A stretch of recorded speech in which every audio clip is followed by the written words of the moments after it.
Well, all right. What happened?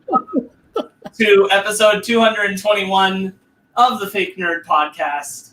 It has just been a week of too busy, a week of too much news, a week of too much schoolwork for myself, a week of too much work for Ben Magnet, a week of too much video game time for Ryan Eliopoulos. Kind of, yeah. And a week of being made of plastic for Brandon T. McClure. It's very insensitive, Sparks. I'm Sparks Witty, and I guess we should address this first. Brandon, you're a Funko? Yep, I don't know what happened. Were you cursed by a witch? Yep, that's exactly what happened. I was going to say you lost weight, but I didn't want to seem insensitive. Oh, I appreciate it. This is a stupid bit. I don't know what I'm doing. Stature, there you go. That hurt my neck. Oh no! Oh, there he went. For the bit. Wait, is that the customizable one where you can actually make your own? Or? I'll speak about it when we get to my stuff. All right. Ow, that hurt. I did not think that through. For those audio listeners, there was a Funko-ized Brandon instead of him. Instead of him when we popped in. Anywho, guys, this was quite a news week, but I gotta tell you, before we even get to it, I had some really exciting news from this week. And I really wanted to share it here, which is that I just found out I've been cast in Spider-Man 3. No oh way! My God. Wait a second. I was too. Oh my God. No, that's crazy. No, bullshit, because I also got cast in Spider-Man 3. Guys, hold on. I was going to keep it like to myself, but like if we're all in it, I also got cast in Spider-Man 3. Oh my God. It's a fake nerd reunion. What is this week? What happened? Who is it? It's the new Spider-Man movie. It's crazy. Apparently they like to talk about Edge of Spider-Verse so much. She's like, hey, let's get these guys in Spider-Man 3. We're the Kevin Smith podcast who's in that movie. Like, hey, we're talking Spider-Man, man. Stuff like that. Which historian says I wasn't the one who cursed him, referring to my Funko Popization. That would be monetization amazing. That'd be great. Yeah. Yeah. None of us are Spider-Man. I wish we were. That'd be dope. Plenty of news we'll dig into later. Yeah. So much news. Good Lord.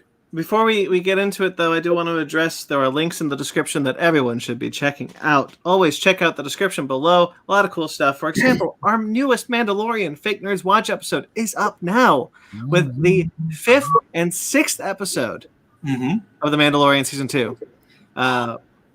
That just means one more episode we're recording, guys. Oh, I'm sad. I'm sad that it's over. As well as I have an article in the description below where I talk about Quibi. I'm like 100 years too late to the game, but I did it. It's up.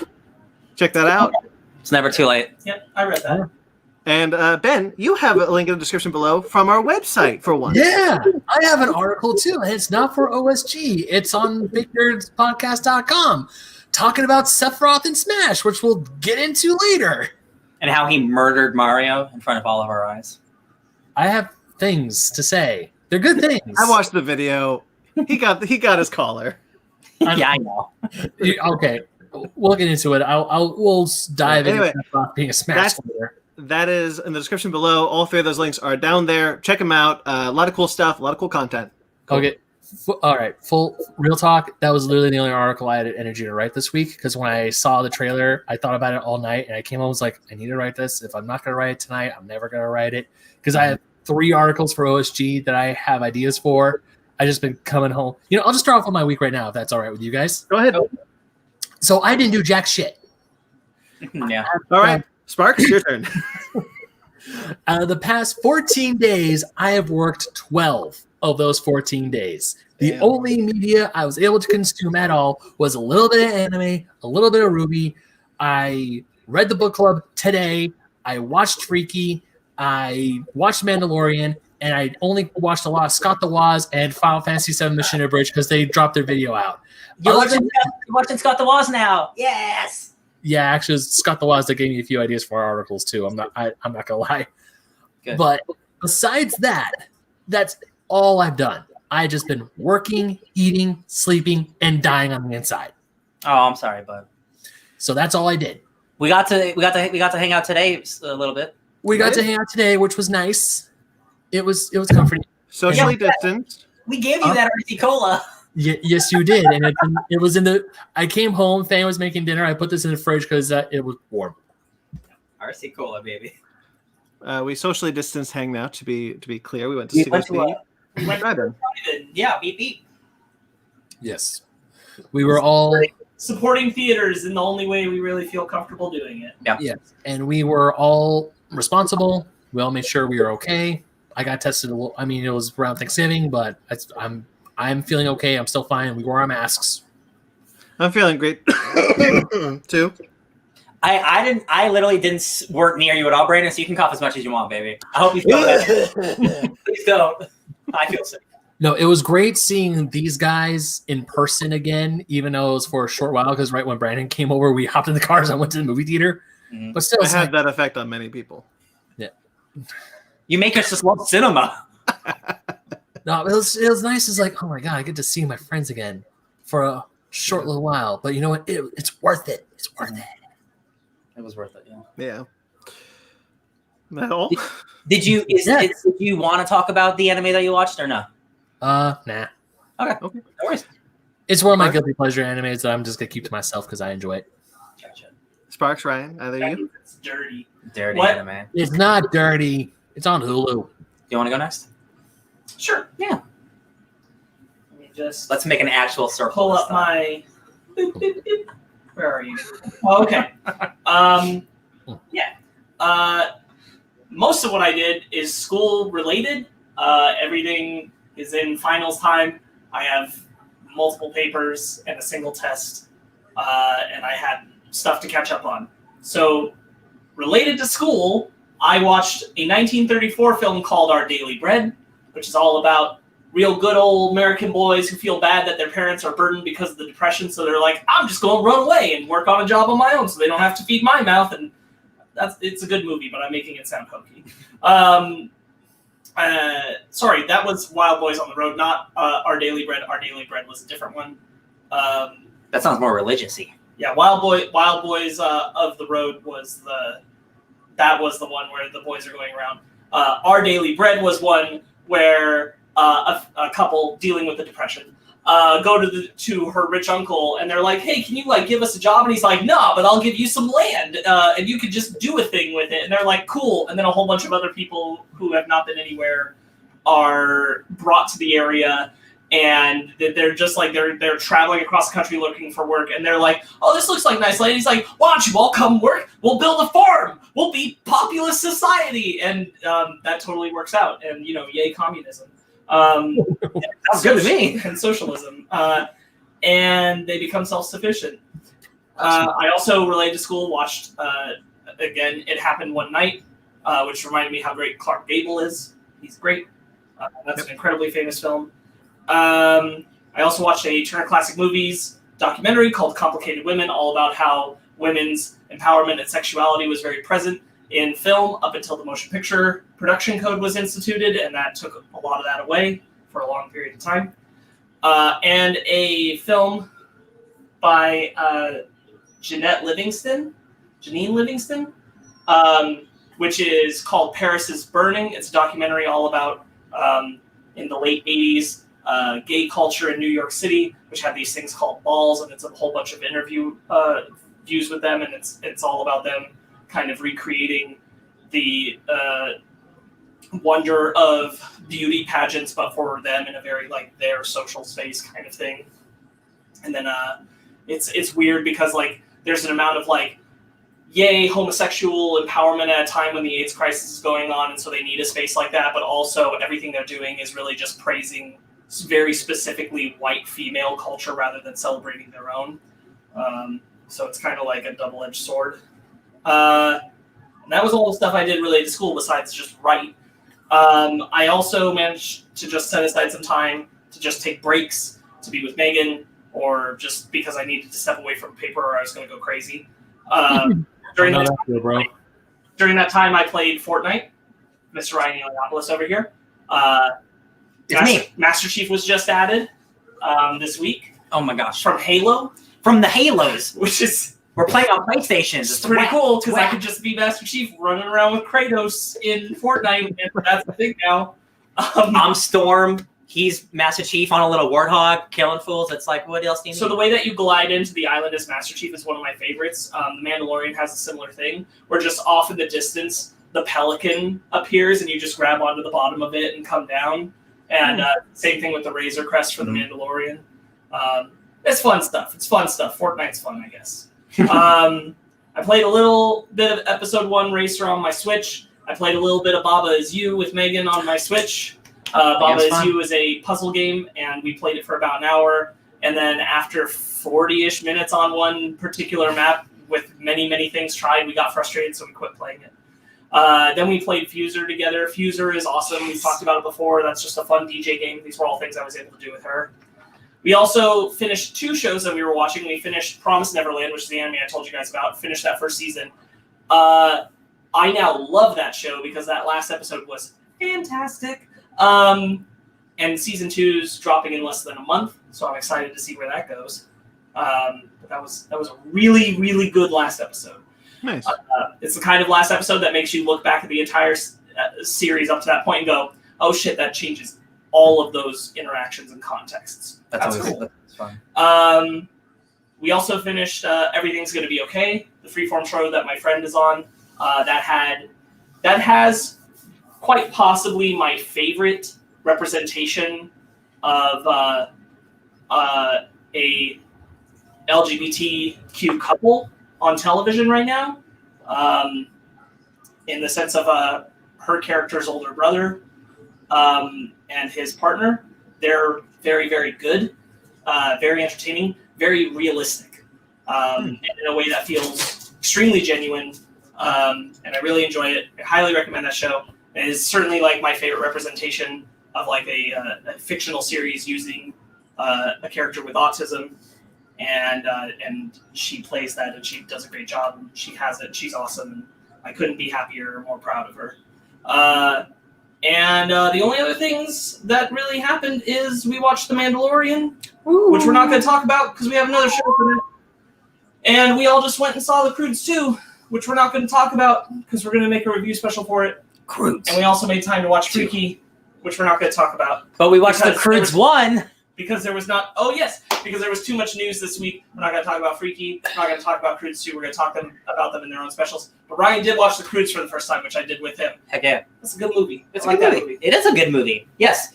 People should know about The Croods. I'm just going to transition into my week. You should. Croods is a really good movie. I don't know if I would hold it to the same regards as a Kung Fu Panda or a How to Train Your Dragon, but it is definitely a really good movie that people need to know, should know more about. Yeah, and we'll talk about the sequel later. Little spoilers. I think more people should like this whole franchise. I think this is maybe their most underrated franchise. Because like people like. I was talking to him about it's like movies like Megamind. They have like a resurgence. Like people love Megamind now, I think. But like I don't know anybody who talks about The Croods, and it's not like it's a bad movie. And I'm like, man, this one should not be forgotten compared to other movies that make $1 billion, like Boss Baby or something. Like at least The Croods should have had a better chance. So I recommend watching The Croods. It's a good movie. Bad trailers, good movies. Very bad trailers. Yeah. I've seen The Croods too. Very bad trailers. Yeah. Always bad trailers. Yeah, that second movie trailer, not seeing the first, I was like, man, this does not make me want to get invested in this franchise. But again, both of those trailers, so I watched the trailer for the first one, do not sell that movie at all, or the world at all. Just really bad marketing. Anyway, guys, I took last week off of going to 9th century England, but I went right back into it this week. And I watched 30 hours of The Last Kingdom. I finished that show, and it's been greenlit for a fifth season solely due to me watching it for the last week. I was the reason it got greenlit. It was greenlit months ago, but I'm going to pretend it's me. That show is a really, really great historical drama. It does a lot of things that I haven't seen in a lot of other historical dramas. I'm gonna count Game of Thrones, even though it's not real, but like the type of old school medieval political drama that also has like, like a romance and like intrigue and stuff like that. Also, Game of Thrones is the only other equivalent show I can think of that I've seen that is like this type of show. But I gotta say, the 4th season was a super big letdown. the thing that I love about this show is that one, it's based off real history, right? So a lot of these characters, they're obviously exaggerated and dramatized, but they're all real people. And every time a new character is introduced, I Googled them to see if they're real, and 9 times out of 10 they were, which is just really cool. And it's these were based off a book series, and the guy who wrote the books is a descendant of the main character of the show. So it's just a really cool way of like this guy honoring his family and his lineage, but also paying respect to the history of England. And the character that I like the most on this show is King Alfred. And he spoiler alert for a real character in the 9th century. King Alfred dies and his son takes over the liege, right? And from season 3 when Alfred's alive and then season 4 when Alfred's dead, the show just takes a hard dip because Alfred was so central to that show and being the most charismatic king that like inspires people, but also he's a man of God and the things he will do for God are really gross and bad. But like he's the person who unites England to become the nation that it is. Without Alfred, the world would not be the same. Like Scandinavia would have taken over England, like North America, the colonies wouldn't exist. And all this stuff is like he's kind of the reason England is the way it is. And it's really fascinating to see this character grow and rise in power. And then he's gone. And then people have to fill the vacuum of power. So in a story sense, it's really, really fascinating to see his son, who is a child, have to be this God king. But at the same time, they make the drama so like Game of Thrones, where it's just drama for drama's sake. And the 4th season introduces so many new characters that are just there to be like, we need drama to make it interesting. And all the old drama of it being political and backstabbing and doing this for love and power are kind of gone, and it's all kind of petty bullshit drama. That's not why I'm here for the show. And all of these characters are kind of all now gone, fortunately. And I think even the show realized that it was going down this path. So I hope the fifth season corrects this. But those first 3 seasons are Game of Thrones level quality, and then the 4th season, it's like, yo, man, this is another early Game of Thrones. The first 5 seasons, or so, yeah. When Game of Thrones was good, it's the best thing on TV, and when this show was good, it was emulating that. And then it's like it took a big old dump, unfortunately. Professor Quirrell from the first Harry Potter movies, one of the main characters, Ian Hart, and I didn't know that, and I looked it up. I'm like, oh, I haven't seen this guy in 20 years. Don't lick my milkshake, please. So I'm talking to a cat, so it's nothing weird. But yeah, I still. Even the stuff in that 4th season is still really good. Like the production value is still really high. The battles are still really good, and all the main characters are still terrific actors. And again, these are all actors that I'm not familiar with. They're all like European and English actors that I'm very unfamiliar with. So it's nice seeing a group of really new actors just like be really good at their jobs. Like it's really nice. And I'm glad that that show's still going. There's 12 books, and they're only like halfway through in the show of where they are. So like hopefully that 5th season is better. Besides that, I played an hour and a half of Immortals: Phoenix Rising. Brandon, I think you should play that game. It's coming tomorrow, baby. I'm so excited. Good. That is as someone who plays a lot of open world games, specifically a lot of Ubisoft open world games, for me, there is nothing new here except that is a Breath of the Wild clone instead of an Assassin's Creed clone. You still see a lot of things from Assassin's Creed where you got to go somewhere high and it points out all the things for you, and there's like stealth combat like Assassin's Creed.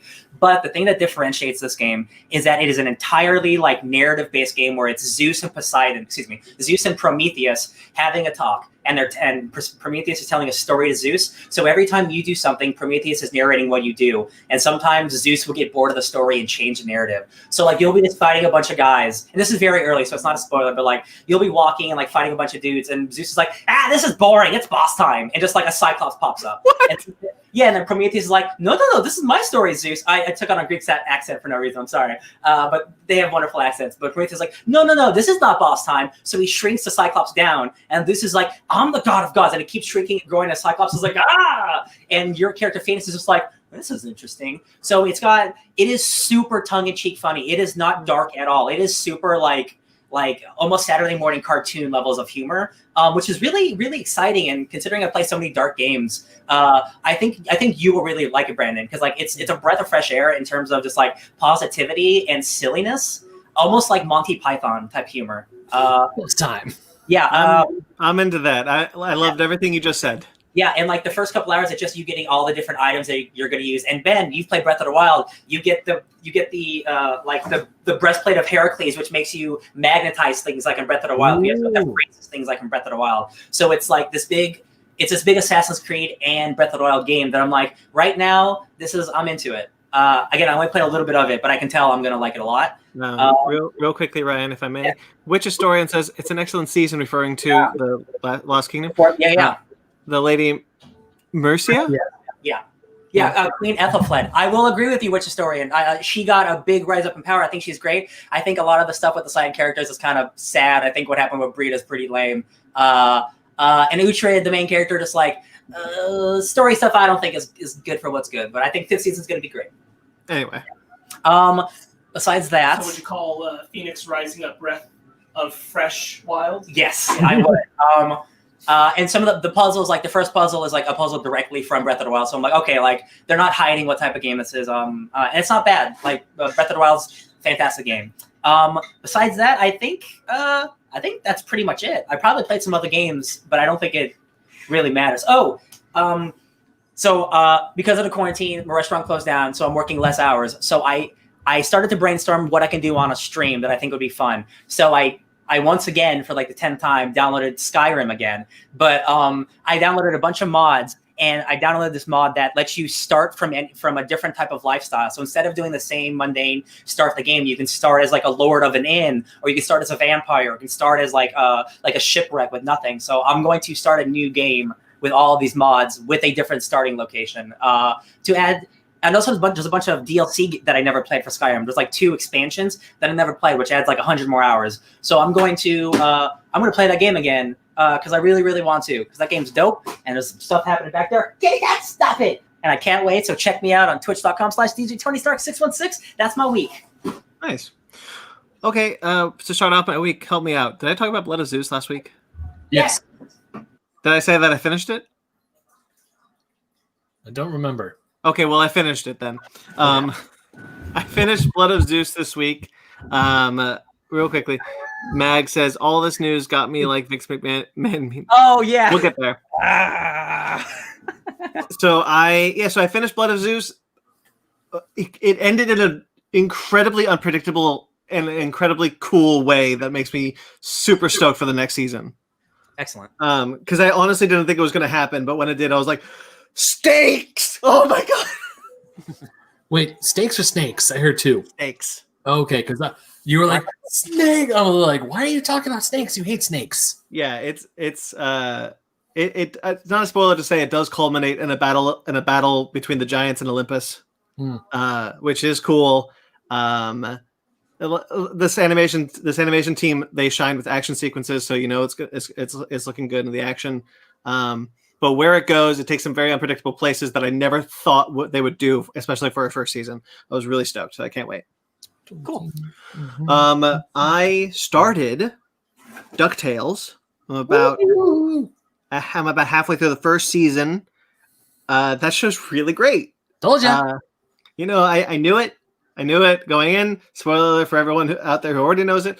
DuckTales is a really awesome show. The voice cast is incredible. David Tennant was born to play Scrooge McDuck. I went back to watch the first series again. While that first series is good, I was listening to the Scrooge McDuck. I was like, I think I prefer David Tennant. I haven't done what you did. I thought about it. Maybe going back to watch Disney's A Christmas Carol, where Scrooge is, Uncle Scrooge. It's a good movie. It is a good movie. I thought about it. I haven't done it yet because, I'm dying. But I really want to, because now I'm so used to hearing David Tennant as Scrooge McDuck. I don't know how hard it is for me, because that original Scrooge McDuck is the one we all grew up with. Yes. But David Tennant, he is born to play Scrooge McDuck. And it's Mag awesome. says, so good, and can't wait for Darkwing spinoff. Yes, me too. I can't wait to get to the episode with Darkwing Duck in it. Darkwing Duck is one of my favorite Disney afternoon shows. The first season does a lot to build up what we talked about, like this Duck cinematic universe. Like Darkwing Duck is in the first season as like a TV show. Launchpad's favorite show is Darkwing Duck. He has a little bobblehead that he pushes it and goes, "Let's get dangerous." Yeah, it's awesome. I really like it. Can't wait to watch more. I'm glad you like it, because I want to watch with you in spirit. I also started Legion season 3 on Hulu. Damn it! The third season too far behind. Yeah, the third season of Legion is on Hulu. So I finally decided to check it out. I'm having a hard time with this season. I gotta say, I didn't even remember that you finished season 2, to be honest. Oh, ages ago. I don't remember us ever having a conversation about it, because I remember you and I are the only ones who have now. I remember the conversation that you and I had after I finished season 2 about what happened at the end of the episode of the season. Yeah. It was a good conversation. I remember that fondly. So season 3, I'm having a hard time. It's a little slower than the first 2 seasons. I really like season 2, which is why I was really excited for season 3. I don't think it's as good yet, but I'm only 4 episodes in out of 8. And they introduced these time demons, which I honestly think are some of the coolest things I've ever seen in television. Ooh. So there's also that trade-off. So, right on. That I did that. I watched more Christmas movies. Big surprise. I watched How the Grinch Stole Christmas, the Jim Carrey one. So, really good movie. I like that movie a lot. Endlessly quotable. And I was watching that when I came home the other night. I watched Christmas the Cranks. That's a good movie. Tim Allen. Ooh. And Jamie Lee Curtis, right? Thank you, Jamie Lee Curtis. Jingle All the Way with Arnold Schwarzenegger. That's a fun one. I like that one. Bad. Is that put that cookie down? Yep, Turbo Man. Yeah. Oh God, I remember when I was. That's my cookie, Ted.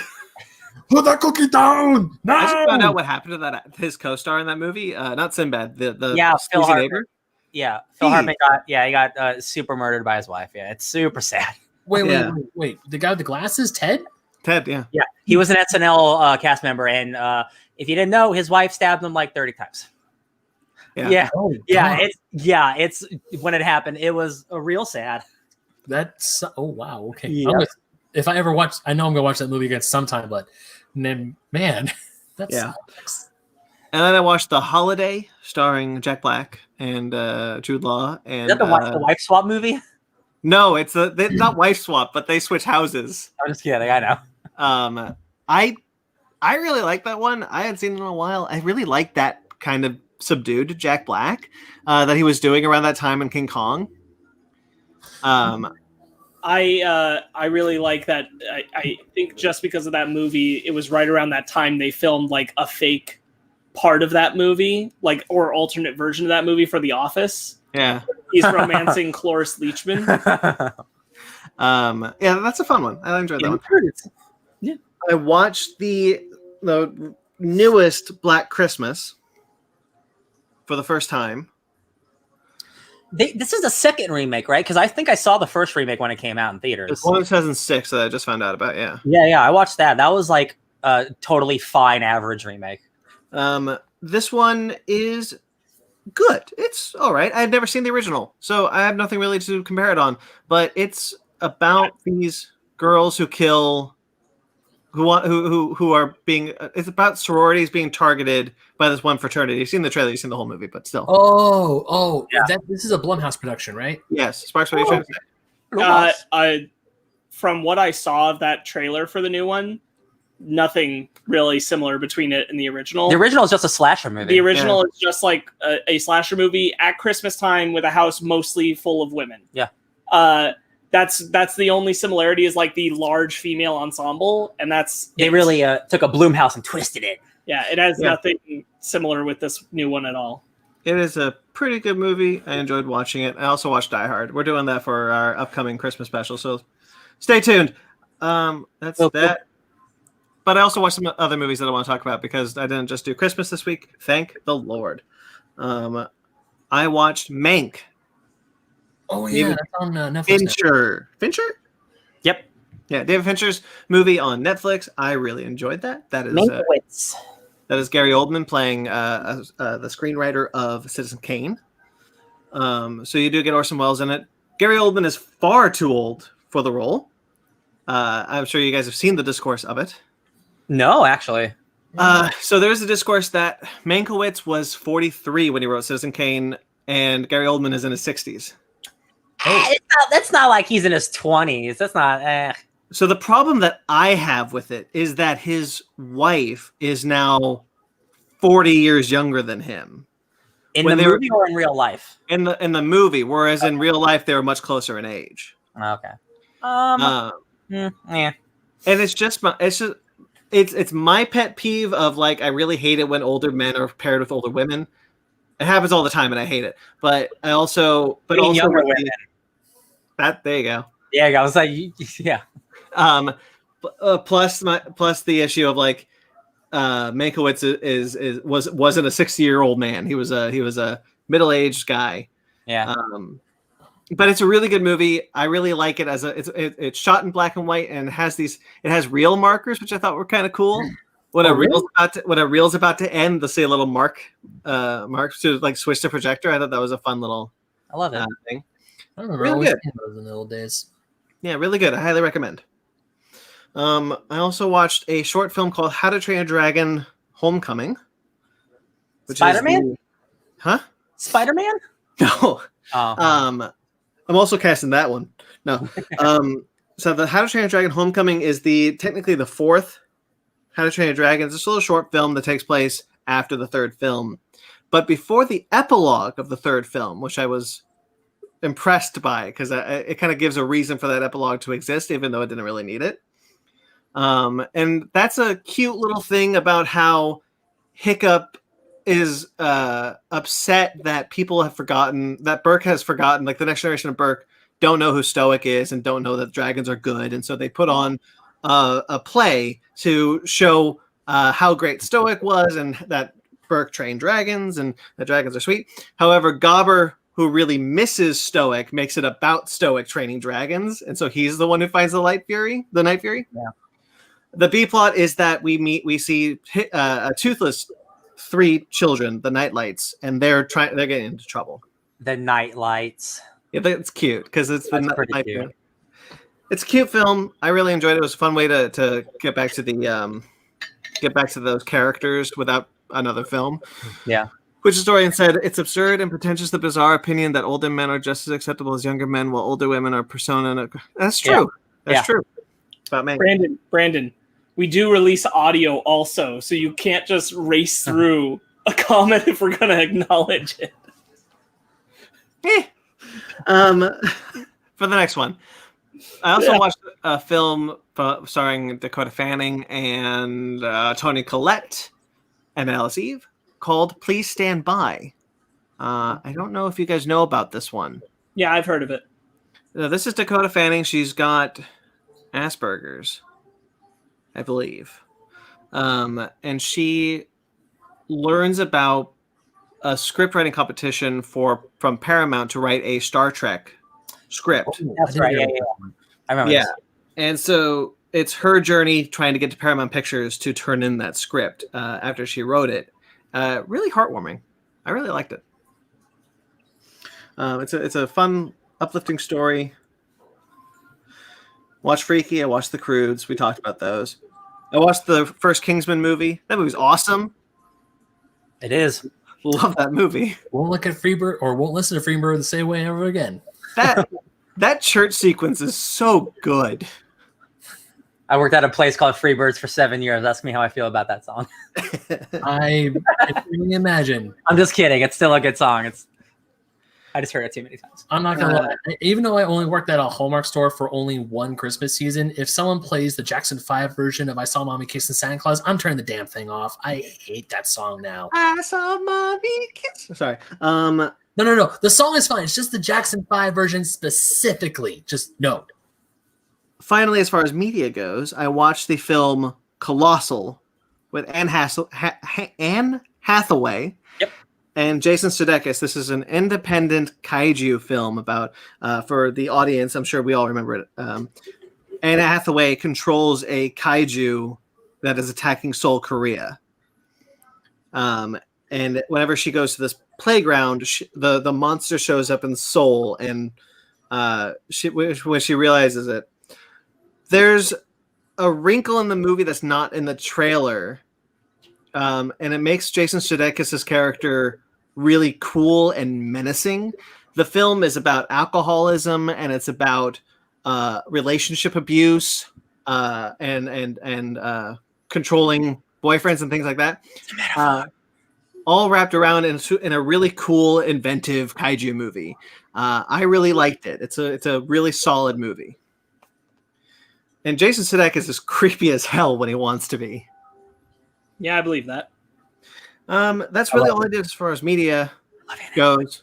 But I went to, as you all saw in the beginning of the podcast, I have a new little mini me. I went to the Funko store in Hollywood for the first time ever.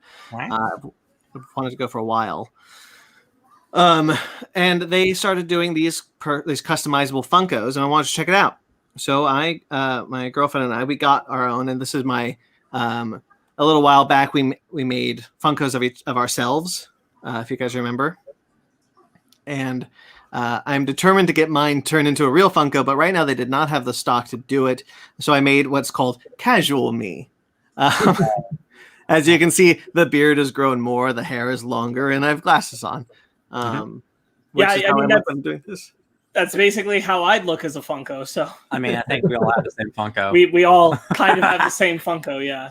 I'd probably have a little longer hair, so a little blonder, but that's about it. Yeah, it's a fun little cool little thing that you can do now. You can make your own Funko Pop, and it's just you as a Funko Pop, and it's cute. I really appreciated that they did that. It started on the 11th, so last Friday. That's where we went. They're just doing it from now on, and they'll get more options to make different Funkos for you. It's also a really cool store. Really, really cool store. I liked it a lot. Nice. Done. I read 2 comics. I got comics, but I only read 2 of them this week.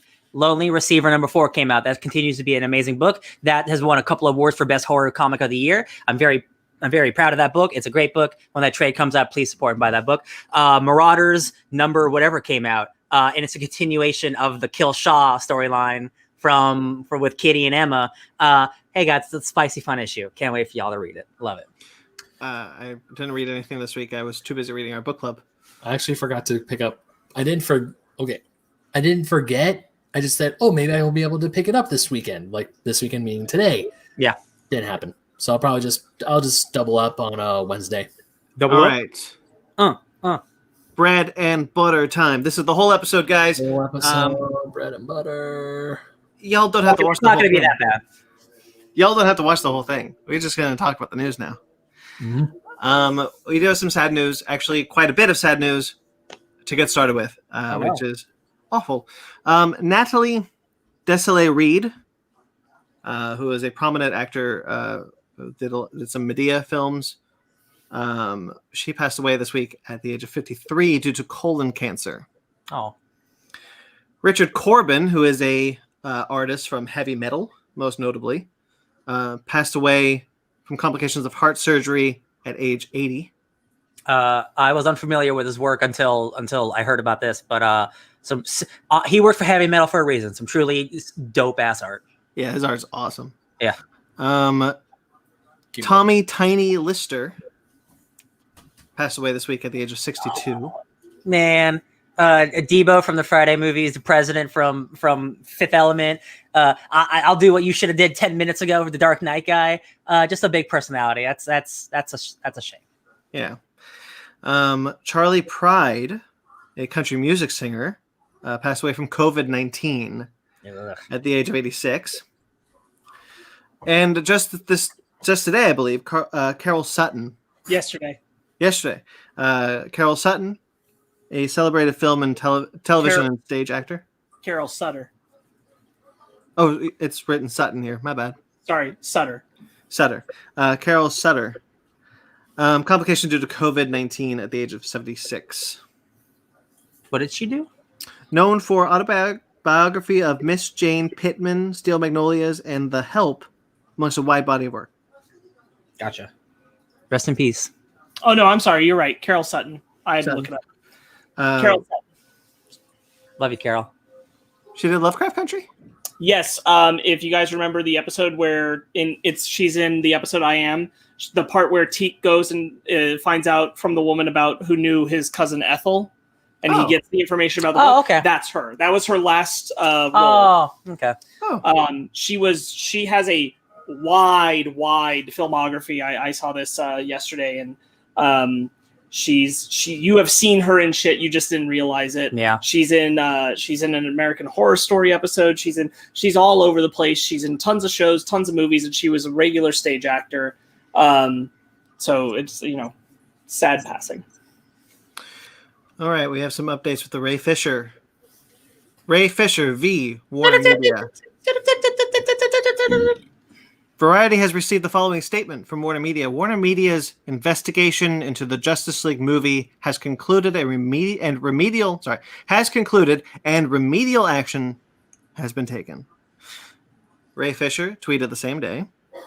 The following was relayed to me on behalf of Warner Media at 5 p.m. Eastern today. The investigation of Justice League is now complete and has led to remedial action, some we've seen and some that is still to come.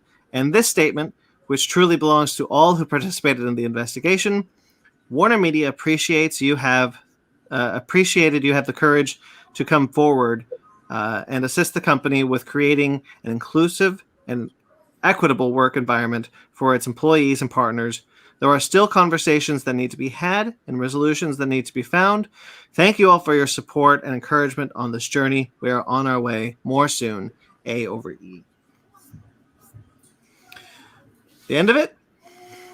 No, I mean they're saying it's not the end of it. There's going to be more to be said about this because the investigation had to have come to some kind of conclusion. And now he is no longer. He can basically speak out about anything now. He's no longer silenced by an investigation. Yeah. So we'll see. We could be hearing a lot more from him specifically about what Joss Whedon or Jeff Johns did. More specific detail. I would like. I don't need him to go into like the gross nitty gritty, but I would like to know. I'm curious. I would certainly like to know what the investigation feels is the case. Yeah. But we'll find out. Yeah. There you go. All right, moving on. Some comic book news. This is the softball stuff, gentlemen. Oh, yeah. Alien had a pretty big week this week, one of which is that Marvel announced a new Alien comic. Aliens. How long ago did they get these properties? How long Not ago? long at all. This is exactly. I knew this was going to happen. I knew it. I wasn't worried. Philip Kennedy Johnson will be writing the new series with art by Salvador Larroca. So a new Marvel Comics Alien series is coming. They said they were clear in the statement is that something about Predators coming soon, guys. Yep. I mean, of course. Yeah. The series will focus on Weyland-Yutani mercenary named Gabriel Cruz as he battles a new, even deadlier form of xenomorph out in March. Ooh, eviler, deadlier. Cool. Xenomorph. Yeah, that'll be fun. Yeah. Can't wait. Salvador Larroca, current artist on Doctor Doom, doesn't draw the best people, draws wicked aliens. Wicked aliens. So it's a good fit. Good fit. Yeah. Should be fun. Yeah. Ultra Mega is a new comic book coming from Skybound, which is an Image Comics subsidiary, with words and art by James Herron, with colors by Dave Stewart. The first issue is going to be 68 pages long. Hell yeah. A big boy.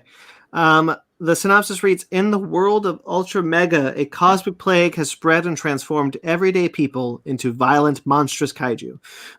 Only the Ultra Mega, 3 individuals imbued with incredible powers, hold the line against this madness. Their battles level cities and leave untold horror in their wake. Now the final reckoning approaches for the Ultra Mega, but is this a war they can even win out in March? Hell yeah. It's like a hard R like Power Rangers, but like all the putties are just giant kaiju. Like it looked like it. The art looks sick. Like there's a big wave of kaiju stuff and like mech stuff happening right now. I'm a big fan of it. Thank you. Yeah. And then finally in the comics news, I forgot to take this one off, so I will quickly talk about it. But a tomahawk. You guys know what a tomahawk is? Yeah. Like, yeah. I think. Isn't it a Donny Cates thing?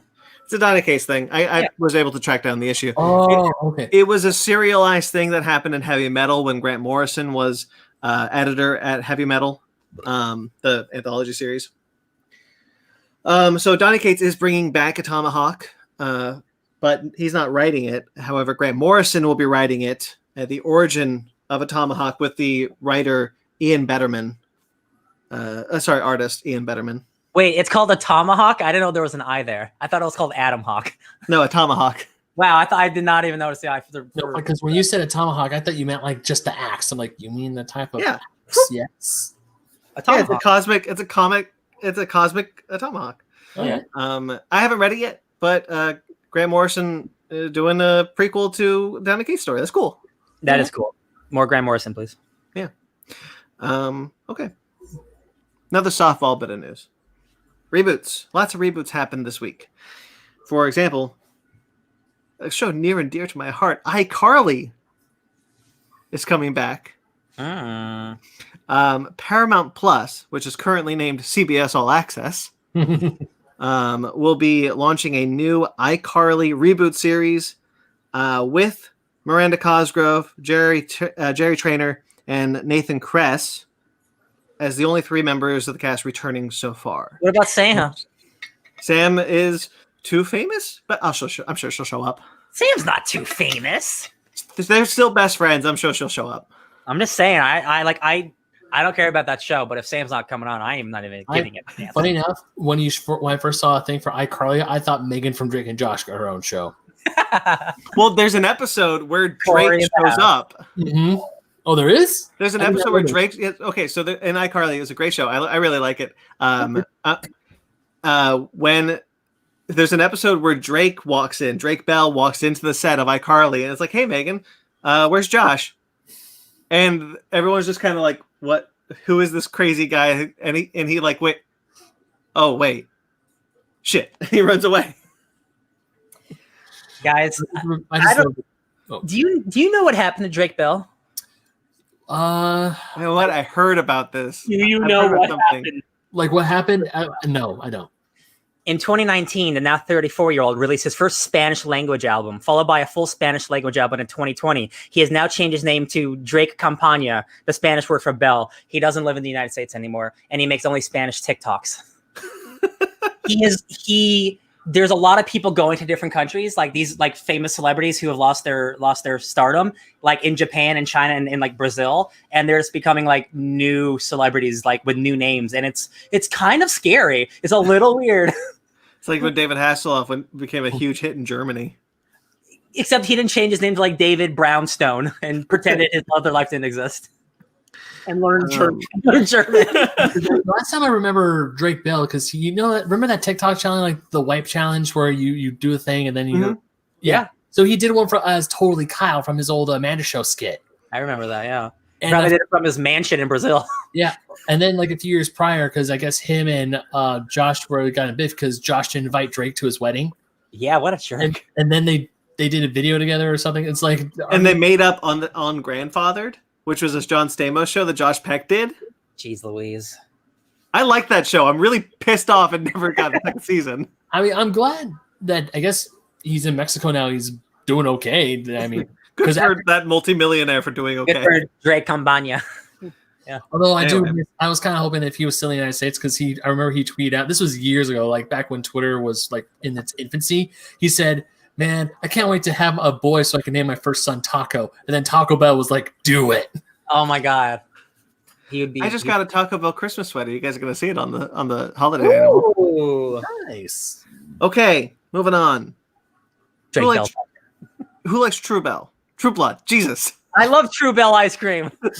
Bell ice cream? I watched True Blood enough to know I don't need what's about to happen. True Blood. True Blood?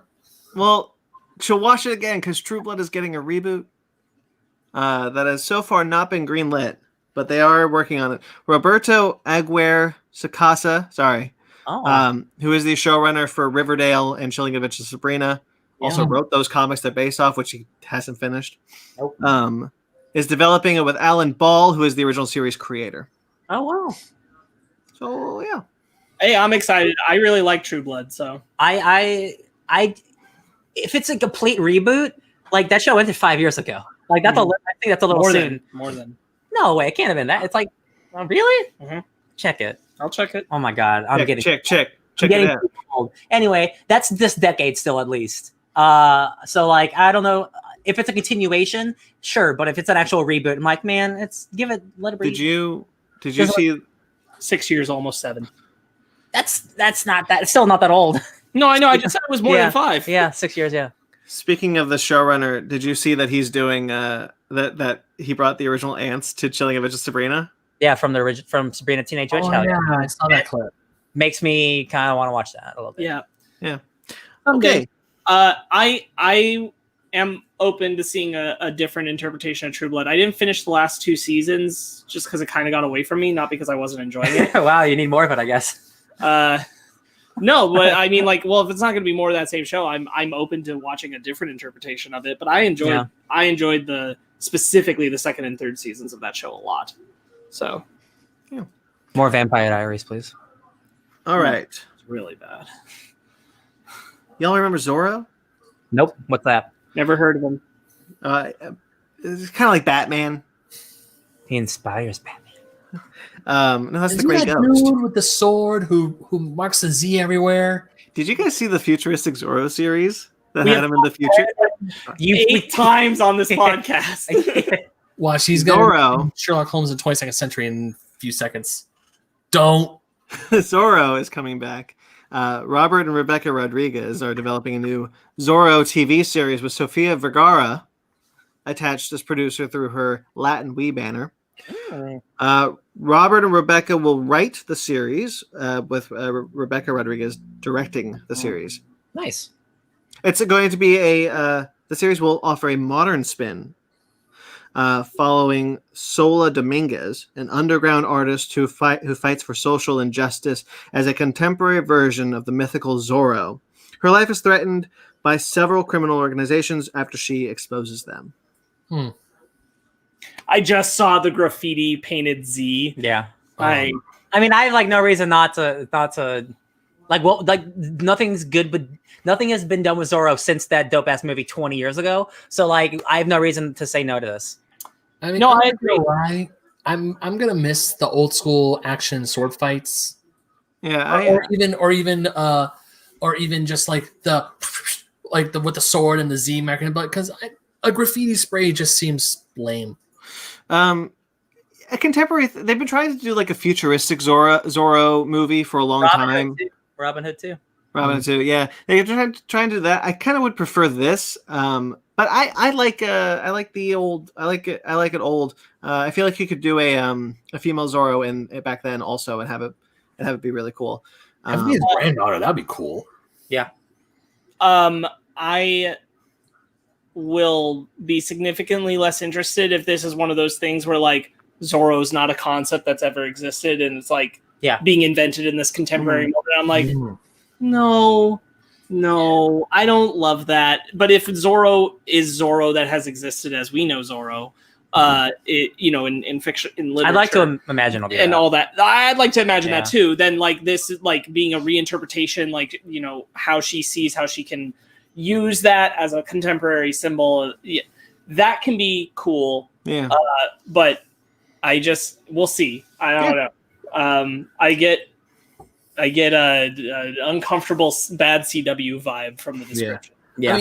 Because I saw this description when I was flipping through the news and just finding what trailers to watch last night. And at first I'm like, oh, contemporary Zorro, that looks cool. And then I don't know, for some reason, the more I read, I was like, the more I just felt disinterested in it.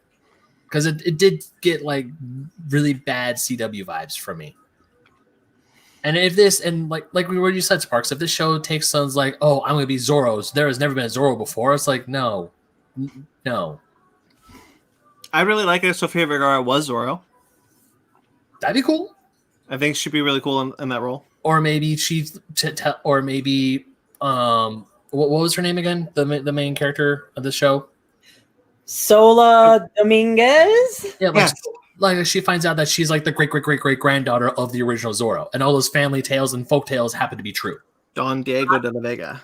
I'm gonna pretend that's what the plot is because that's the show. And like she takes up the name of her great grandfather to fight injustice. That'd be cool. Good team attached though, Robert Rodriguez. Yeah. I will just like lightly defend. Like I still kind of want the historical, like in its time Zorro. Oh yeah. Only because to my memory, and it's been a while for some of these, but to my memory, none of the Zorro projects have actually in a white perspective, tackled the politics of how California became part of the United States in the time period, and how gross that was with what was going on between Mexican culture and white culture in America. And having a Zorro project that would actually go politically into that would be really cool. What are you talking about? Legend of Zorro ends with Abraham Lincoln signing California into the United States of America. That's how it happened. I was there. It was right after he killed all those vampires. I know you know what I mean. I know. And I wish there was a project that, because we are more like open to political criticism of our history, it'd be cool if there was a Zorro project that was willing to do that in a sincere way. Some people desire it. Buck Rogers is coming back. Brian K. Vaughan is adapting a series for Legendary Pictures. This is going to be a TV series, but they hope to spin it off into movies and anime. So this is part of Brian K. Vaughan's first look deal with Legendary. Buck Rogers. I mean, that sounds awesome, but Brian, please do me a huge favor. Finish this one first, please. And for those audio listeners, I'm holding up my Gundam toy. Yeah, and we're now 3 years into the 1 year saga hiatus, so good for you. Oh my god, really? Oh, okay, finish Saga first, then finish Gundam. We need Saga. We need more Saga. The latest interview was like, I'm halfway done with Saga. I'm like, are you? Okay, Brandon, you know what it feels like? It's like George R. R. Martin when he's like, "Oh, winter is coming. I'm going with the third book." Not the third. Fuck. 6th? Yeah, there we go. 7th? I don't know. Sorry, Brandon. Yeah. So yeah, what do we think about this, Buck Rogers? I am more familiar with Duck Dodgers. So am I. I'm more familiar with Flash Gordon. So Buck Rogers is literally I have no idea of anything about Buck Rogers. I literally the name and cool, but like I'm saying with Ryan, I know more Duck Dodgers than I knew Buck Rogers. So if anything, this is just like a fresh play to like, a new sci-fi thing for me to like. Maybe, who knows? Yeah, I know you can't hear it, but my roommate's cat Naomi, she agrees. I feel like you can't do it without like Buck Rogers almost specifically.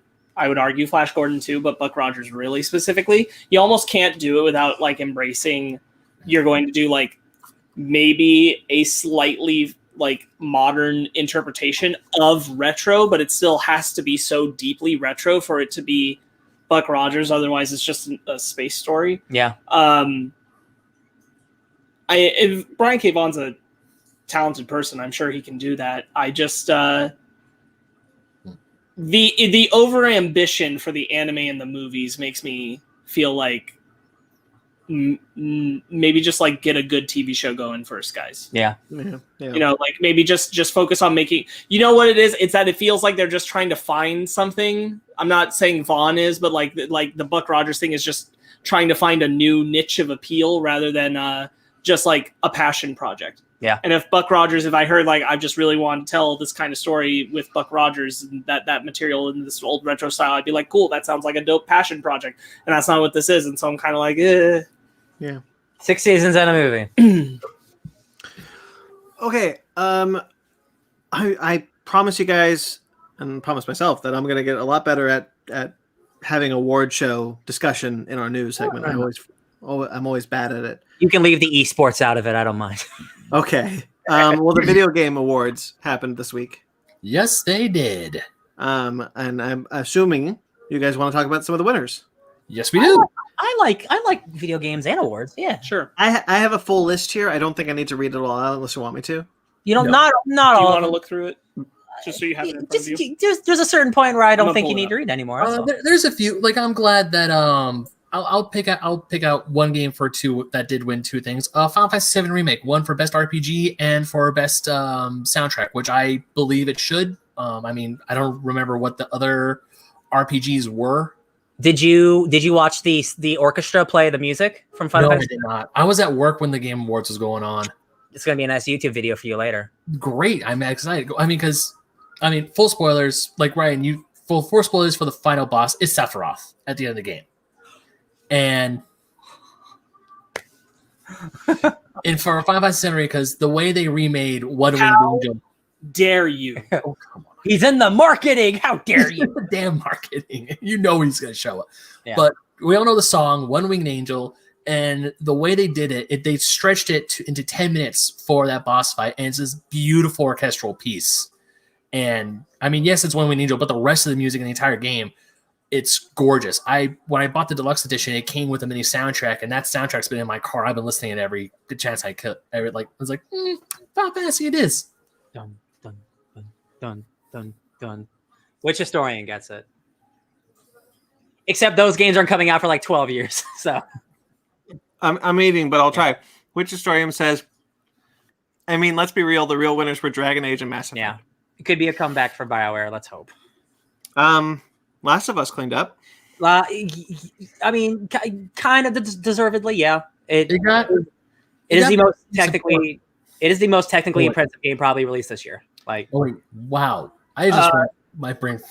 So Last of Us Part 2 won Best Game Direction, Best Narrative, Best Audio Design. The best performance came from Last of Us, which I want to talk about separately at some point. Innovation and accessibility, good. That's really awesome, and they definitely deserved it. Yeah. Best action adventure game. No. I sure. No. I didn't play it all the way through yet, and I didn't play enough to compare. And then, of course, Game of the Year. Yeah, I will agree. I'll agree with all of those, except Game of the Year and narration. Like playing that game is an action adventure game. There are other games on that list I'd rather win. Sure. Was Doom nominated for Best Action Game? Say it again. What? Was Doom Eternal nominated for Best Action Game? Probably. It was nominated for Game of the Year too. Yeah. I mean, I don't think Doom Eternal was Game of the Year material, but Best Action or Best Shooters. Wait, who won Best? Why did you want to bring up a Best Performance? Because Laura Bailey, who voiced Abby, is the person who was bullied all along the social media for having killed. Spoilers for her character having killed another beloved character in the game series, and so everybody just fucking shit on Laura Bailey's like whole career and her performance and her as a person for something the character she portrayed did, which was super unjustified and total bullshit. So the fact that she came out with Best Performance, which I can understand based on just the amount that I played, and I'm sure it's earned. Yeah, it's good. It's good. I'm really glad she got that. She gave a great speech too, like a really heartfelt speech. Yeah, that game is an incredible game. In video game world, we're talking like the levels that Kelly Marie Tran was being bullied, kind of thing. Oh yeah, like it was aggressively upsetting. Death threats, all that shit. Yeah. So her getting that inspired, having all that have happened is really nice. The game everyone really wanted to win this year was Hades. It was kind of the underdog of the year. Like that game, it's made by an incredibly small team, and it's just such a perfect little game. Which it won Best Indie. It won Best Indie and Best Action. And Best Action. Cool, yeah, and that's dope. It could have won so many more categories. I just don't think in a year with The Last of Us, like it's almost like an Oscar, like it's like an Oscar bait movie. Not that it's not worth getting an Oscar, but it's like, all right, that's gonna win. Like, come on. Yeah, I'm looking at. So to talk about when I was talking about Doom Eternal earlier, so there is no shooter category, but I take back what I said because I heard Hades was great. I really want to try it. I really want to play it. So I'm glad Hades did win a few because Hades was nominated for a lot of stuff. No Man's Sky won something. It won Best Ongoing Game. It's like best game that continues to get like over the years. What's the best game? And like Destiny and Fortnite were other contenders. And yeah, No Man's Sky has truly become a game that like I hated and now I love.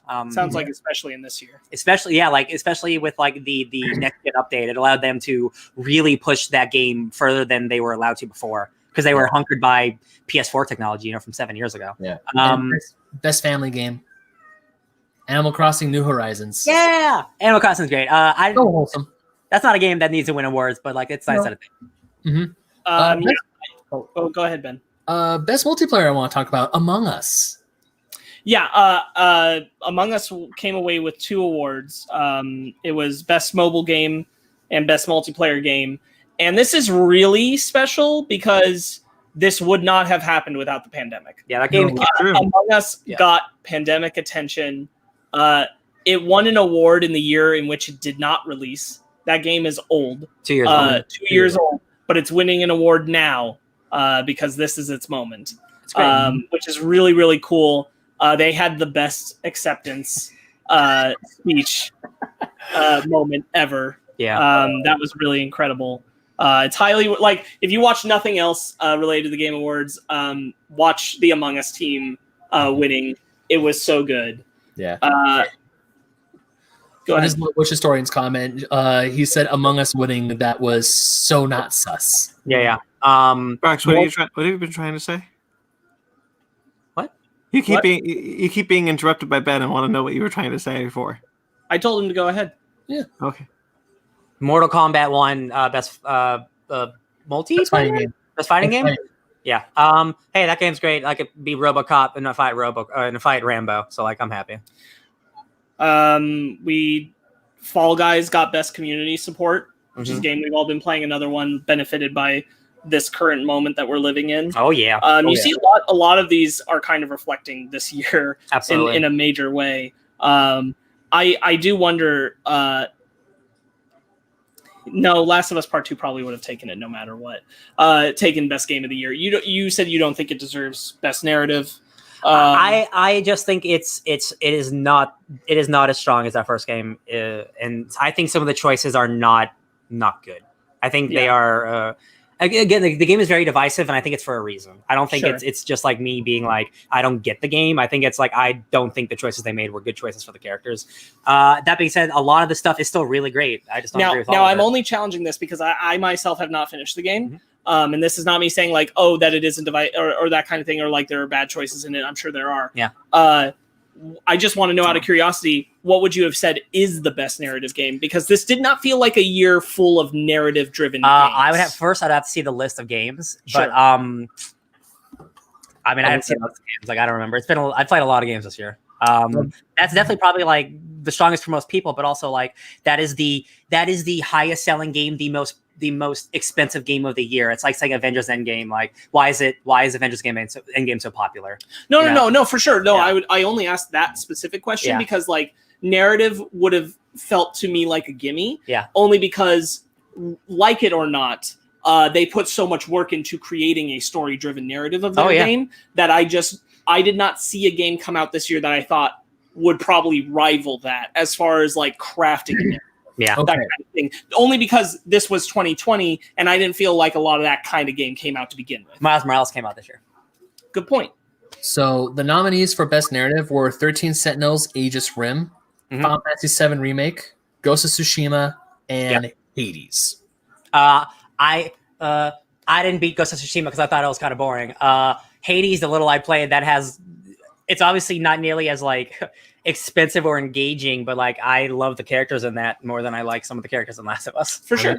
Now, I would have said 7, but that's because that's the only game out of that entire list I've ever played. Yeah.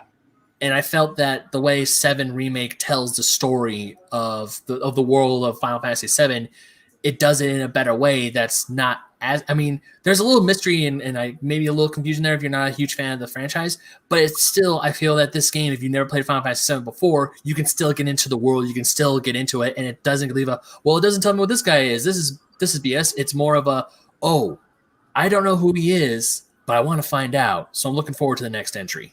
I think you're also right. I think of the games that came out, I think because there was like a lack of super narrative games, I think Last of Us is kind of default. I was going to say, I don't think Miles Morales is even part of this because it came out late enough in the year. I don't think it's counted. I think it should. It came out like 2 months ago, or a month ago. 1 month ago. I know. Because it didn't get nominated for anything. No, because I think they're saving it for next year. That's like Oscar logic, right? Where like, a certain like 1 month blends into the next year or something.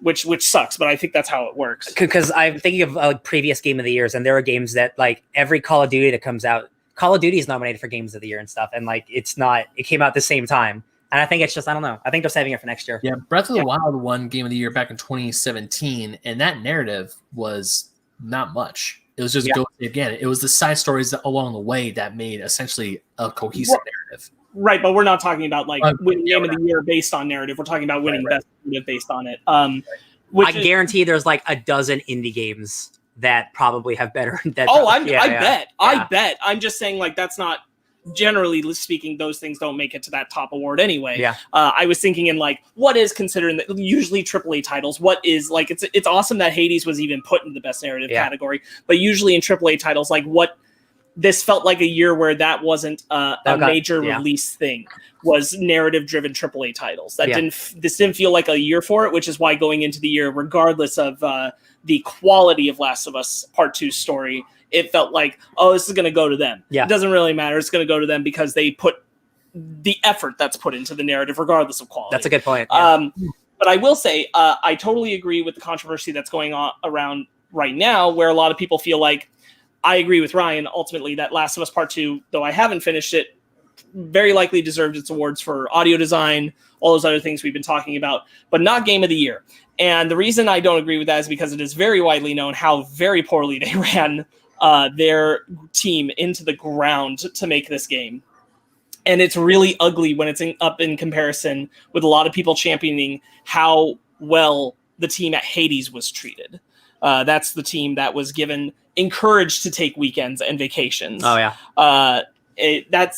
It is a gross thing that is happening in the video game industry where you're seeing these AAA titles pushed out in such a way where the teams are suffering, and it's only going to keep happening if they're rewarded for it. And my last thing on it is like Hades was such like the person to win this year because the underdog. Yeah, because like as good as The Last of Us 2 is, like again, like comparing it to like Endgame, like Endgame's gonna make $1 billion.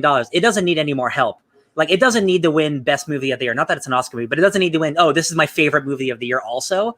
Something like Hades is something that needs that recognition. And, like, the Game Awards is something that gives... Game Awards have given awards for, like Journey. If you guys remember Journey, that's like a 2-hour game. Like, sometimes it's nice to give those smaller games the recognition they truly deserve. Because The Last of Us 2, while it is great, like... it's not the most original thing I've ever seen. It's just a really well-made version of something I've seen before. Sure.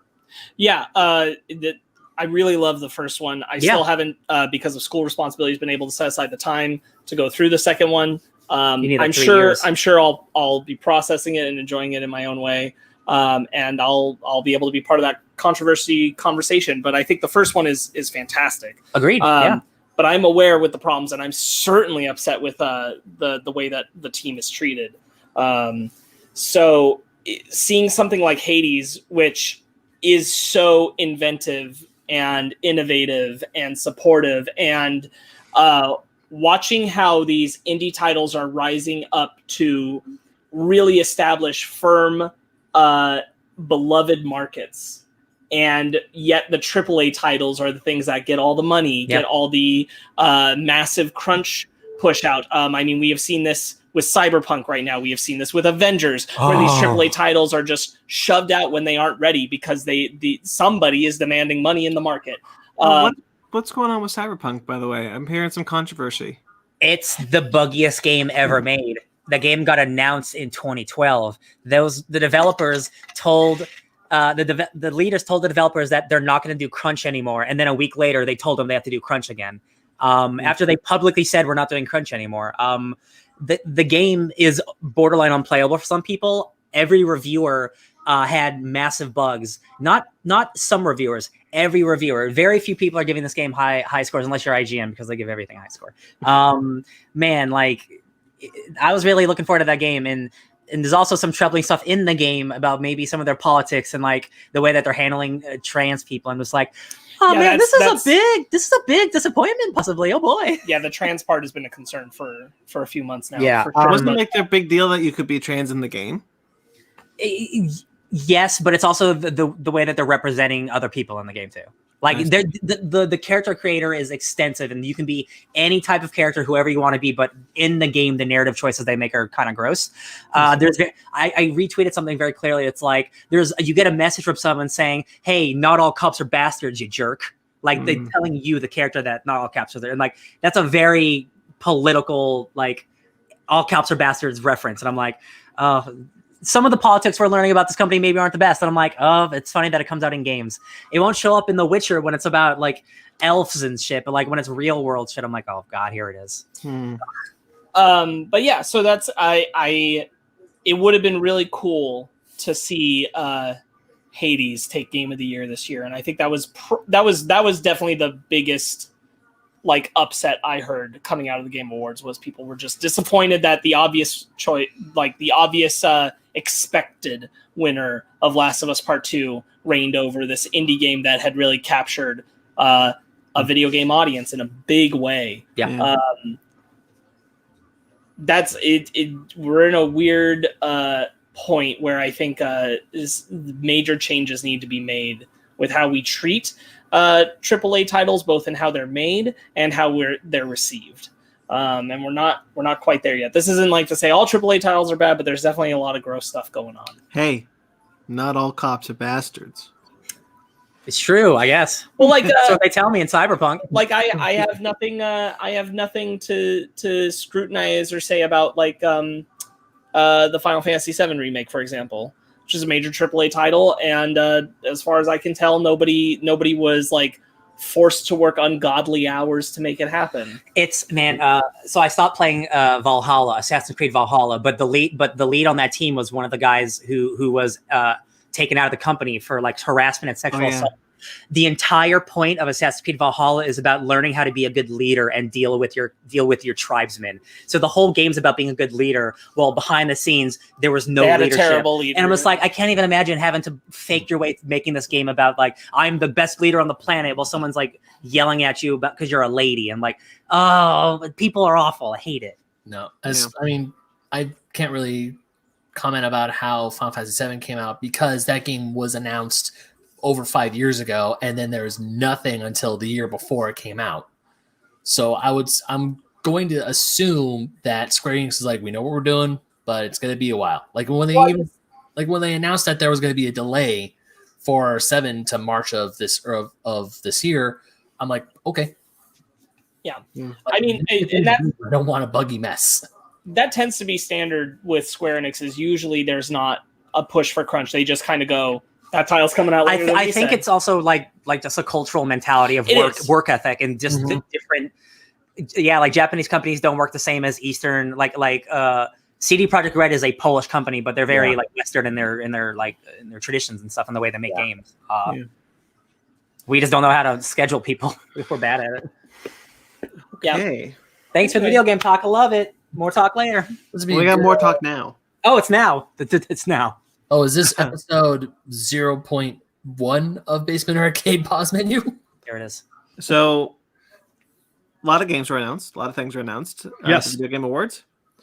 I doubt we'll talk about all of them in any detail, but we'll talk about some. Which is Loop Hero? I forgot which one that was. Loop Hero is it's the one. It's the side scroller with the. Yeah, I remember that one. Yeah, it's like a tower defense base building game with monsters. I didn't add it to the list. I think it looks fine. It's like a tower defense game. Yeah, whatever. I don't know. Chia. That looks really cool. I just want to say real quick, it's an indie game. It's very. You are this little girl who can transport herself into animals. That's right. Yeah, things like that. It cute. just looks like a really nice indie game. That's right. Very culturally aware. I'm stoked for that. All right, Sea of Solitude is getting a director's cut on the Switch. Shady Part of Me, that looks cool. The art direction on that game is awesome. Yeah. I cannot wait to get my hands on it. Honestly, the more I watched it, the more I just got into it, and the duality of playing between the girl and her shadow looks really cool. Yeah, I was really into that one.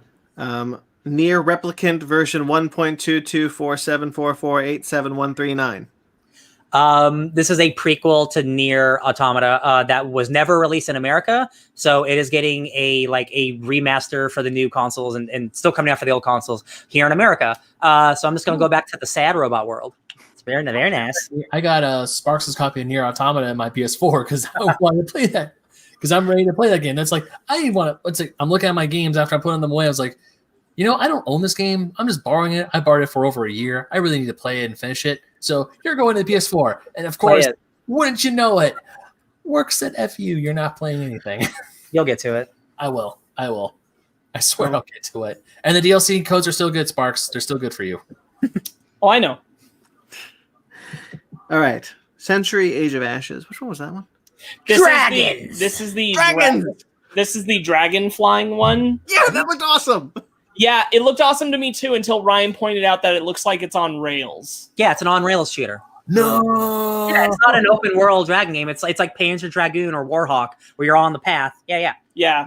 Okay. And then I watched it after he said that and I'm like, oh, he's right. Because guys, the few dragon games that have come out where you have like an open world with the dragon have been pretty bad. There are very few really good open world dragon games that are not Skyrim. You don't play as a dragon. You fight and kill dragons and ride dragons. Just everybody wants squadrons with dragons. Yeah. That's what I thought this was. There's a PS3 game called Lair. That was really bad. That was like you control the dragon with a controller. That was bad. There's a Rain of Fire game that's pretty cool, but it's not great. It's just fun. Dragon games surprisingly bad. What about Dragon Guard? Don't you control dragons in Dragon Guard? No. That's like an RPG. Like you play as a man. Well, I mean, yes, you do actually. You can fly with your dragon. Oh. But you don't be a dragon. But it's not like I just want a game as simple as Star Wars Squadrons that the concept is exactly what you do in Squadrons. But you're on a dragon. But you're on a dragon. Like that's all I want. Dragon Squadron sounds great. We'll talk about that actually later too. Yeah. Super Smash Brothers announced Sora finally after all the rumors. Listen, we got an S name. It was an S name, so we weren't totally off. All right, I'm done. Ben, I'm sure you must be very excited that Sora is now in Kingdom Hearts. Screw you. Ben, just so you know, that stuff like does not actually come through very well on our end at all. He was trying to play One Winged Angel. It sounded like Sounded like the Psycho theme. Yeah. It was One Winged Angel. Right. Sephiroth was announced for Sephiroth is announced for Smash. So at first, I mean, I'm happy. I'm excited. Like the more I watch that trailer, the more hyped I get. But because Ryan sent me the picture, murders Mario. Yeah, I was like, what? Because Ryan sent me the picture, and at first I'm like, really, Sephiroth? The reason why I feel that Sephiroth it's the lowest of the hanging fruit when you want to put a Final Fantasy character into Smash Bros. I even mentioned this in my article if you want more, but because there's so many other characters you could have put in. Link is in the description for my thing. But there's so many other characters. I mean, I get that if you want a villain, then you go with the most popular one because 7 is the most popular one. It is. As much as I want people to play the other Final Fantasy games like 6, 4, 15, 8 even. 7 is the most popular one. That's the one that got the biggest remake. So, I mean, I get it. I understand it. On the positive note, the way they're implementing his playstyle with his sword, it looks rad. He's probably going to be busted, but it looks so fucking cool. Ben, I read your article and like, I get why you feel the way you do, but I'm also like, Smash Bros. Is a game made for people who have not necessarily played the individual games that characters are from. True. No, it's a game made for them. And like a lot of the other characters you name, for example, like I would go, yeah, I guess I get it. Sephiroth is the one that's going to get people to be like, it's, you know, they're still trying to grab the people who are sitting on the sidelines who like, I haven't bought the DLC for Smash yet. Oh shit, Sephiroth! And like, yes, I will. Think of like that's what it's for. It's not for the people to get them to go like, oh, they added, that person that I guess is from Final Fantasy IX, but I never played it, so why does that matter to me? I guess I'll just let that DLC go. That's not how it works. Like, think if you're like a 9-year-old and you're like, oh my god, now I can finally have my dream battle of actually Cloud versus Sephiroth this anytime I want. Like, that's not Final Fantasy Dissidia either.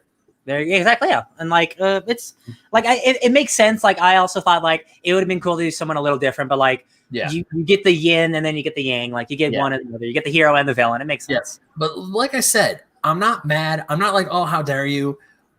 Because the more I think about it, and the more, because I watched that, I'm not gonna lie, I watched that trailer like 4 or 5 times. It just hypes. His big ugly form. That whole trailer, because they didn't show us what his final smash is. And I even watched reactions on YouTube because people are like, oh, it's Meteor. And I'm thinking, oh, it's probably his final form in the game, and then it's Meteor, or it's something. And also, they're giving Cloud the Omnislash version 5, which is from Final Fantasy VII Advent Children. They're giving Sephiroth the wing from Advent Children. Guys, that amiibo, like the amiibo for Sephiroth, is going to look so good next to my Cloud amiibo. It's going to look so freaking rad. If it's not sold out. Yeah. I've seen that movie. Yeah, it's a good action movie. That's what I'll say. it is a good action movie. It's got some really cool sword fights, and that's all. That's about it. And it's also got a kick-ass version of One Winged Angel. Yeah, and another. I've seen both of the Final Fantasy movies actually. Actually, there's a third one, but you don't have to watch that one. That one's about Final Fantasy 15. Don't worry about it. I got it. I've seen them all already. Kingslayer. Yeah, King. Oh, damn it! My collection's not complete. Ryan. I think I watched that. Yeah, but and other good slice of life news about Sephiroth being in Smash is that the Smash Bros. Game has over 800, probably 900 pieces of music, all from the games of the characters they're in. When Cloud was introduced, there were only 2 songs: the main battle theme that you hear in the game in Final Fantasy VII, and the boss battle theme. That's it. So now that we have Sephiroth, we're gonna get more music. And of course, we're going to get One Winged Angel. That's a given. But hopefully a few more tracks. Maybe the original and the Advent Children one, because that is a bomb-ass one. Who knows? Maybe the version from 7 Remake. I don't know. But this is going to be more music from Final Fantasy 7 in the game. Isn't the map from Final Fantasy 7, though? Or the remake? Yes, the map is from Final Fantasy 7, but the music doesn't necessarily have to be, because over in both of Sonic's stages, there's music there from Sonic Adventure 2, and Sonic Heroes. He's right. Come on, Nintendo. Yeah. That image of him stabbing Mario is pretty cool. It's iconic. They knew what they were doing. I truly wish that they hadn't revealed it was his overall strap and it just like cut away. And like you just left you to go. No, even the opening with Galeem up in that big and angel light thing just staying out there, then him getting sliced. I gotta tell you, and then watching that cinematic with Mewtwo and Mario, I'm looking at it like, man, only video games. That's how I feel playing Fortnite. Yeah, exactly. And even there's this great cut where it's gameplay footage where he throws, it's one of the projectiles, it's a bomb projectile, and then it just cuts to the CG explosion and Sephiroth walking away from it like nonchalantly, and then Greninja Bayonetta trying to kick him, and he just slices them back. All right. I'm excited. I can't wait. He's coming out later this month. I'm happy. Yeah, it's soon. Probably gonna be my new main, to be honest. Perfect Dark. Perfect Dark this is going to be kind of a reboot of a N64 Rare shooter. This is kind of the GoldenEye sister game, basically. It was made by Rare. They did a 360 Perfect Dark game, Perfect Dark Zero, and it was totally mediocre. So they're going to reboot it again because the Xbox needs another franchise again. That's one with like the drone flying through the building, right? Yeah, okay. It's all about technology and shit. Yeah. Okay. Back 4 Blood. Left 4 Dead. Yeah. Hey guys, have you ever played Left 4 Dead? Because boy, does this look exactly like Left 4 Dead. When I was watching that trailer, I'm like, this is what I want. This is what I want. Yeah. There are like 4 games that we're going to talk about that are spiritual like remakes of games they made before, but they can't call it that. Like this is Left 4 Dead. The Callisto Experiment is Dead Space. Like there's a couple others. It's a good year for people just wanting to make what they want to make. Yeah, I'm so I've been excited since they announced Back 4 Blood. I am very happy to see this trailer and like I'll admit I'm kind of sad we can't just also have boomers and tanks and like stepped up to new levels and the smoker and the hunter and the we're getting the spitter and all that. No, we're getting like new versions of and new things, and I'm all about big boys. Yeah, I'm all about new things, and like these are more grotesque in a way, and the barrier on what's possible with this version feels less restrained. They got more power. Because like honestly, the tank was the only thing that felt absolutely bonkers out of control in the original Left 4 Dead. Mm-hmm. Yeah. Like just like how did this even happen? But even that compared to like some of the monstrosities you see specifically in the gameplay trailer for Back 4 Blood is like, oh no, this is like Left 4 Dead meets Resident Evil is where we're heading, and I'm way into that. Yeah. As a concept, I am pumped to play Left 4 Dead 3 with my friends and feel that vibe again. Absolutely. There are like there was also like 3 Left 4 Dead type games we're going to talk about, and I'm like, oh man, I got to buy all of them, I guess. Some stupid bitch sent me all the Left 4 Dead games. Hell yeah, you What did. an asshole. I Who did know. It was him. There's this one creepy guy who gave me the new Predator game earlier today. I was like, Me too. I was like, wow, that's weird. What you buying? Who was that? Thank you again, All right. buddy. I really appreciate it. Sounds like Basement Arcade. Yeah. Hood, Outlaws and Legends. Ooh, let's play some multiplayer Assassin's Creed. That's what this looks like. I'll be honest, I was more excited before I saw this trailer. Yeah. I was more excited when I saw the last trailer, Which was a CG trailer. and now I've seen this trailer, and I'm like, probably not. Yeah, I'm super into like doing heists with my friends, but like it doesn't. The combat looks like totally whatever. Play it on Game Pass with you. I will hella play it on Game Pass with you. Scavengers. The beta open for Scavengers. Cool. I'm sorry, because of all Like the an open world, like shooting people game sweet. on Stadia. I don't know. I don't remember. I don't remember. Doesn't matter. Scavengers, open world scavengers. I didn't see the Scavengers one. The Callisto Protocol. Yeah, it's just a CG trailer. But I'm just the story behind this is really great because the guy who's making this game, he founded like EA Redwood and he made the Dead Space games. And then that studio got bought and I got put on Call of Duty. And when you go and make independent dope ass games and then you put on Call of Duty, that ruins your life. And he hated it. So he left the studio and he found his own studio. He's like, I want to make Dead Space again, but I don't have the rights to it. So let's make the Callisto Protocol. Here we are. He said in an interview, or you watched it, he's like, I want to make the scariest video game of all time. Dead Space is one of the scariest games of all time. So if he has a bigger budget to do something like that again, yes, please. Thank you. Dead Space Basement Arcade up now. Yes, it is. Yeah, this is really cool. I'm super stoked for this. Warhammer 40,000. This is another Left 4 Dead.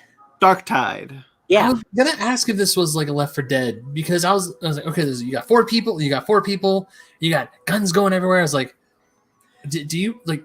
I was like, do you like play as everyone or is this multiplayer? What I mean, it's Left 4 Dead. So there's a Warhammer game called Warhammer Vermintide, which is the fantasy version of Warhammer. You got Warhammer, which is fantasy, and the Warhammer 40K, which is science fiction. So now they're just making the science fiction version of that. What I like about the enemies here, they're Chaos Space Marines. They're basically demon space Vikings, and that's who you're killing, or demon space Vikings. And I'm about that. They look real scary. I want to be a big half ogre man. There's that one dude who walked out and he had this armor with like spikes coming out from his collarbone. And I was like, that's rad. Yeah, I think he's probably like a Chaos General. He's pretty cool. I'm looking forward to go to the store because I need to pick up issue 3 of Marnius Calgar because I got issue 2. I haven't read it yet, but I got issue 2. I need to get issue 3. Appreciate you. I'm just happy they pump out like 1,000 Warhammer games a year, and half of them are good. I'm hoping this one's good. Yeah. Okay. Open Roads. This looks great. Yeah. I want to play it. Grandma's a jewel thief. I realized. So while I was watching Open Roads, I realized why I really like a lot of indie games is because, like, specifically indie games like this, is I'm like, oh, they're just like original graphic novels you play. Yeah. That's it. That's why they're so great. Yeah. So one of the games that the studio made before was called Gone Home, and it's what got them super big, super famous. Gone Home is a story. It starts out, you think it's like a haunted house story, but it actually turns out to just be an empty house, and it's a girl discovering that she's a lesbian. And it's just a story about finding notes from her parents and like all this different stuff. But it's a super kind of quote unquote boring game of you just walking in a house discovering yourself. So if it's anything like that, then this game's going to be dope. Again, like it's about a mystery of you finding out your grandparents might have been jewel thieves. That sounds dope. The mom's involved. It's Carrie Russell. She looks like a rogue. I'm into it. I noticed a lot of characters. I mean, the Cruise that we saw today, the Hope in that movie, she had like the white stripe on her hair, and this one has a tuft of white hair. It's to show that you're older, but they can't commit to full white hair. It's like, oh, I'm a silver fox. Yeah. I kind of dig the white stripe, though. I'm not gonna lie. Mm-hmm. Every time Oded Fair is not in Star Trek Discovery, I get upset. All right, Dragon Age 4. Yeah, it was just like a small trailer. Dragon Age is again, you got the fantasy to the Mass Effect sci-fi of BioWare. BioWare's been having a rough couple years. Dragon Age, the last Dragon Age was really good. It won a lot of Game of the Years because that was a year that the PS4 launched, so there wasn't a lot of competition. So that was it Inquisition, right? What? Was that Inquisition or no? It was Inquisition. Yeah, that one's great. Oh. That's a game where you can walk to the world and just dragons are battling. I'm like, hey, next gen's cool. Dragon Age is great. We've been waiting for this game for a long. They've been working on this for a long time. I hope it's good. I hope so too. Which one's Endless Dungeon?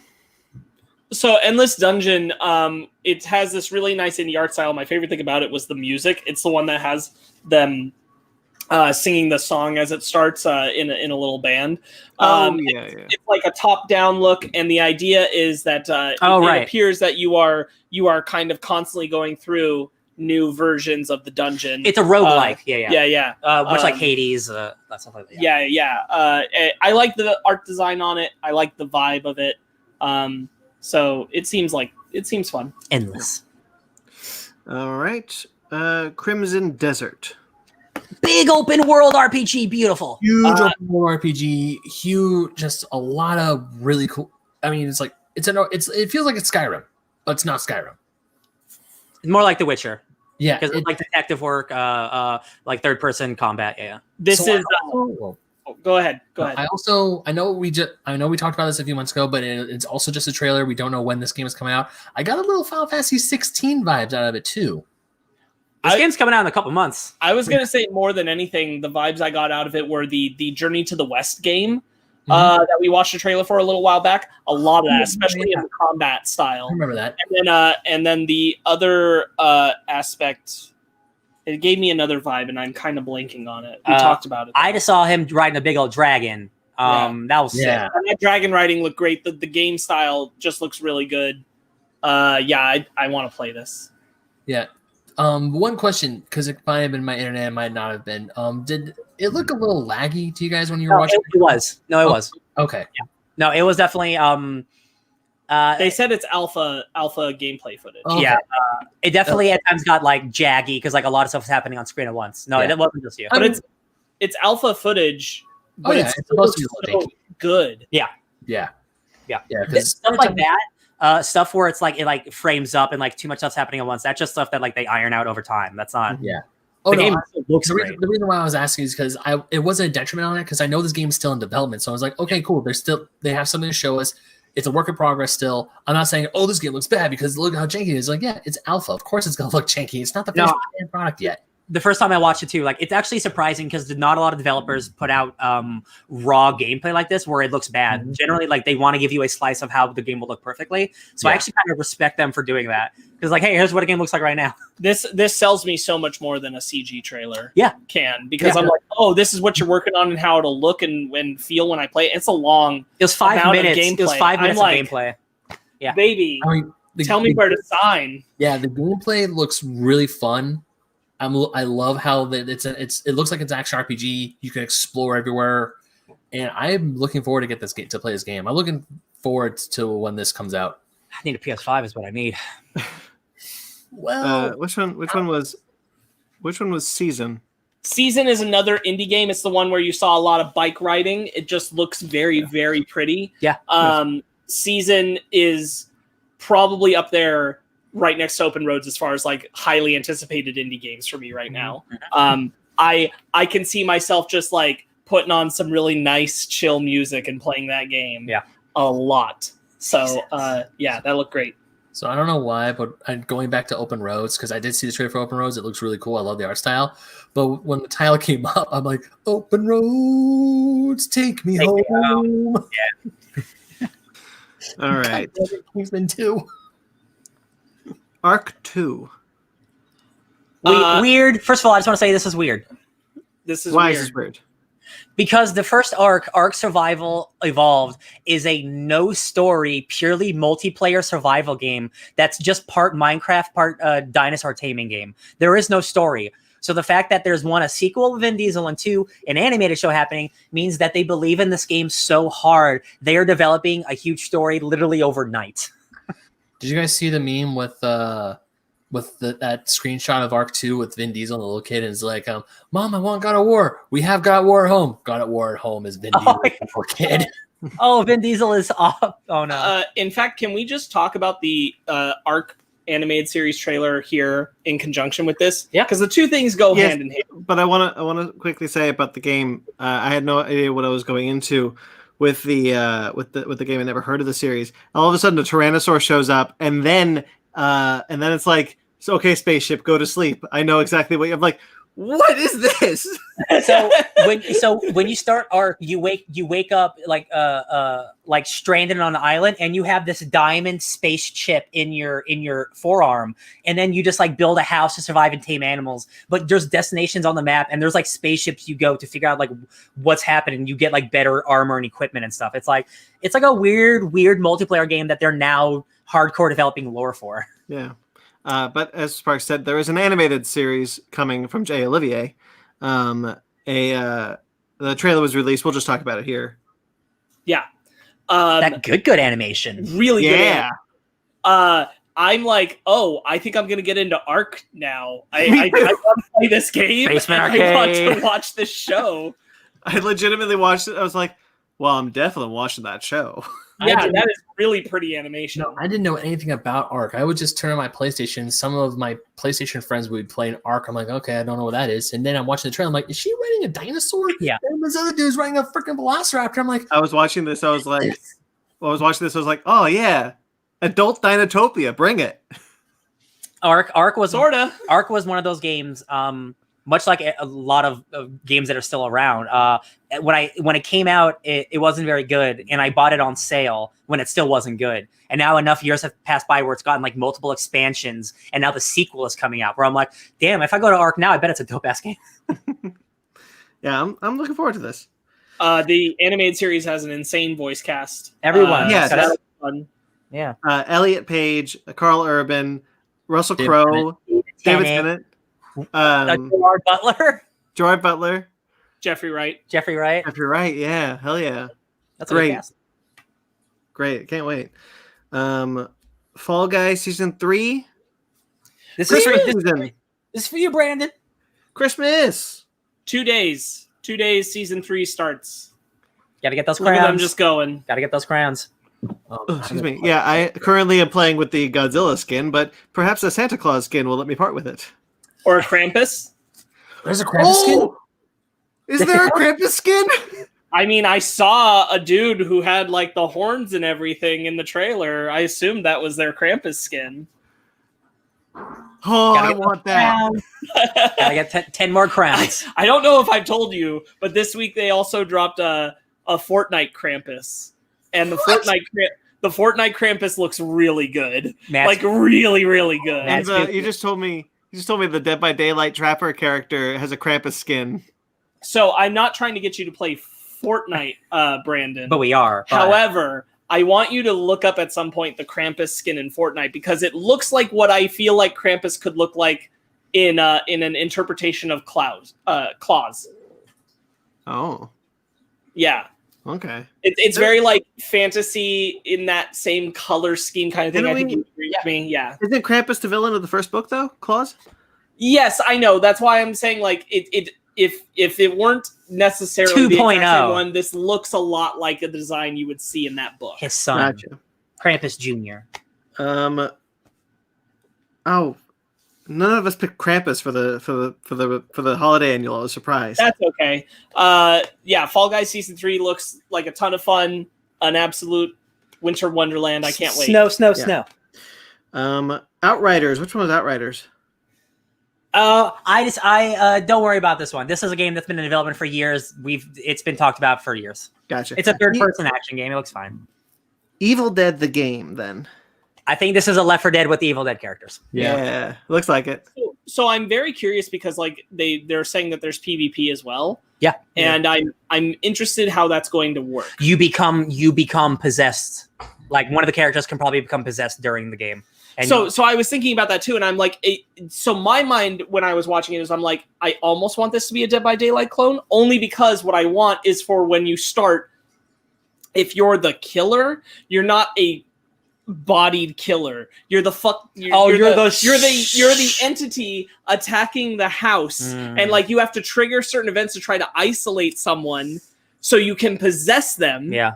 And then you take from them and create the persona who's going to kill the others. Yeah. Did That would be rad. Did we see gameplay? Was there like one shot where like it showed Ash shooting? And like you can almost kind of like you can almost kind of RTS other Deadites into certain scenarios sounds so that dope. you could do it. And I'm like, that'd be a cool way to mess with your friends. I'm sure that's not this game. I don't think I want to be clear that I'm not. certain this game is not that's better than what this game probably is. But when I was conceptualizing what the PvP was, I was like, man, that'd be dope as hell. See, Resident Evil 3 has that like mastermind mode where it's multiplayer, where it's 3 versus 1, and you are the director and you spawn zombies and you spawn traps. Because what it is essentially you'd be creating your own haunted house situation for your friends every time. That sounds so good. Yeah, it's also got characters from the movies and the show, which is cool. Yeah, that's awesome. That show's good. All Evil Dead canon is canon. Hell yeah. Correct me if I'm wrong, but that wasn't Bruce Campbell narrating, was it? It is. No, it's definitely That's his audio from the older movies, I think. Oh, even better. Yeah, I think it is directly the audio from Evil Dead 2. I think so as well. It's young Ash. Yeah, it's the opening of Evil Dead 2 when he's saying this happened, this happened, this happened. All right. I am very curious to hear how the PvP will work, but I'm into this. I think of the Friday the 13th game and how that game was totally fine. Yeah. And I want this to be better than fine. I also want that. There's just so many of these types of games coming out. I'm wondering if it's going to get like left in the dust if it's not good. Possibly. Yeah. Okay. I'll be left in the basement. Oh. Returnals. Which one's that one? Returnal is the one with the blonde lady? blonde lady who looks a lot like Brienne of Tarth. Thank you. I can't remember the actor's name. Agatha Christie. Gwendolyn Christie. Gwendolyn Christie. There's crazy bosses. There's like a boss with like super tentacles and like it's fast shooting. I think it's a third person shooter Dark Souls, Ben. I think it's a shooter Dark Souls. Yeah. With like crazy bosses. Like it's called Returnal. You're probably gonna be returning a lot, so you're dying. I want to play it. This trailer sold me more than the first one did. Yeah. It Takes Two. Yeah, it does. This is probably my favorite game from this whole thing. I thought this was hella charming. I liked it. I like this one because you don't see a lot of games that are like, hey, this has to be, or I don't know if this game is going to be pure co-op, or maybe the best part of it is because it's co-op. It's a co-op game. I know it is a co-op game, but I don't know if there's a single player aspect to it.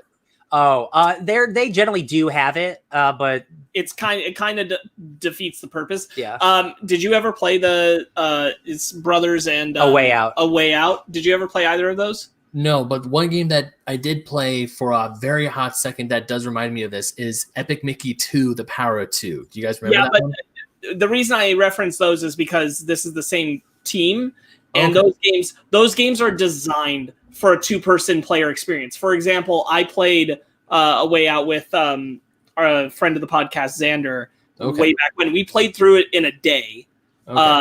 Because he brought it over when I wasn't feeling well and stayed home. And so we just played through the whole thing. And the thing is that like you're playing together and you're making choices and your choices are affecting the narrative. I don't know that that's exactly like how this one will work, but in A Way Out, that experience of like making choices and playing through the narrative together and forming your characters, and it is designed as a two-person experience. It's not really made to feel like I wouldn't play that game by myself. Right. It's not a game designed to be special in a single player way. There's nothing.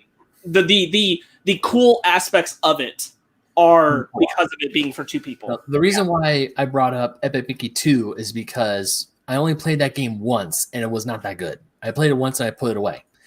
I never got past the first Epic Mickey. This one looks really good. It looks really fun. And I also kind of like the story about how I was gonna say I really like the story of the husband and wife trapped in these doll bodies. Yeah, but I think it looks really cheeky. Yeah, but it's not like everything's all fine and dandy. It's like, oh, we gotta get better. It's them also trying to fix their relationship.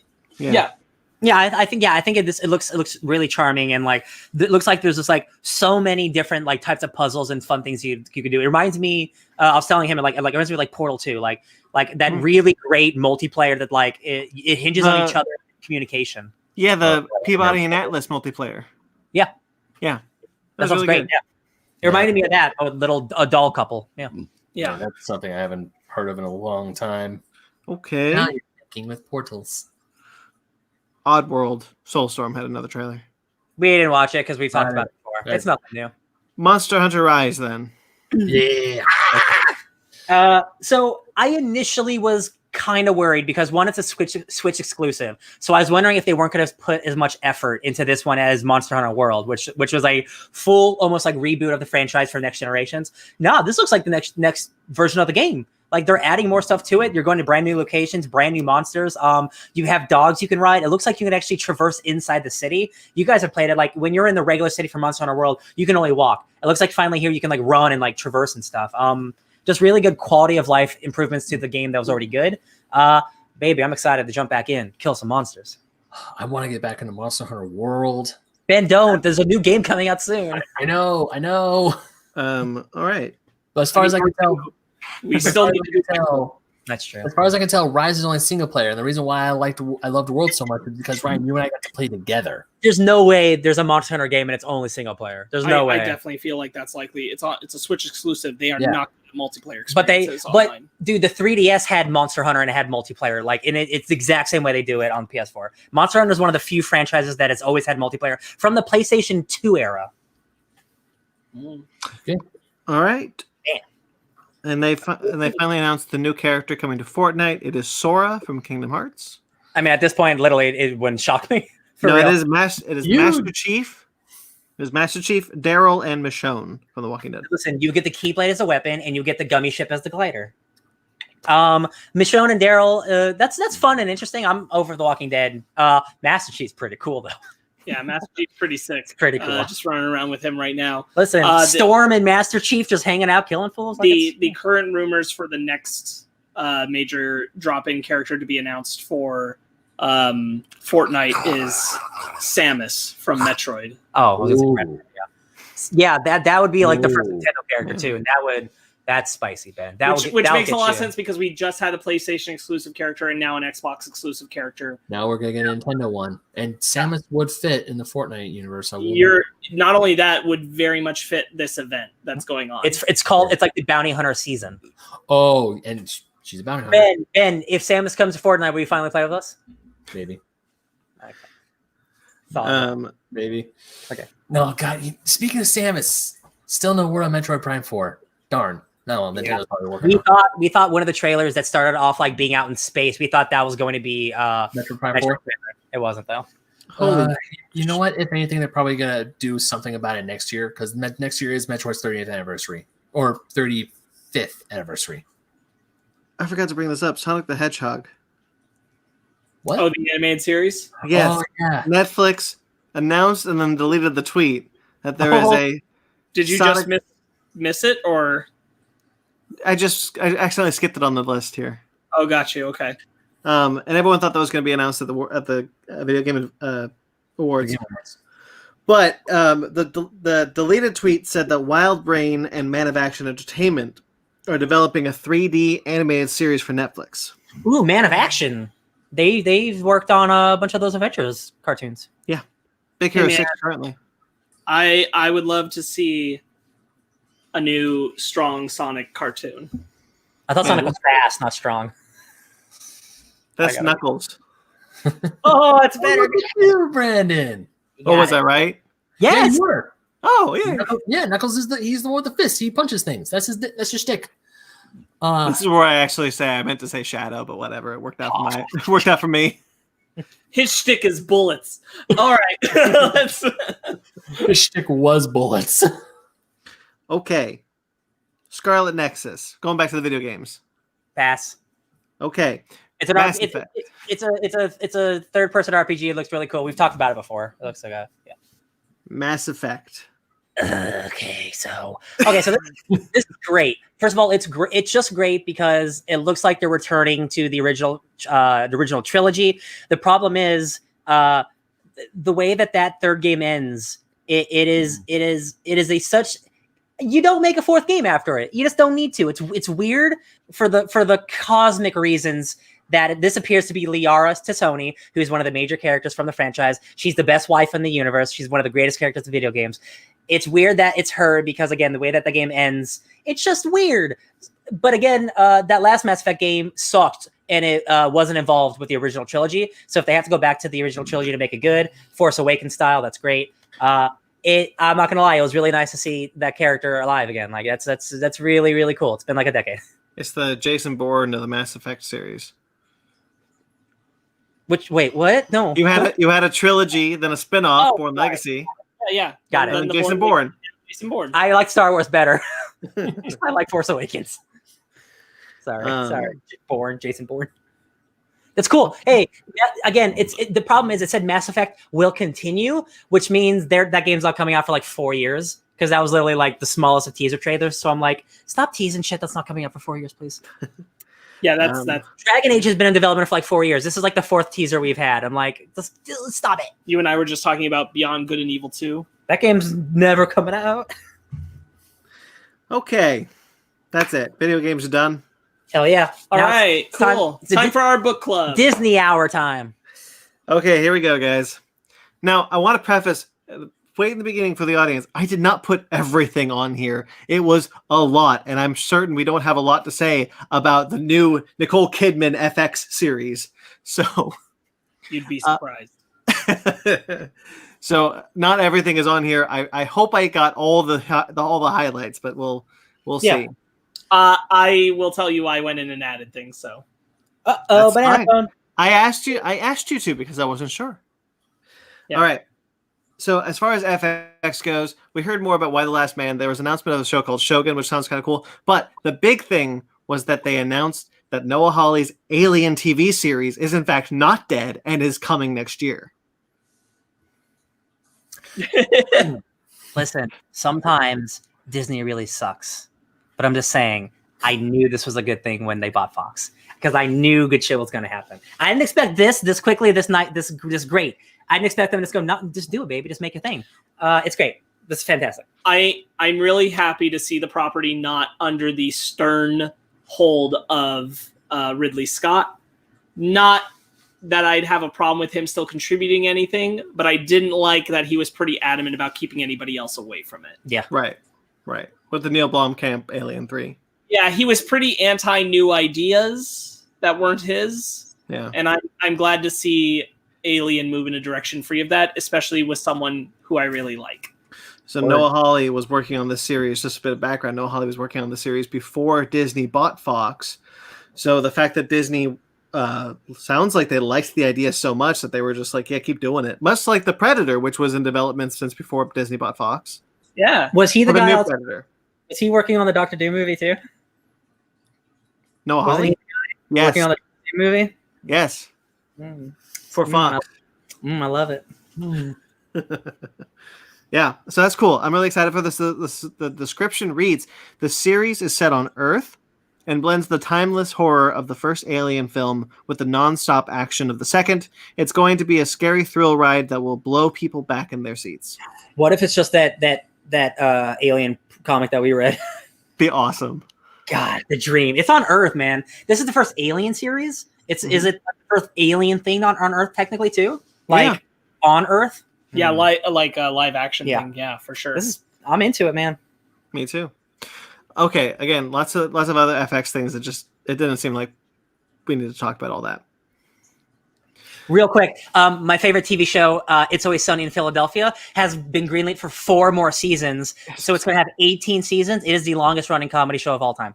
Damn. That's awesome. I love you guys. That is not animated. That is not animated. Yes.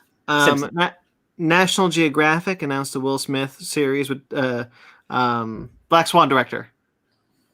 Darren Aronofsky. Chris Hemsworth is doing a Nat Geo series. So Will Smith, I told you guys, was on Shark Week, and it was all about like diving with sharks because he had this deep fear of the ocean ever since he was little. And I guess now that he overcame that, he's like, all right, I guess nothing can kill me or scare me. So go everywhere in the world. He's turning into Tom Cruise. World. Yeah, kind of. So yeah. So again, a lot of stuff that I just didn't think we would have a lot to talk about. Not all of it, sure. But Pixar had their thing as well. I'm going to just say the best one first. They announced Lightyear, which is coming. Chris Evans is going to star as the character that inspired the toy Buzz Lightyear. Okay, hold on. Okay, this is great. So does this mean that aliens exist in the real world of Toy Story? Does this mean this is going to be a failed experiment by the humans? Like, what does this mean for the fiction of the Toy Story universe? You misunderstand.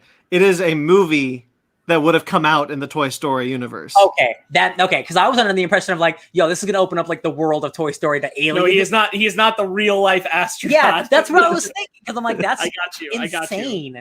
So essentially, much like the animated movie that we got way back in the 90s, right? Say it again, Ben. God. Ben is asking if this is like a Buzz Lightyear of Star Command, which was the movie that came out and launched the cartoon show on Disney XD, I think at the time, or Disney, whatever it was. Yeah, it was Toon Disney, which eventually became Disney XD. Brandon's gone. I think his thing is lagging a whole lot. Yeah. In the sense that like that was the cartoon show, sure. However, this will be like Pixar's true own take on it, because it will be them telling the story of like this character that is Buzz Lightyear and going and fighting Zurg and all this. Hi, Brandon. Welcome back. Did I miss the talk about the animated series Buzz Lightyear Star Command? Yeah, we were just doing it. Yeah, we were just. Damn it! It was brief. Don't worry. I love that show. Yeah, that's a good show. I'm sure that there will be things that are wildly different about this and everything. For example, it wouldn't shock me if the three-eyed aliens were not part of Buzz Lightyear's universe in canon.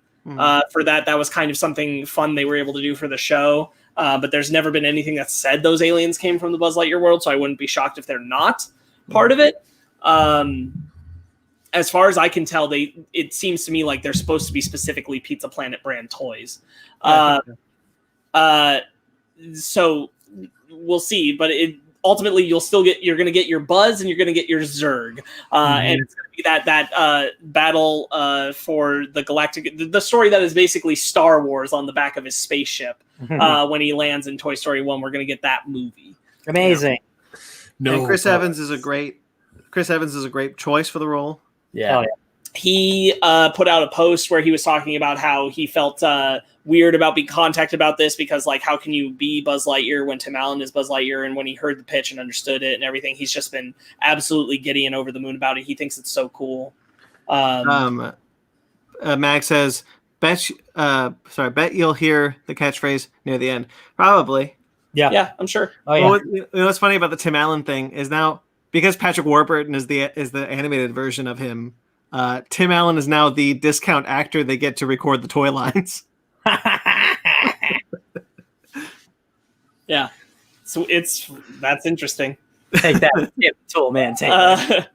But there he is. He's still Buzz Lightyear. So yeah. But this is really cool, and they're clearly very excited about it at Pixar. I'm stoked to see it, and this is coming out soon. So summer 2022. Yeah, two wow. Pixar. We are getting 2 Disney films this year and 2 Pixar films next year. 2 Disney films this 2021. I'm already thinking ahead. 2021, 2 Pixar films in 2022, and 1 Pixar film in 2021. So it's crazy. Yeah. So it's directed by Angus MacLean. The name. It's a cool name. Angus MacLean. Turning Red was the other animated film they announced by the director of Bao, the short film. Domi Shi, right? Yeah, I think so. The director. About a girl who turns into a giant red panda. Heck yeah. Yeah, when her emotions overcome her, she turns into a giant red panda. That's her Hulk. There's a panda. It's a Looks cute as hell. Yeah. Stoked. Yeah, man, it's a cool little thing. The interesting thing about it was that they didn't talk about Monsters at Work. Well, okay, so technically that wouldn't be coming out of Pixar. Disney Animation for television is making Monsters at Work, not Pixar.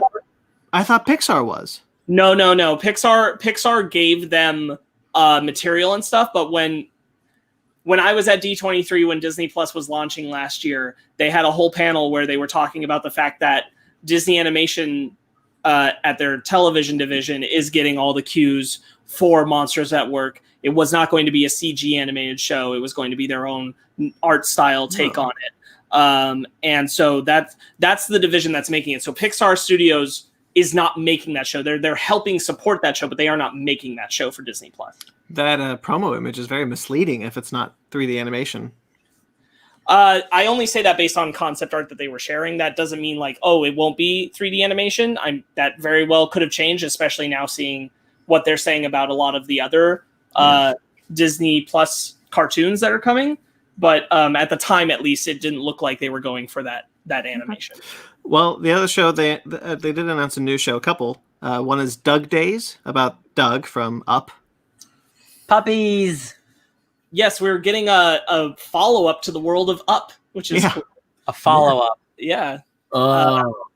Doug, Ben, did you hear that Never Gonna Give You Up is not on YouTube anymore? I'm not going to go for that. I'm not going to. No, you thought about it. No. Okay. No. They did. Funny enough, that song is on my playlist too. So no, I'm not falling for that. Sparks, what are you saying? They did release a clip of Doug playing with some puppies, which I thought was really cute. Adorable puppies. My God. The Doug Days shorts, I think, is a wonderful idea. I'm excited to see it. I love puppies. Him living with Carl.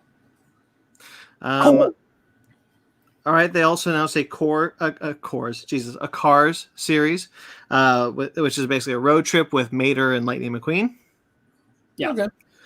But that is also essentially going to be a shorts series, and I only specify that because of what you're about to say with Win or Lose. So Win or Lose is described as their first long form series. Yeah. And it tells the story of a middle school softball team in the lead up to a big championship game, with each episode from the perspective of a different character. Oh. Cool. Yeah, I think that's really cool. They explained in the announcement that this was based on two of the writers who work at Pixar and would go into a meeting, and they come out of the meeting. One person would think the meeting went great, and the other person would think the meeting went terrible. And they thought people have different perspectives, and so they wanted to show that through this world of sports, a baseball game, all that. I love it. I think it sounds really cool. I love it. Arrested Development Season 4 did that. Oh my God. I thought for a second you were about to announce the Arrested Development Season 6 is happening. I was like, no, let it die. That ending's the very last shot of that show is not bad. The rest of those seasons are not good though. Yeah. Pixar Popcorn. I didn't add this. What is this? Pixar Popcorn was really like kind of a blink and you missed it announcement, but they are releasing a new series called Pixar Popcorn, which is going to be a series of shorts, mini shorts. 7 seconds. I imagine like probably a minute and a half or so. Their shorts have now extended up to 8 minutes in length kind of thing. These are probably going to be 1 to 2 minutes, but they are little snippets. And from the image they put up, it looks like nearly every Pixar property close to is kind of going to get a revisit at some point through this mini shorts thing. Finding Nemo was up there. Toy Story was up there. It looked like Ratatouille might have been up there, but I'm not certain if I remember that right. And also Bug's Life, I think, might have been up there. Bug's Life. That'd be cool. It was a real blink and you miss it thing. I haven't been able to find that image again, but we're going to get a bunch of mini shorts from Pixar properties, which is cool. Yeah. Then Disney now, I guess. They announced The Lion King is confirmed to be a prequel. It's one of the upcoming Lion King movie. Yeah. I wasn't sure if you wanted to talk about this, but you did put on The Mysterious Benedict Society. Had a trailer. I did. That was when I thought everybody could watch the trailer. I watched the thing, so I saw it. Yeah. I found a thing. Okay, good. Yeah, I wanted to talk about it because I thought that trailer was pretty good. I really like Tony Hale, and he looks weird with hair. He does. Her name's escaping me, but I know who I'm thinking of. I don't remember. The main lady in it. I don't remember. Susan Bill and Ted. Oh God, I know exactly. It's not Kate McCutcheon. No, it's not her. Shit. Oh well. Anyway, it doesn't matter. You know what I'm talking about. Yeah, this looks charming. Kristen Shaw is the other main actor in this, and I think this looks this is very Wes Anderson like esque vibes to this, in a like James Bondian Kingsman type with kids thing. Apparently it's a really beloved book series, and I think the show looks really charming in its own way. And I like Tony Hale playing good guy and bad guy through twin brothers. I think it'll be fun. Yeah, I like how he said that the arch enemy is his twin brother. Yeah. So after this, everything is Disney Plus until I say otherwise. The Lion King was not Disney Plus, but the Benedict thing was. Yeah. So this is a Disney Plus series. Also, John Chu was confirmed to be directing Willow. The pilot of Willow. He directed Crazy Rich Asians, which we kind of heard rumblings about, but we got the confirmation. Yes, exactly. Willow. Yeah, Willow. Wow, Willow. Also on Disney Plus. It's crazy that that's happening. Val Kilmer was Willow. Good for Warwick Davis. Yeah. Mm-hmm. Tiana was really exciting.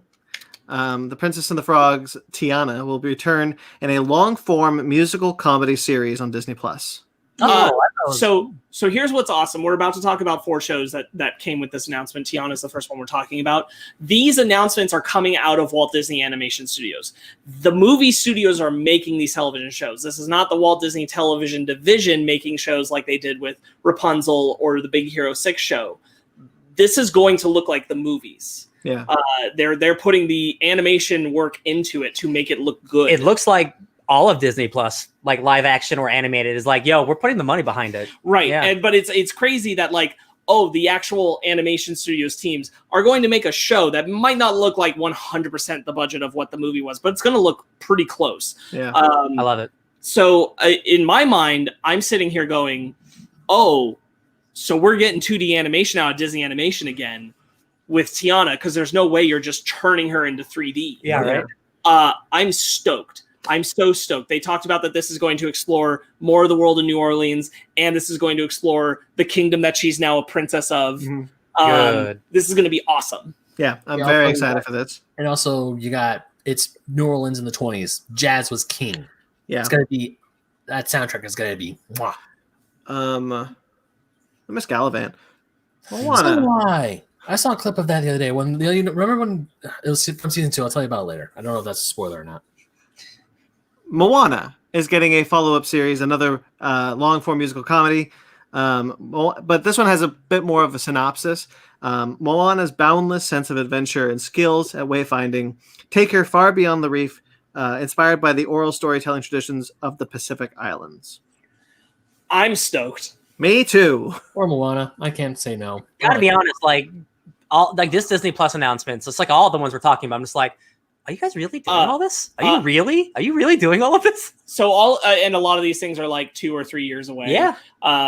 Especially these animation projects. But Moana and Tiana are 2 of my favorite princesses coming out of the Disney pantheon. I thought they were explored so well. I'm so stoked to see us returning to them. This is awesome. Mm-hmm. Yeah.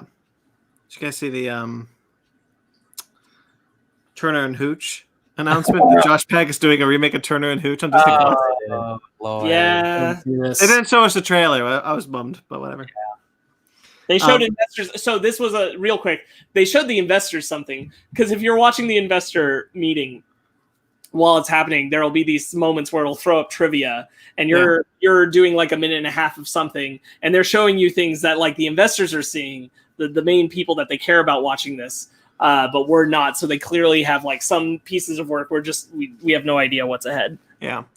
So there's a lot of the Star Wars ones. I was really excited. We'll get to it when we talk about Marvel, but like a lot of the Star Wars ones, Pixar ones, Disney ones were just like, and here's a sneak peek, and it doesn't show us. But Marvel's like, and here's a sneak peek. Here's all the sneak peeks. It was really weird to watch this thing, because like I've seen announcement things before. We've done Comic-Con. D23 does similar panels, maybe a little more extravagant in a way, because they're Disney. But to have the language of how they're promoting a thing be about purely its marketability, like the sentences they'll work in from time to time about why this is important to the areas of why they're appealing to it, and they're like, you really want to invest in this product kind of language. I was like, this is wild. This is wild to feel like I'm being sold this product. and rather than just like showing a trailer for a show that you just every once in a while as you're watching it, you get these little lines It's like we shouldn't be watching that this. are like, oh, this sounds dirty and adult. I'm feeling clean. If you stuck around, we have a feeling you're going to appreciate all the things we have to offer today on Disney Plus. Like, really, that's the vibe. Like, I think the only one who came into it with just like a really like cool, nonchalant vibe was Kevin. Yeah. Kevin What's up? You love Marvel? He's just kind of like, too. look, I'm just going to show you the things. Here's the things. But like everybody else had this like vibe of we're going to sell you on this. We're going to sell you on this idea. It's when we get to start with Star Wars Andor, and they're just like, Rogue One was one of our more profitable Star Wars films. And it was like, yeah, yes, sentences just like that. And if you stick around, like after all the announcements were over when Marvel was done, if you stuck around for a while, there's just a lady that comes out on the digital display still with a whole bunch of stuff going around, and she talks for like 30 minutes about like the analysis of their profit systems and how they have improved with how Disney Plus has done in the first year and all this stuff. And I'm like, this is crazy that I'm not like kicked out of this. What is happening? Like seeing behind the curtain. Yeah, it's like walking into a closed room. Yeah. I do want to say, because of a lot of the creators attached to these animated shows, the creators attached to the Star Wars stuff, the Marvel stuff, like all these things, it does feel like whether we watch them try to get us to invest in Disney Plus or not, it does feel like Disney Plus is the place where it's like, hey, I want to do this thing, and they're like, okay, do it, because Disney's got the money to do it, and they're like, hey man, as long as it's good, like we'll help, we'll do it. That's why there's so many new Marvel shows, Star Wars shows, Disney shows. It's like because people came to them as like, I want to do this, I want to do this, I want to do this, and there was a lot of excitement there. It's kind of like when we Sparks a little inside baseball. For the audience, we have a list of all the shows we've ever come up with. Yes. And so it's like us, like, well, I want to do this. We can do this. Let's do this. Blah, blah, blah. Unlike Disney, we don't have a lot of money to do that, but they do. Right. Anyway, that's what I think. Anyway, I could be wrong. No, I agree. Zootopia Plus, a series of shorts set in the world of Zootopia. Okay. Specifically what they highlighted is we're going to see stuff following the Sloth Flash, the Tiger Dancers of Giselle's team, and the little, I forget her name, but the little opossum bride. I know who you're talking about. The daughter of the Godfather I don't character. remember. I saw the movie once. I don't remember. Yeah. Big Daddy. It's cool. I'm glad that like Zootopia did really well what we talked about Wishing Onward had done as well, which was really vast, intricate world building for the different areas, locations, and hows of these animals living in this urbanized world. Right. And getting to explore more of that with tangential, non-important, or even not ever met before characters is a really cool concept. It's like, when the review for Onward, I said that I don't understand why the fairies are riding a full-sized regular motorcycle. You go to like Onward, where like the little people have little cars, and or why the centaur can't fit in his own car. Like it doesn't make sense. Yeah. Whereas in Zootopia, there's like there's Tundra Town. There's tiny cars for the tiny animals. And there's a port built into the train specifically for giraffes. Neck into they thought of all that. That's a good movie. That's a good movie. Zootopia is a great movie. I really enjoy it. Although I would like to see Flash getting his sports car. That's gotta be funny. Baymax is getting a series. Basically a series about Baymax helping people around San Francisco. Yes, it's about Baymax going back to his root system, what he's made for, which is to be like a helpful nurse. And so he's going around the town trying to find people who need him and help them so he's the Mandalorian. but in like a fun health practitioner kind of way. Yeah. The Betalorian. We'll see how that works. This big giant marshmallow walking around and is like, no, he has a new power that he can drive in his little container. Oh. Yeah. Good job, Baymax. Okay. The Mighty Ducks Game Changer. We got a first look at the new Mighty Ducks series at the investor meeting. It's not on YouTube, though. I found it.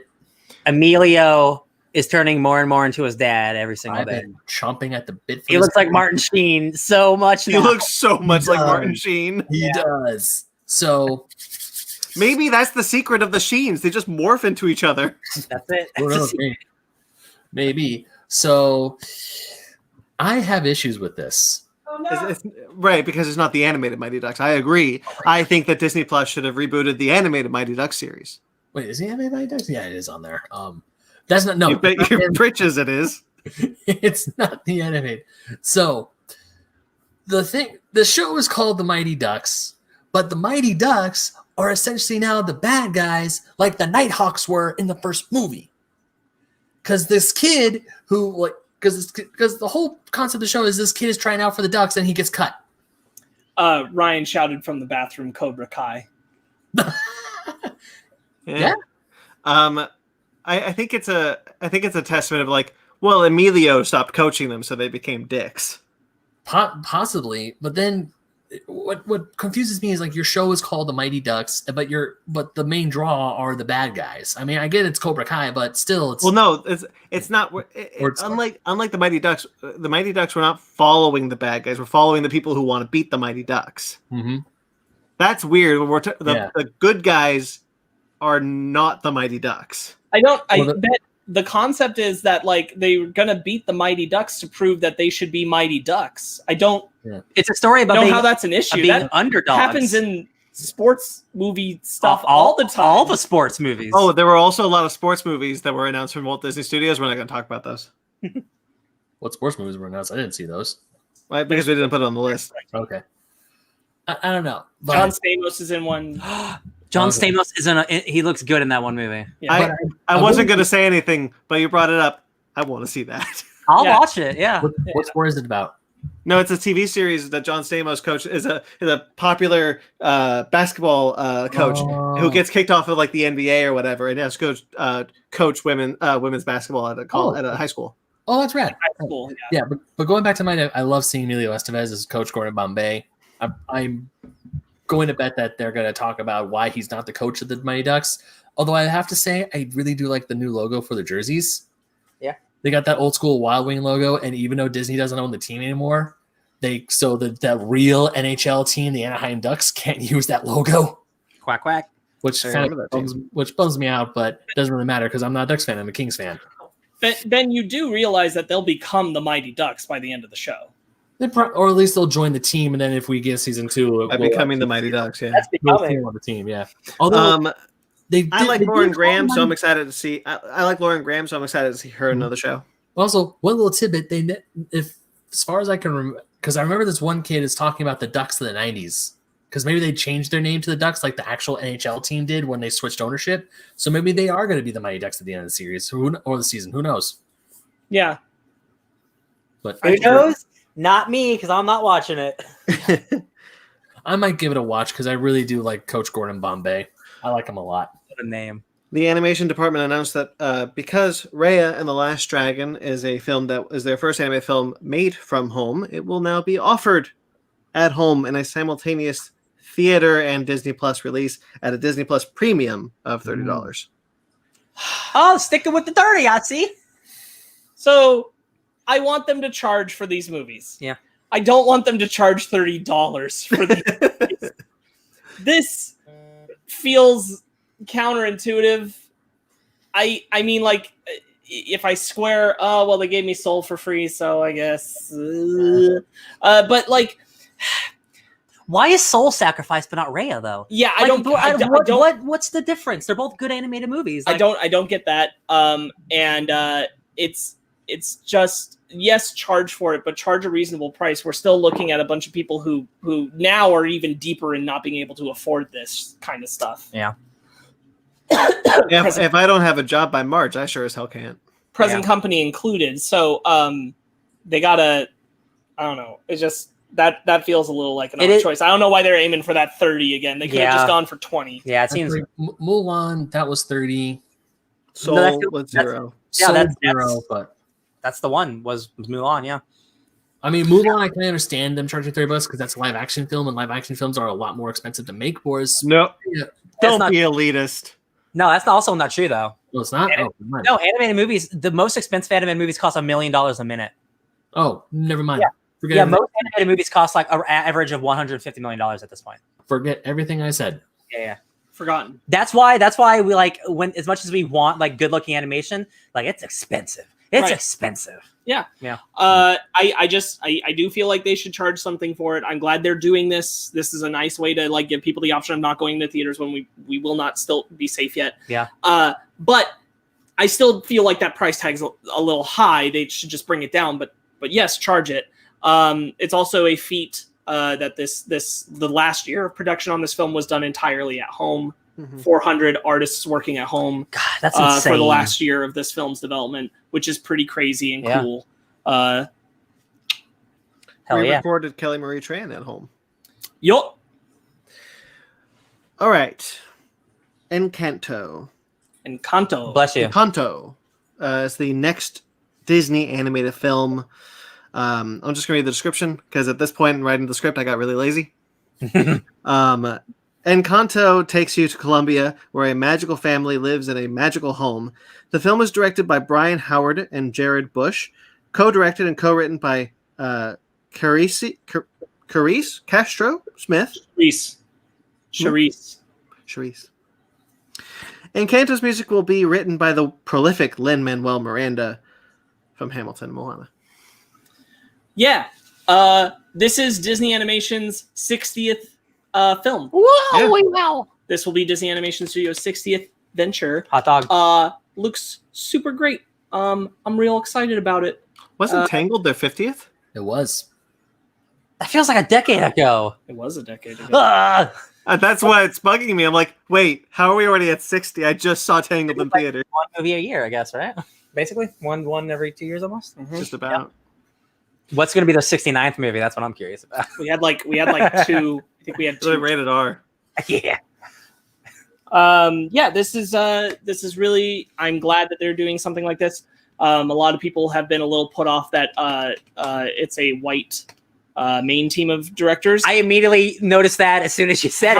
However, the other co-director, she is not white. Yeah. And so it seems they didn't say it flat out, but it seems like a story that she's really passionate about, and it's her first time directing, so they're kind of like the guiding team helping. That makes sense. Okay. These are the directors from Zootopia. So good. Cool. Okay. Zootopia's awesome. Yeah. Okay. Iwaju. I really wanted to talk about this one because I thought this looked awesome. Me too. This is a collaboration with a new animation studio called Kugali. It's going to be an all new science fiction animated series in conjunction with them, based on South African like sci-fi lore, on Disney Plus. Yeah, Iwaju in their native language, which I forget which one they said it was, but it translates to loosely future. So this is like an envisionment of African future. It looks really, really cool. The art design that they released for it looks really great. And it's awesome that they're doing a project like this. Yeah. The head of Disney Animation had a fun story where she was like, I read an article that just said, these guys will kick Disney's, well, I can't say the word here. Yeah. And then she was like, well, I had to work with them. So they like collaborated on this new series. I got a little bit Black Panther vibe, like the idea that Black Panther was like, what if these people were never colonized? Like, what if they were never? There's something there to that for sure. I'm super stoked to see what it is. This is going to be fun. Okay, so Disney Plus also announced a slew of movies. Flora and Ulysses trailer's not online, Squirrels. but it looks cute as hell. Yeah, it looked cute. Looks like a movie I'll also not watch. Yeah, It's based on a children's graphic novel. Cute. Cheaper by the Dozen is getting a reboot on Disney Plus from Blackish creator Kenya Barris. Oh, cool. It's going to be a multi-ethnic version of the cast, so the all the siblings will be different ethnicities. Yeah, very diverse. Instead of 14 white people. If you're gonna do that movie still today, you kind of got to. Yeah, 100%. Yeah. There's a new Diary of a Wimpy Kid coming. So this movie's animated. This is weird. There are 2 anime movies we're about to talk about. They are not coming from Disney Animation Studios, but they are coming to Disney Plus. They're coming from 20th Century Studios. Yes, right. That's just weird. Yeah. It's just weird. Well, 20th Century Studios, I didn't put this in the news, but 20th Searchlight Pictures, I forgot what they were called now, will be exclusive to Hulu. Mm-hmm. That's basically what they just said. So a lot of most of the projects they'll bring to Hulu, and then they're adapting new things from 20th Century Studios, like Diary of a Wimpy Kid, like the next one, which is the Ice Age Adventures of Buck Wild, a spinoff of the Ice Age franchise that is only recently theirs. Amazing! Look at them capitalizing on bullshit. I love it. The Diary of a Wimpy Kid one, they did show like a brief animation clip, and it is just like a pure recreation of the cover art and interior art that is used for those books. And I'm all about like going for that entirely at this point. Like just make an anime movie in that design. Yeah, that looks awesome. The Ice one is weird. I don't care about Ice Age, so Simon Pegg is coming back though. Cool. Don't care still. I love that money. Give me that money. We didn't talk. I didn't put it on here, but Night at the Museum was confirmed. Like we knew that was. We heard that was coming. But it is confirmed. They also announced that 2 of their heading to theaters movies will now be exclusive to Disney Plus. Robert Zemeckis' Pinocchio, with Tom Hanks starring as Geppetto. Yep. Get ready for some really weird nightmare fuel. And then Peter Pan and Wendy, which is the reboot of Peter Pan. David Lowery, who directed Pete's Dragon, is directing this one, and Jude Law has been confirmed to be playing Captain Hook. He didn't mention, but David Lowery, I also found out in looking at this, directed a Ghost Story from A24, which was one of my favorites. And I'm like, oh man, I like the things that guy does. I'm really excited for this Peter Pan movie, but I'm not so stoked for Jude Law playing Captain Hook. Yeah. I'll see it when I see it. It'll be better than Hugh Jackman. Here we are now. Hugh Jackman didn't play Hook. Us. Oh, you're right. He put Blackbeard. And no, it won't. Yeah. What's his name from Tron Legacy? He played Hook. Jared, you're right. It will be better than that guy. Jared Hutland or whatever. Jared something. Garrett Hedlund. Garrett Hedlund. Yeah. Garrett Hedlund. But it will not be better than Hugh Jackman playing Blackbeard. I'll never forget. Well, I'm just a simple miner. Anyway, they also. I'm really glad that David Lowery is the person behind this. That gives me a lot of faith in the project. Which I didn't have before. And you know what? Pinocchio, I'm sure, will be suitably creepy. Also, Tinkerbell's black. I forget the name of the actress. Apparently this was announced a while ago, but I just found out. That's cool. Tinker's Bell. They also announced what we've heard rumblings for a long time. Is the sequel to Enchanted is finally happening. Disenchanted, with Amy Adams returning. I'm very excited. I love that first movie. I'm actually kind of looking forward to this. Just by the title alone, she's gonna be in because she's now back. She's now in the real world. So been here for 10 years. Yeah, she's like, man, this world sucks. Divorced Patrick Dempsey. Oh, not McDreamy. Not McDreamy. I hope so. Wait, isn't James Marsden in that movie too? Yeah, but he with Idina Menzel. Adele Dazeem, who is the girl in the real world who was after Patrick Dempsey, but she really wants a fairy tale prince essentially, and she meets James Marsden, so she goes back to the animated world. Got it. I really like Enchanted. Maybe not directly divorce Patrick Dempsey, but have marital issues that could lead to divorce. Look, divorce him. He always sucks. Listen, he's a bad guy in Transformers. Stop. I really like the Enchanted movie. He didn't deserve to get her. It's true. It's true. Okay. They also announced that a new Chip and Dale Rescue Rangers movie is coming. Wow, a movie? Yeah. With John Mulaney. I didn't know it was a movie. With John Mulaney and Adam Sandberg. Akiva Schaffer. Andy Samberg. What did I say? Adam. Whatever. Real quick, there's an SNL joke where it's just like Andy Samberg, Adam Bamberg, Sandy Sanders. That's not SNL. That's Whitest Kids. Is that Whitest Kids? Yeah. I think they've also done one of those, so they might have stolen it from them. But yes, that is a Whitest Kids You Know reference. Yeah, Sandy Anders. God. So John Mulaney and Andy Samberg will be voicing the characters. Akiva Schaffer is directing it. It's going to be a hybrid of live action and animation. They said that that they can't deal with the fact that people have moved on from their characters. I like the casting. I'm not okay. First off, I'm confused why this is Rescue Rangers and not just a Chip and Dale movie. Yeah. I'll say that. I feel like Rescue Rangers is kind of a different entity on its own in a sense, and honestly, more something I want to see in the DuckTales route.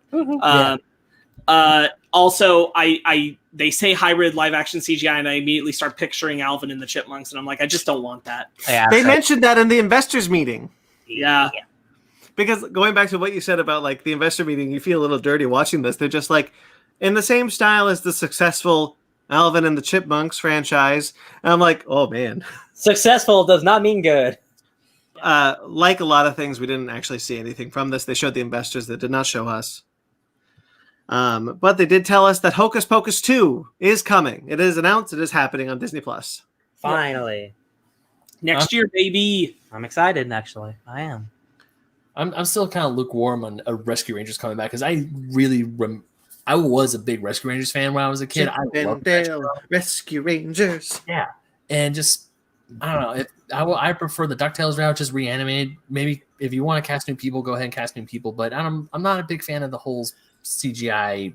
No, I agree. I'm not a big fan of just that concept of the way they do live action CGI. Most of the time, I think it hurts more than it helps.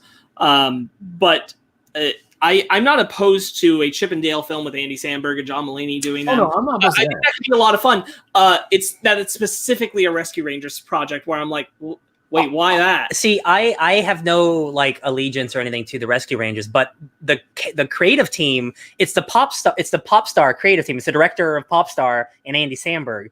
So I'm like, okay, this movie's going to be hilarious. So like, I have no preconceived notion of what this movie should be. So for me, this sounds like it's something I'm going to love. That being said, like, I don't know for you guys if this is going to be cool with the Rescue Rangers. I thought Chip and Dale Rescue Rangers was a thing. That's just like that's the thing. I don't know.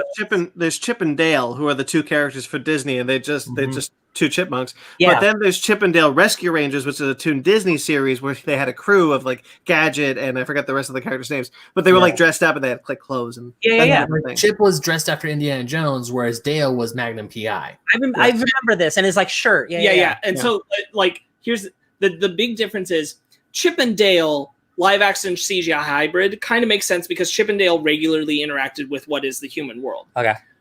Rescue Rangers was all about animal characters and down on their scale. I see what you mean. Combining it into the human world is a bizarre take. Why not just do Chip and Dale is what you're saying? I get it. Or just make this whole thing animated. Okay, now I understand. Like the main villain, like Ryan, the main villain in Chip and Dale Rescue Rangers was a character named the Fat Cat. This kind of reminds me of The Rescuers Down Under, the first one. I don't remember That's the second one. I know, but what's the first one called? The Rescuers. Whatever. The Rescuers. It reminds me of the Rescuers because they interacted with the human world. Okay. Yeah.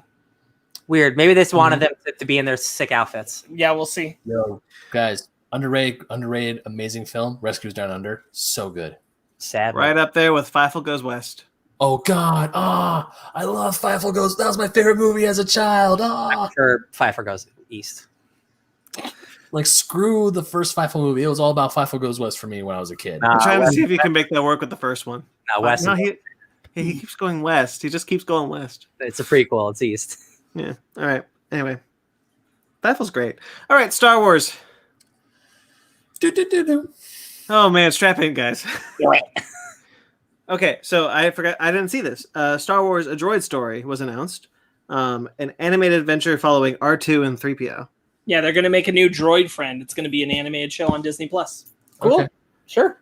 I remember that show. All right, but we got our first look. Oh, kind of. Yeah.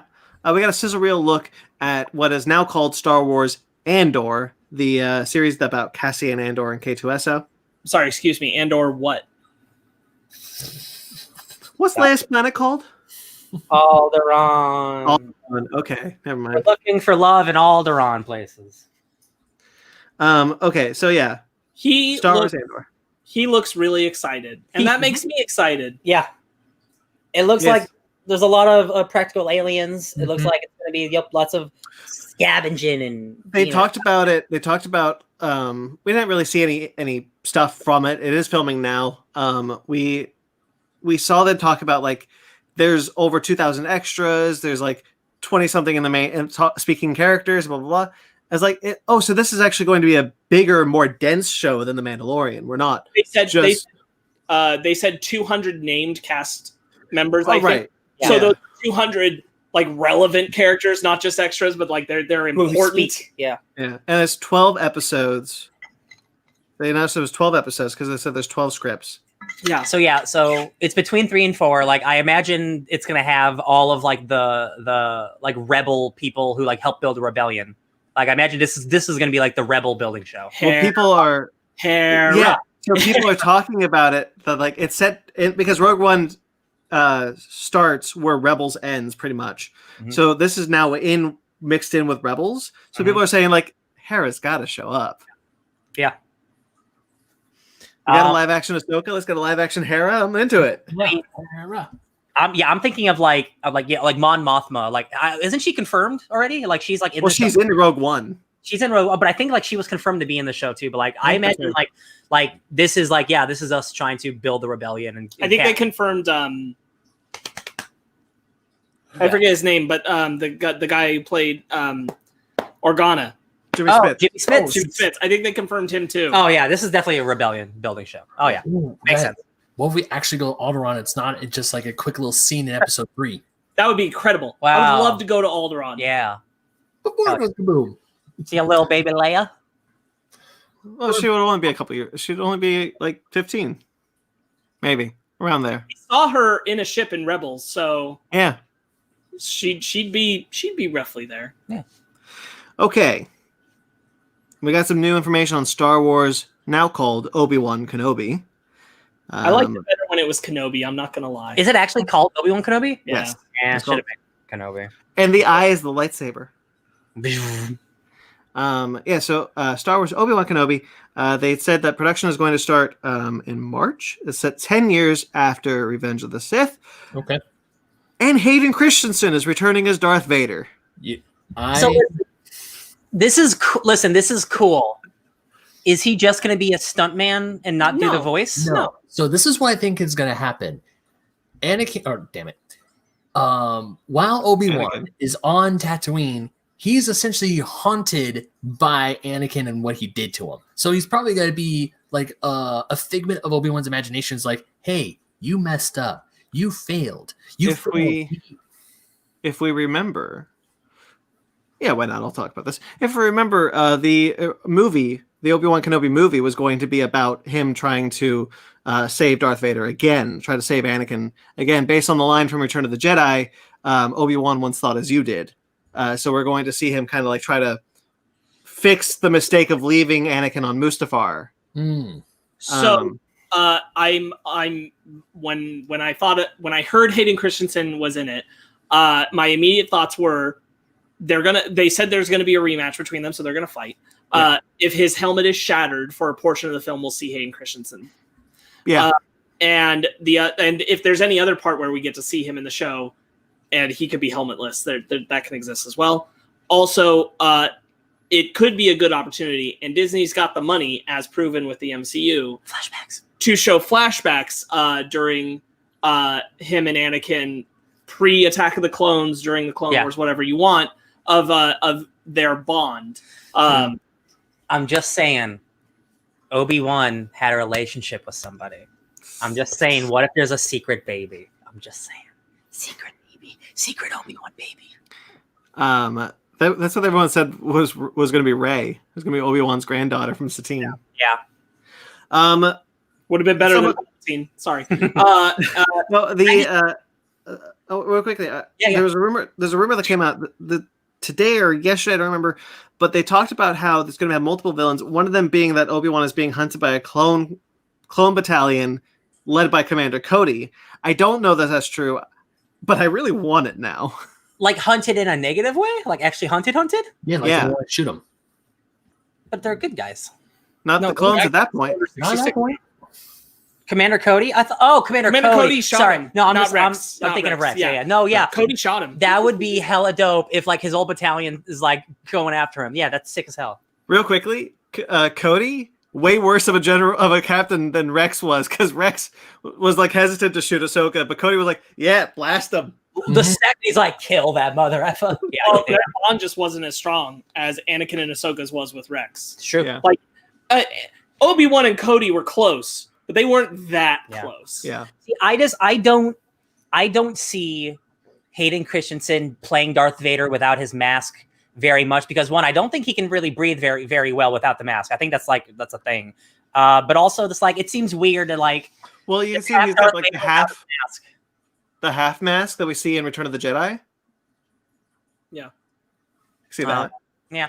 I just don't. I see it more being flashbacks and like maybe one good fight where his mask is broken. Yeah, but I do not see Darth Vader being helmetless for a large part of this. No, I don't think it'll be a large part of it. Yeah, I don't think it's going to be a lot at all. But anyway, like my point being, I never thought, oh well, he's just going to be the guy in the suit. I don't think that's how it's just weird because like so they're just gonna they're gonna Darth Vader his voice. I mean, they're probably gonna. He's going to be in the suit, but at the same time, I really like the idea that he's like essentially haunting Obi-Wan. Yeah, like Obi-Wan's mind is like his. You can see him in like a force back. Well, like if he's meditating, he gets like haunted from Hayden Christensen. Yeah, yeah. It's like when because there's this really good. I want to say it's a fan made poster of Obi-Wan staring at fire, and through the flames, you see Darth Vader's hand coming out and reach him. Like maybe Obi-Wan's watching Luke do something, and then you see Hayden Christensen in his outfit on Mustafar is like, you're gonna mess this up. He's like, essentially he's the devil on Obi-Wan's shoulder who's constantly telling him of how bad Obi-Wan messed up. Mm-hmm. So I'll be honest, I find it far more likely we're gonna see flashbacks with the two of them. Yeah. That's the main reason Hayden Christensen is cast. Yeah. I don't think we're going to get much of that haunting aspect. I don't think it actually works very well in the Star Wars universe conceptually to have like a direct non-actual ghost entity haunting someone. If he were a Force ghost, I'd feel differently, but he's not. I think in that context that you're describing, Ben, I just find it lazy. No. Yeah. I think so. One of the things I'm going to bring up here, one of the things that I hope going forward, something that I struggle with The Mandalorian, especially I like that series a lot. For me, Star Wars has always been an ensemble cast. You know, it's not Luke. It's Luke, Han, Leia, Chewie, R2, 3PO. You know, these shows have just feel like, and more that we'll talk about, are just like focused on one person. This is the one main character. And I kind of wish that we would get more of an ensemble piece coming from future Star Wars television, like we see in animation. Well, I think one of those shows will be that. Yeah. Yeah. But for example, I'm hoping that this is one, Star Wars Acolyte. We know that it is going to have a female main character. But Star Wars Acolyte this is the Leslie Headland series, the Russian doll creator. This is her series. What caught everyone's eye was that there was a synopsis. The Acolyte is a mystery thriller that will take us into a galaxy of shadowy secrets and emergent dark side powers in the final days of the High Republic. The final days of the High Republic. But we're seeing a High Republic show. So we're seeing a High Republic show at the very end of the Republic. So we know that the High Republic takes place 200 years before. So this could take place years into way into that, you know, closer to our time period than actually the High Republic, because it's the end of the High Republic. That's cool. Yeah. It's just like all of these shows are filling in the spots that we don't have, and the High Republic is now super far out, and now we're already starting to fill those spots. And I'm like, that's kind of quick. All right. I was excited to see a show coming from this era because I think it looks really cool, and to just leave it in books would have been kind of sad. That I can't believe that first book's already out. I gotta pick it up. It's out in January. They pushed it. They pushed it because of the virus. Who's? I see pictures of people reading it right now. I'm sure there are advanced copies. Journalists, jerks. Yeah, so like things like that. I hope that Star Wars Television embraces a more ensemble approach going forward. Yeah, I think. I mean, this doesn't apply to The Mandalorian, but I think that concept doesn't bother me with things like Andor or Kenobi, because those are limited series, which means there should be singular character focused kind of things. They're a one and done, which is something that I've seen a lot of people like. There's a lot of people complaining about too much Star Wars right now online, and when they do it, they're usually like, I don't know why they're making all these shows. They're not even going to get past season 1. I'm like, a lot of them aren't meant to. A lot of them are just meant to tell you this one story. So just whatever. Yeah, I think Andor has the potential to be more than one season, though. I'd be interested to see if they do it. It has the potential to, but I don't know if that's their game plan. Yeah. It's just also hard for me, like when you do this with like characters like Cassian or like Black Widow, or like we're giving them their own movie and their own show. They're dead. Like, cool, I'm building up to them still being dead. It's hard for me to really connect, I think. So I got to see how that first season even plays before I want more of that. You know, I mean, Obi-Wan's dead. That's true, but like I've had 30 years of movies with him. Right. I have had one movie with Cassian, and he died. I'm like, okay. Okay, I'm just gonna skip. Okay, Star Wars Lando. From Justin Simeon, the creator of Dear White People. This one is the only one that was explicitly stated as an event series. So this is just a one and done. They were very clear on that. So this is Lando Calrissian as a series. We heard rumblings about this for a little while. Just no casting. Piggybacking off of that, I know they didn't say it this time that Kenobi was an event series, but it has been said before that Kenobi's supposed to be an event series. But go ahead. No, that's it. Lando. We don't know who's playing Lando, so we don't know what age this is in. I wouldn't be shocked if it's both. If it's one of those old Landos talking about young Lando shit. I'm fine with that. Yeah. Me too. I'm fine with any Lando project, but I'd really like for there to be more Donald Glover Lando. Yeah. I don't mind old Lando being involved in it. I would like more young Lando, though. Talking to his daughter, who was stolen by the First Order. Who he kind of flirted with a little bit, because we didn't know it was his daughter yet, because we didn't read the book. Okay. Yeah. All right. So The Mandalorian. So probably the biggest news that happened was that The Mandalorian is going to have 2 spinoffs from Jon Favreau and Dave Filoni. The first one is the Rangers of the Republic. This is your ensemble show. This is my ensemble show. I agree. But Cara Dune. So Yeah, everyone was kind of just hoping. They didn't say her name. She was in the show, so people are just like, maybe she's out, but I doubt it. Yeah. But the biggest one was that they announced what we've heard rumblings of. Ahsoka will be getting a spinoff starring Rosario Dawson. Bummer. It's cool that she's back. I don't know that even without all the bullshit surrounding Rosario Dawson, I just don't think Ahsoka is a character I need a singular show about. Specifically if it's going to be in the Mandalorian times too. I'm a little bummed because, not just it's like, yay, Ahsoka finally gets a show. Not with Ashley Eckstein. Yeah, that's. I was kind of hoping it was going to be like an animated thing. Like I'm sure it's going to be cool, and Dave Filoni and Favreau's involved and stuff, and this isn't of all these shows announced. I'm like, this isn't the one that I really needed. Even it is the one I'm the most lukewarm on. Yeah. Even enjoying her in that episode, I'm like, I don't need an Ahsoka show. Everything that would imply that we're going to follow up on, which is the Thrawn stuff, I'd rather be doing an animation where it started. Exactly. Yeah. True. I'm a huge Ahsoka fan. I've wanted a show somewhere. So yeah, that's kind of a bummer. But they did specify that both of these shows will tie into The Mandalorian and culminate in a crossover finale. Defenders! Movie Star Wars Defenders on Disney Plus movie. Pretty much. Cool. Yeah, that's cool. I hope Mr. Kim's in Rangers. He's gotta be. Oh my god. That's gotta be the show. Gotta be. What was I going to say about Ahsoka? Oh, well. Yeah, okay. So Star Wars Bad Batch had a trailer. Apparently they've been working on that for a while. Yo, that looks, the animation, how does it keep looking better? Like that last season of Clone Wars looked sick. Like this even looks like better than that. I'm like, oh wow, good for you. I know, you go back to like that first season, you're like, ooh. Now you're like, What was- "Whoa." Fennec Shand is in this. Yeah, Yeah. much younger, looking cool. Love it. Yeah. I'm stoked. I love Clone Wars animation. I think this looks awesome. Bad Batch are a bunch of cool guys living They're in. going Show back- me, Oh no, show me some cool clone action. I love clones. gonna get it. I love clones. Just like during Order 66 or after Order 66 was enacted, so they're probably gonna be it's gonna be clone versus clone. no, it's they've turned. They are Jedi suck. We are the Empire. Oh, damn. Is that true? Is that what the Bad Yeah. Batch is? I Yeah. don't think so. What? That's what they said when they pitched it. Oh, Not okay. at the investor, but when they first announced Bad Batch was coming. I was like, did that trailer? They didn't look bad to me. Did they? I mean, we could just be following clones doing clone things after the Empire rose.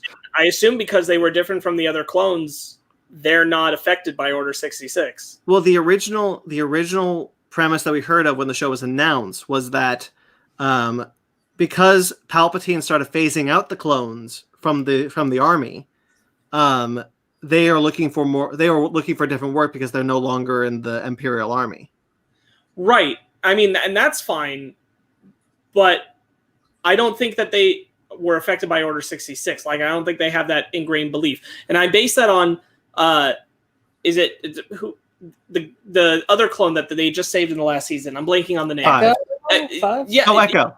It's He Echo. I was right. Doesn't he not have it in him anymore? Yeah. Didn't they take it out? Yeah. He wouldn't be affected by it, and he's part of their group, so that'd be weird. And Rex is with them in one of the shots in this trailer, and we know he ain't affected by it. Yeah, could be right. So I'm assuming that the Bad Batch didn't get Order 66. Yeah, I assume this I'm- whole was like them versus the Empire. I'm certainly not saying you're wrong. I just told you what the thing he said. Yeah. The other animated project they announced was Star Wars Visions, Visions. which is going to be a series of 10 short films from anime creators. So it's anime. Star Wars anime. Those are gonna look gorgeous. Did you see the logo for the Taika Waititi Star Wars movie? It reminded me of Monty Python. Yeah, wild. Can't wait. I didn't see it. It's on the. You had to be there in the investors meeting, I'm afraid. Yeah. Wow, we can actually say that. Yeah, it's true. That's so awesome. They showed a really cool video of Patty Jenkins roller skating, and they were like, "I love fighters. I love planes." It was cooler than that, which is that Patty explained that her dad was a jet fighter and he died in service to the country, and she's been wanting to make a movie all about really cool jet fighter action. She can't the make coolest Top movie Gun. possible, and she never found the right way to do it until now. She says she gets to do things with her two favorite things, and she zipped up her jumpsuit and walked into an X-wing.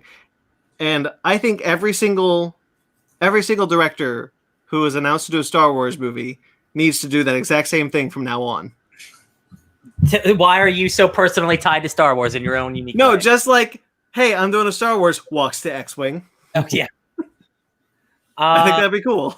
Yo, guys, Squadrons is a game that came out relatively recently, so Squadrons are on the people's minds.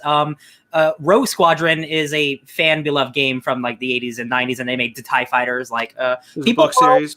There's a book series. Yeah, people love some fighter pilots in space. Yeah. This is dope as hell. This is going to be Top Gun in space. Like, Awesome. awesome. Like, I can't complain. Yeah, I'm super stoked. I love Patty Jenkins. Can't wait.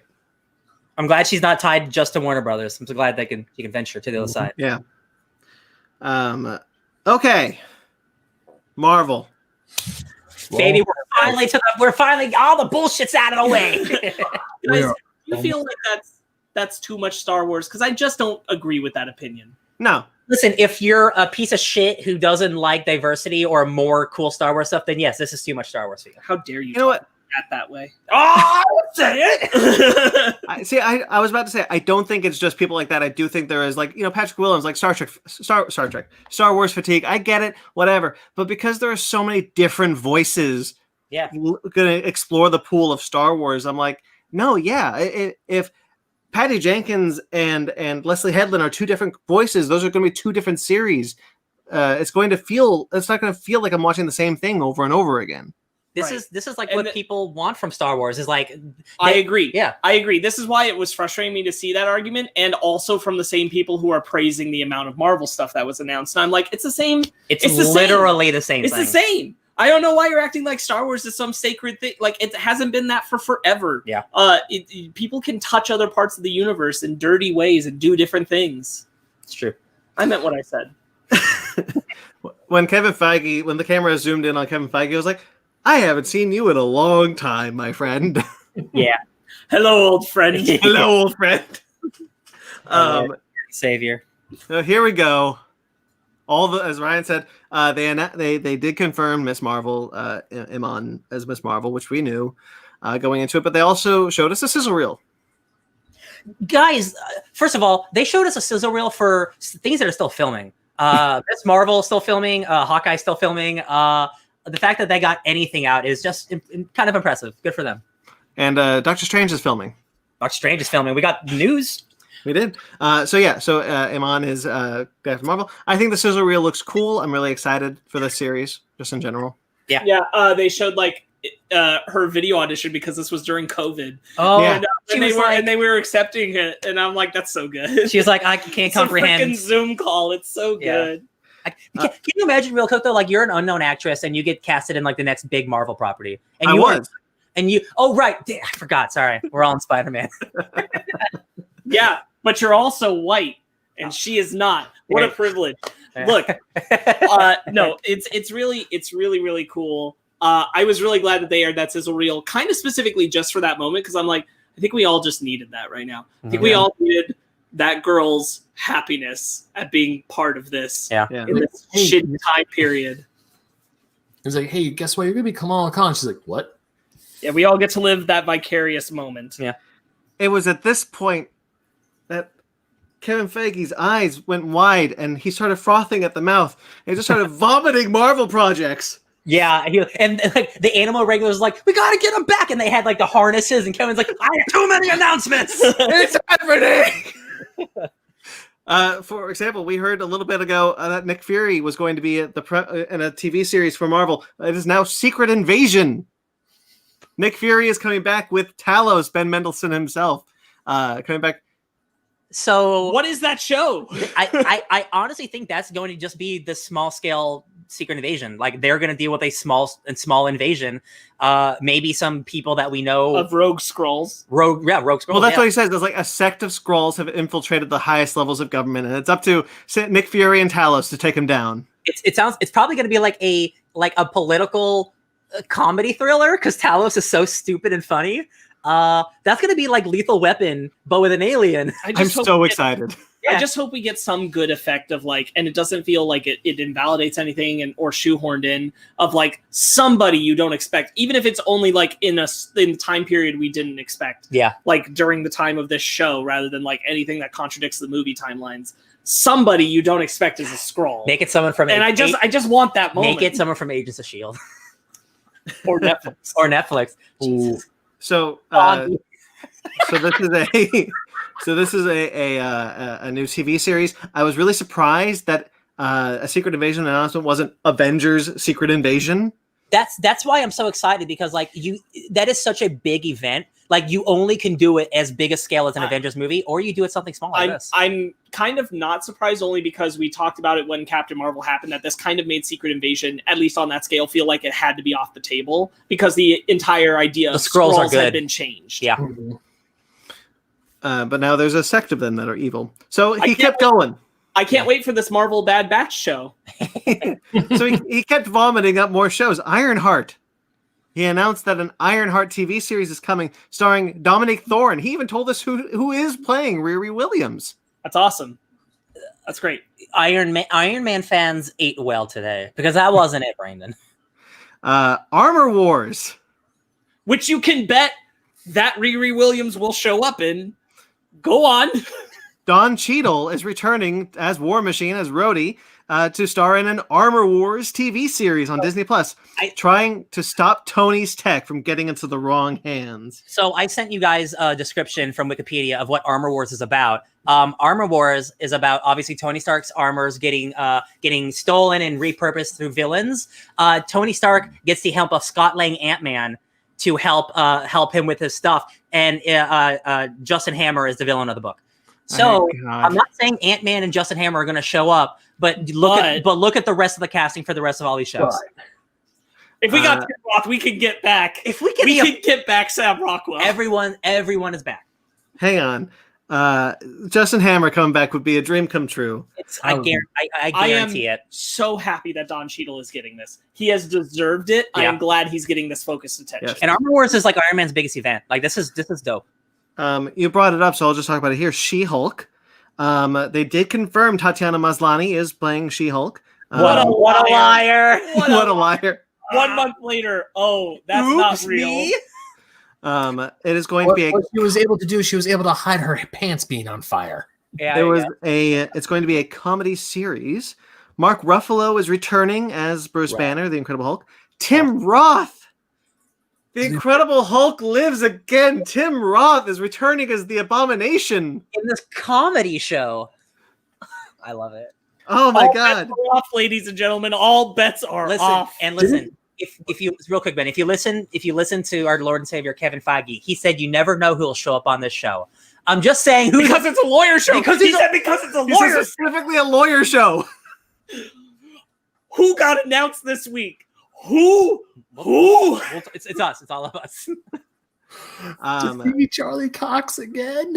Here's the thing. The Charlie Cox thing we'll talk about later. It come from a less than reputable source. But this announcement made me like, oh yeah, that's totally true. Apparently they've been right a lot. I know they're not like a regularly source, but I read they've apparently been right after this week. I believe everything. I believe everything now. Okay. So they did confirm that Blade is going to be a movie. Cool.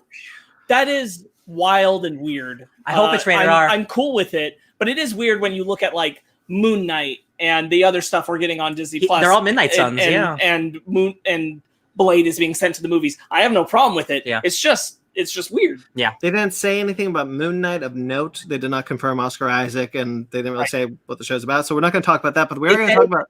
They said it was an Indiana Jones-esque caper, which makes me think that the first season he's not going to be Moon Knight for a lot of it. That means he's going to be in the desert, trapped in that thing, becoming Moon Knight. He's not Moon Knight yet. That'd be cool. Yeah, I think so as well. So I Am Groot is a new TV series coming to Disney Plus, an animated series based off of Baby Groot. It's just fun little Baby Groot adventures. I'm okay with fun little Baby Groot adventures. Yeah, nothing wrong with that. Speaking of fun little Guardians of the Galaxy adventures, the Guardians of the Galaxy holiday special is happening in 3 years. 1 year after the Guardians of the Galaxy Volume 3, it'll be shooting at the same time as Guardians of the Galaxy Volume 3.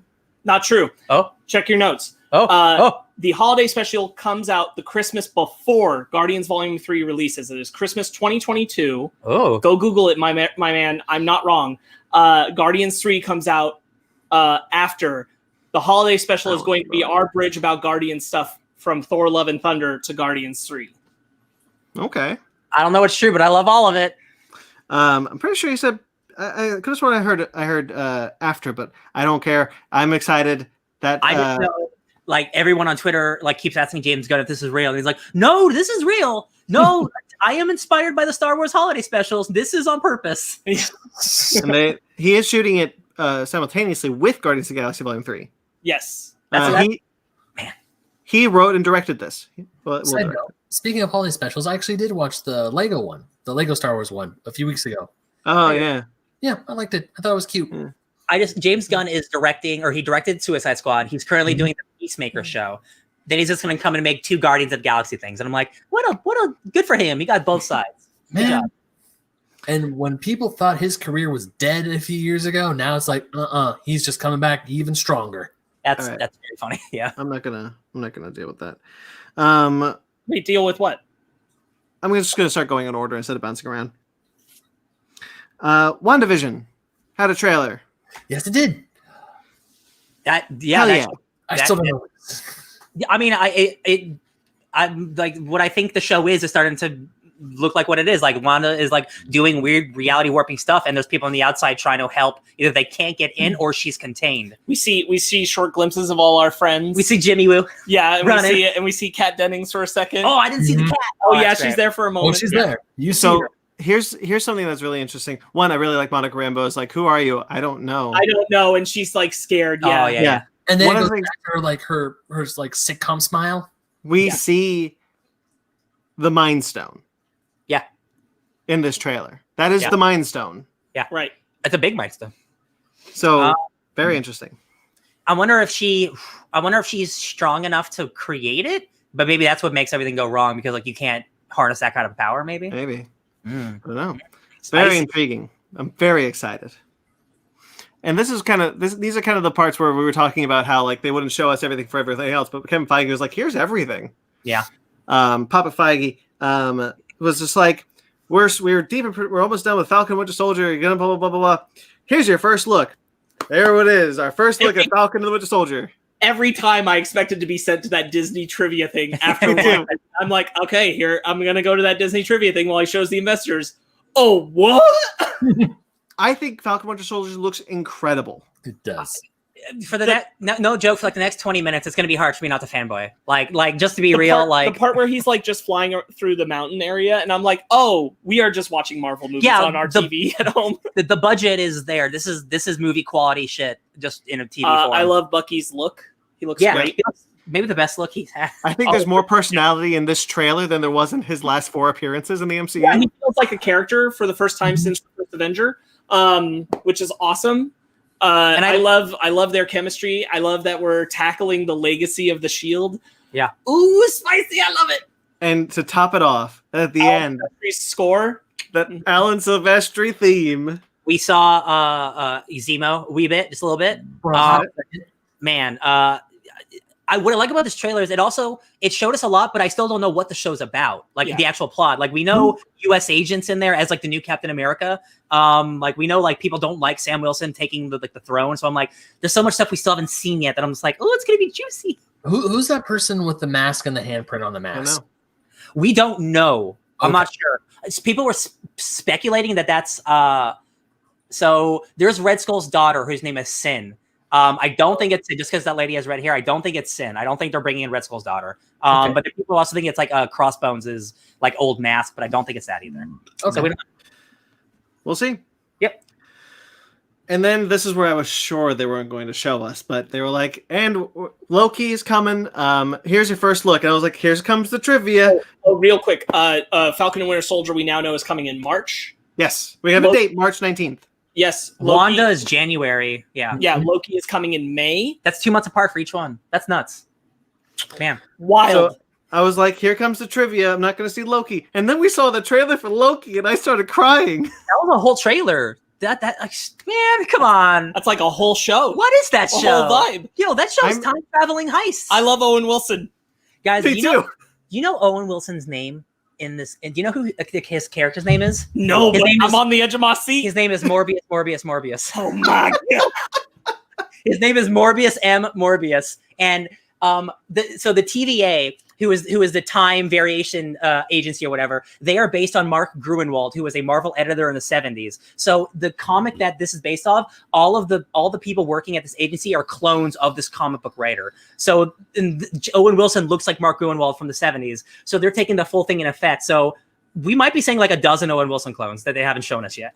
You're singing praises of the Lord. He's got a dumb mustache. I love it.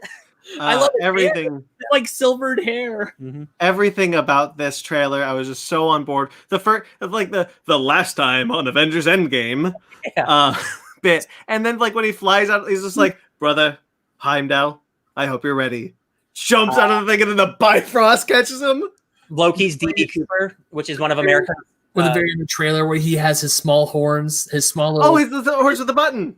Yeah, with the button, and then he's like, "What'd you expect?" And then all the dudes behind him put their weapons to him. He's like, "What?" Vote Loki, which was a comic book a couple years ago by Daniel Kibblesmith. Yeah. People don't like that. I don't know what's happening, but I'm so ready. Yeah, it looks like So he plays DB Cooper, who vanished out of nowhere with a briefcase full of money. That is one of America's longest unsolved mysteries. Turns out it was Loki, which is really funny. It looks like he's bouncing between time, and Vikings are appearing in different times, and time is going wonky and stuff. And I think Loki is going to be fixing time that he himself made the problem of, maybe. Well, I think this trailer confirms what we've all said that the show should be. It is an alternate timeline. It is not going to affect the main timeline. This is Loki from Avengers 1 still. This is not Loki who's had character from growth. alternate world Avengers 1 who went somewhere else. It's going to be wild. Yeah. So what I'm thinking is the Bifrost, I think we're going to see 1970s Thor and Heimdall. Oh, I didn't consider that. That'd be dope as hell. Oh, that'd be rad. Right? Yeah. That'd be cool. Yeah. I'm not Who the hell else knows who is in this show? Come on. Well, Doctor Strange. Maybe. I don't know. There's a lot of sci-fi shit happening, a planet breaking apart. There's a random girl who people think is Black Widow. That's definitely not Black Widow. That's sitting on a planet. You see the New York skyline with the Avengers Tower destroyed. Yeah. I don't know what the show is, and that's really, really exciting to know. It looks wild. I'm so excited. So excited. I've seen that trailer. When Loki starts being action hero Loki, I'm like, hell yeah. Do you know what what this means is we've got once January hits and WandaVision hits, our Fake Nerds Watch is just regularly and consistently for a while Marvel shows. Because a show is going to take a show is going to end and a new one's going to start. A show is going to end and a new one's going to start. It's a good life. It's a good life. I'm not mad. Okay. What's next? What if? We hear Chadwick Boseman's final performance in the role of T'Challa. Oh yeah. Jeffrey Wright, fantastic actor as the Watcher. He's our Michael Rooker is very prominent in this one as well. Haley Atwell. We know there's a ton of other MCU stars. We see a lot of cool stuff. Yeah, and this looks so good. Yeah, Dark Strange. Yeah, it highlights Peggy Carter as Captain Britain. It highlights T'Challa as Star-Lord. That's dope. Why were you out here? And T'Challa's I was exploring. And Yondu's yeah, you're my kid now. It's great. I love you. It's all the animation looks great. It's a type of 3D where it's a type of almost looks like bad 3D, but it doesn't. They use it really well. It looks kind of like comic book come to life. Yeah. Yeah. But I feel like I can see the MCU stars in it as well. Yeah. Which is really nice. We know Captain Marvel's got a story in here now. Because it's 23 episodes, so it'll be theoretically all 23 movies. Yeah. Wow. Yeah, we'll see how that will all play out. It's gonna be a wild ride. That's cool. Yeah, I'm excited. I can't believe we're getting a what if about the Marvel movies show like this. This is wild. And that says the summer of 2021 for this show. Yeah, so you have to imagine with Loki in May, it's probably July. June, July, yeah. They're probably going to drop it 2 months after Loki, just like everything else. Yeah. Wow. We talked about She-Hulk, Hawkeye. Not much news except that Kevin Feige confirmed everything. The thing we all knew. Haley Steinfeld is playing Kate Bishop. Hey guys, I forgot I talked about I did 2 things this week I forgot to talk about. I beat Miles Morales, and I played as Kate Bishop in the Avengers. Real quick, Kate Bishop rules. This is a perfect transition to that. Of all the voice acted characters, she is without a doubt the best character in that game in terms of character. Ashley Birch brings such a presence to that and fun to that character where she's having so much fun and playing as a character so much fun. She has so many cool technical abilities with her bow. She has a lot of weird tech that the character normally doesn't have. She can teleport and do wild things, but it doesn't matter. She's great to play as. Kate Bishop rules. Haley Steinfeld rules. This is a great casting. What do you think about Spider-Man? I love the ending. I love the game. It definitely feels like a side game because there's only 2 bosses and you fight them both multiple times. And I was like, I see where you're cutting corners, but I don't hate it because the story's still good. I forgot to say, Doc Ock is one of the performers in Doc Ock from Spider-Man PS4 is one of the performers in Back 4 Blood. Oh, dope! Oh, cool. that's awesome. Yeah. Okay. So he was like, I can now confirm that Haley Steinfeld was like, yeah, we know. Yeah. Buddy. And then Ryan got another Christmas wish granted. I did. Which one? There's a lot here. There are a lot. The next one you're about to say. Okay. Fantastic Four. He announced Fantastic Four. The Fantastic Four movie is officially happening, and he announced the director, John Watts, the director of the Spider-Man films. I'm so mixed on it because I really like those Spider-Man movies, but I would love another director to make it. It just seems just super safe. I'm sure it's going to be great and hilarious. I'm sure. It's also sad knowing that Peyton Reed wanted it. Considering I think Peyton Reed is the better director for it. Now, Ryan and I kind of discussed it, and we said there's nothing saying that Peyton Reed didn't write the Fantastic Four, and maybe just can't direct it for one reason or another. Yeah. That he's not going to be writing on it. But for the moment, we have to assume he isn't. Yeah. I'm interested to know what John Watts can do with only one studio watching his back. Oh, true. That's a good point. Yeah. Because for Spider-Man, he has to deal with Marvel and Sony, but for this, he just has to deal with Marvel. That's a good point. Yeah. They clearly like his work enough that they want to bring him over to their solo studio, so there must be a good reason. Like they must be looking at the stuff from Spider-Man 3 right now, and they're going like, yeah, okay, buddy, let's bring it over here. Okay. Ryan and I have had a lot of discussions this week about what we want the Fantastic Four's reveal to be, and I still think we both stand by. We want them to have been a scientific family in the 60s that disappeared. 1,000,000%. Yeah, I want them to just bring back Dominic Cooper and have Dominic Cooper have lost them as Howard. Like that's his mistake that he like. Oops, I know we don't talk about it. Yeah. I like the idea of lost it. Like, oops, oops, all Fantastic Fours. All right. Speaking of Peyton Reed, we have the announcement of what the new Ant-Man film. Just before this, we heard that Michelle Pfeiffer confirmed that she's coming back. Cool. Kevin Feige confirmed that Jonathan Majors is playing Kang the Conqueror. Wild. Oh, and also, great casting, but wild. Also, Kang has ties to the TVA in Loki. Not that they are exactly tied, but they have had interferences together in the past. So, they also replaced the actress Emma Fuhrmann from Avengers Endgame, who played Cassie Lang. With Catherine Newton, who was just in Freaky. Yep. Yeah. Oh. As Cassie Lang. That's a bummer. Catherine Newton is a good choice for Cassie Lang. It just kind of sucks that they didn't make that decision before Endgame. Yeah. Poor Emma Fuhrmann, who is significantly less famous, and I'm sure feels pretty bad right now. Slighted? I would feel slighted. Yeah. I would feel bad. Like when they cast Josh Brolin as Thanos. Oh, that one guy who was Ryan Thanos. Porter? Yeah. Oh, got you. Yes, like that. I'm gonna be Thanos one day. Hell yeah. Oh, never mind. Yeah. Catherine Newton's a great choice for Cassie. It is always going to be weird to watch Endgame and that not be her.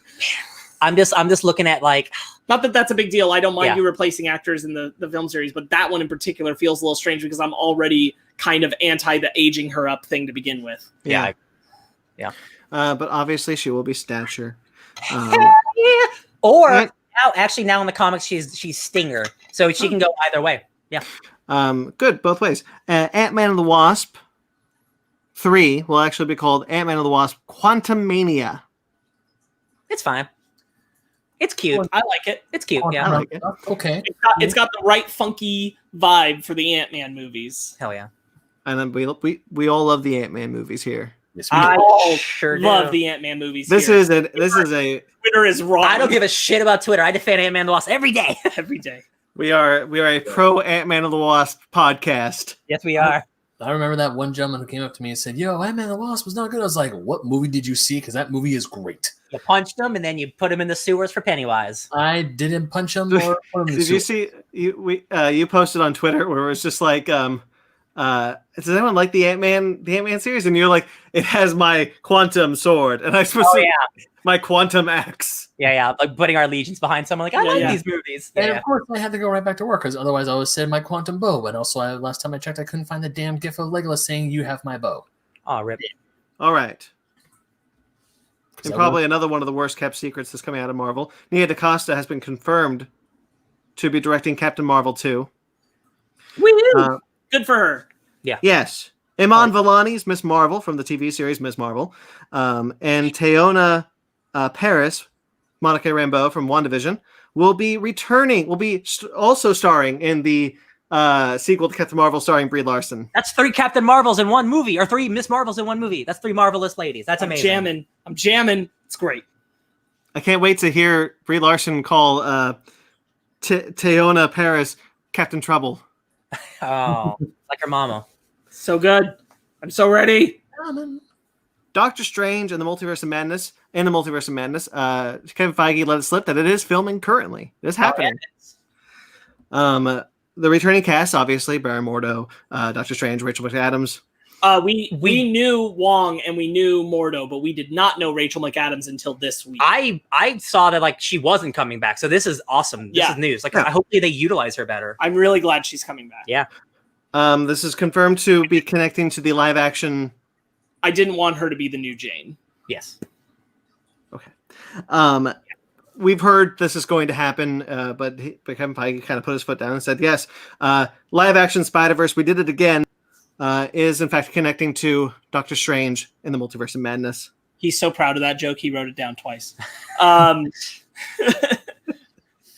a stupid joke, but I'm proud of it. So WandaVision is going to spill into Spider-Man and Doctor Strange. Yeah. It's about to get spider crazy. Mm-hmm. They also confirmed that Xochitl Gomez That one. will be playing Miss America Chavez. Yes! Oh, dude, she punches holes in reality, and like I'm gonna go through the hole. She's too dope. Very cool. Love and Thunder, Thor: Love and Thunder. He confirmed that Christian Bale is playing Gore the God Butcher. I have never been more happy to be wrong in my life. I've never been more happy because like there's Dario Agger is like specifically for this movie with dealing with Jane Foster and like the stuff in the comic dealing with Roxxon going to other worlds to mine their ore, and like it's between Malekith and Dario Agger. They're allies. And, like this is perfect. This totally makes sense. Christian Bale being a businessman makes sense. Nah, he's super evil. This is way better. This is so much bigger in scope than I imagined. I was imagining like a smaller movie, not that it needed to be, but like this is huge. Gore just kills gods. He's a god butcher. This is God Bomb, baby. It's huge. I'm very excited. Not at the event, but later, they confirmed that Jamie Alexander will be returning as Lady Sif. Yay! Right. So she's in Loki. Because she said she's in Loki because on her Instagram she said it. She's flying to Georgia to film Loki, so she's now also going to be in Love and Thunder. We're going to get 2 Jamie Alexanders. Hell yeah! I'm excited, and we will actually get 2 different Lady Sifs. Oh, true. Alternate timeline Lady Sif, and now yes. God, oh my God. Or not? Who knows? She's like a time agent. Oh my gosh, who knows? All right, we knew this was happening, but Black Panther 2, obviously, well, they will not recast T'Challa, Chadwick Boseman. They will. I understand. I am sad to not have more T'Challa stories. Yes. Yeah. Right now, Ryan Coogler, and they also pushed the movie back to July of 2022, I believe. Ryan Coogler is writing a script that is going to explore the world of Wakanda, which I'm into. Yeah. Flesh out everything else that's not T'Challa. I mean, it makes sense. Yeah. Yeah. Okay. Apparently, we've been pronouncing this name wrong for decades. Shang-Chi. Yep. Is in the Legend of the Ten Rings. First comic I ever read. Shang-Chi #1. Nope. I was wrong the whole life. They announced the full cast. They said it's done filming. We knew this, but they announced the full cast. Obviously, Simu Liu, Shang-Chi, Awkwafina as Katie, Michelle Yeoh as Jiang Nan, Menger Zhang. I hate how this is formatted. As Zhai Ling, Ronnie Chang as John, Ronnie Chang from Daily Show. Fala Chen as Zhong Li, Florian Muntinu as Razor. And we knew Tony Leung was playing the Mandarin, but we now know his real name is Wenwu. Bless you. So Fing Fang Foom is in this movie. But I don't know how, because it's not like he's the Iron Fist and he can punch a dragon. He's just a dude who's really good at martial arts. So I think Fing Fang Foom is either going to be something completely different or who knows. But I heard that and I thought that was wild because he's a big dragon who talks. So yeah, I'm very excited for all of these. The whole Marvel announcement was just so exciting. Yeah. I loved hearing Kevin Feige talk again. It's been too long. Yeah. It's a lot of stuff, man. And again, it's coming over the next couple of years, but like the next year is we're stuffed. We got stuff every other month almost, and we don't know what the later half of next year leads. We only just know to like May or whatever. So this is dope. It's dope. They did talk about more. They announced that they confirmed the full cast for The Little Mermaid, which we pretty much knew the whole cast going into this. Mag says Disney Plus making money, making money, Noi. Making money now. Maybe? Where's the Y on the? I don't know. Making money. Probably now. Yeah. There's a Turner and Hooch, Josh Peck. We talked about a couple of these things already. Beauty and the Beast. They did talk a little bit. Apparently, they showed the investors something about the new Beauty and the Beast series, but they didn't show us, so nothing to talk about. We knew that. We knew that. Beauty and the Beast. Yeah, it's about. I was gonna say for Little Mermaid. No, I know it's called Beauty and the Beast, though. I'll call it something else. Ben, what are you saying? No, I was saying that because you mentioned Awkwafina earlier in Shang-Chi, but she's also going to be Scuttle in the new Little Mermaid movie. She is. She's also in Raya. Yeah, and she's in Raya. All that Disney money. They did announce that there's going to be a new price point at $7.99 that's upping $1. They're folding ESPN Plus into Hulu. Probably one of the bigger things was that in the international markets, they're going to incorporate Star, which is the international service that they acquired when they bought Fox. It's a streaming service in the international markets, kind of like a Hulu. They're going to incorporate that into Disney Plus, and they are going to put a little button that says, "Would you like to access mature content?" Smart. And if you press that button, you get Family Guy. Oh. So yeah, there you go. Cool. It's more fire to the rumor that Hulu will be doing a similar thing soon, being folded into Disney Plus. I just want you guys to know that one of the cats took the worst shit we've ever smelled, and me and him are just trying not to die because it smells so bad right now, and we're trying not to make a scene about it, but we can't. I'm like definitely at a point where I'm like, did one of our animals stop? It's like someone's shit right in our noses. Oh man! Sorry, listeners. I had to get up to pee anyway, so you guys carry. I'm so sorry. No, it's not your fault. It just I know, like Oreo does it too. Like there's a litter box in our bathroom, and he uses it exclusively to shit. It's just Sparks and I look at each other like, oh my god, this is the bad one. Oh man. Oh Christ. It hasn't been this bad in a long time. It's true. Okay, I'm gonna skip this one first because I want Sparks here when he talks about it. Word. But we'll talk about House of Dragons. Oh, Game of Game of Thrones spinoff. GOT stuff. Okay. Yeah. Ben's like, I'm awake. Hell, baby, this got a good cast. Matt Smith has joined the cast as Prince Daemon Targaryen, the younger brother to King Viserys. And heir to the throne. Olivia Cook has been cast as Alicent Hightower, the daughter of Otto Hightower, the Hand of the King, and the most comely woman in the Seven Kingdoms. And Emma Darcy has been cast as Princess Rhaenyra Targaryen, the king's firstborn child of pure Valyrian blood. Ooh. It's got that incest.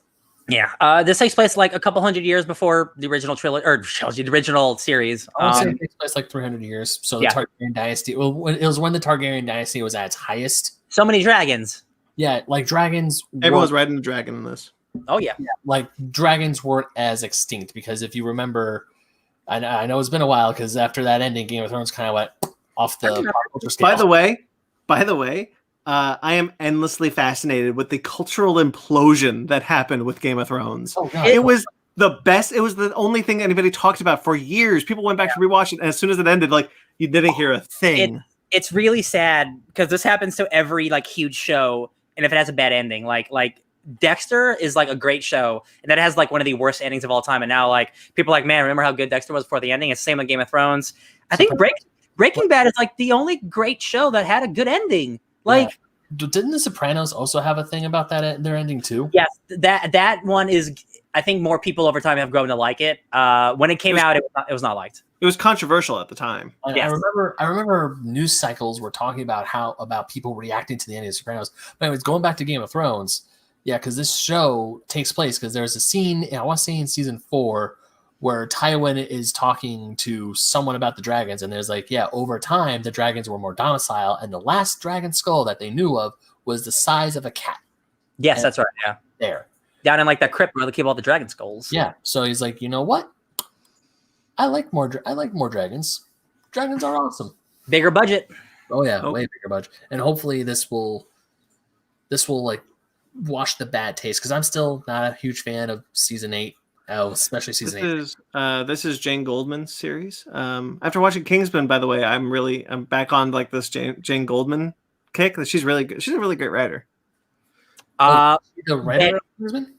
She co-wrote Kingsman with what's his face? Matthew Vaughn. Yeah. So I haven't read it, but people who've read what's it called? House of Blood? What's Fire it and Blood. Fire and Blood. People say that's the best Game of Thrones thing written. That's the best thing he's written. People seem to really like that book or whatever. I find it hilarious because George R. R. Martin wrote A Knight of the Seven Kingdoms, which takes place 100 years before the first book, and then he wrote Fire and Blood, and people are still pissed off because there's still no Winds of Winter. Hey man, because he has 2 books: Winds of Winter and then Dream of Spring. Inspiration works in mysterious ways, you know. Yeah, it's true. I mean, I'm one to talk because I'm still haven't finished writing my first book, and I have ideas for books 2, 3, 4, and 5, and then I have a fantasy series I want to work on. Got to work on the ones. Got to do it. I got to finish the one before I work on the other stuff. Ben, you know you're not as famous as George R. R. Martin right now. You should probably work on one thing. I know I'm not as famous as George R. R. Martin, but I like to plan. Okay. All right. Anyway, now that Sparks is back, we could talk about live action Spider-Verse. We did it again, guys. Thumbs up emoji. I wrote that. It's a really stupid bit. 3 times now. Alfred Molina has been cast as Doc Ock, returning. I thought this was fake. It's Dr. Octopus. Real quick, Nothing's fake anymore. I told him 2 weeks ago.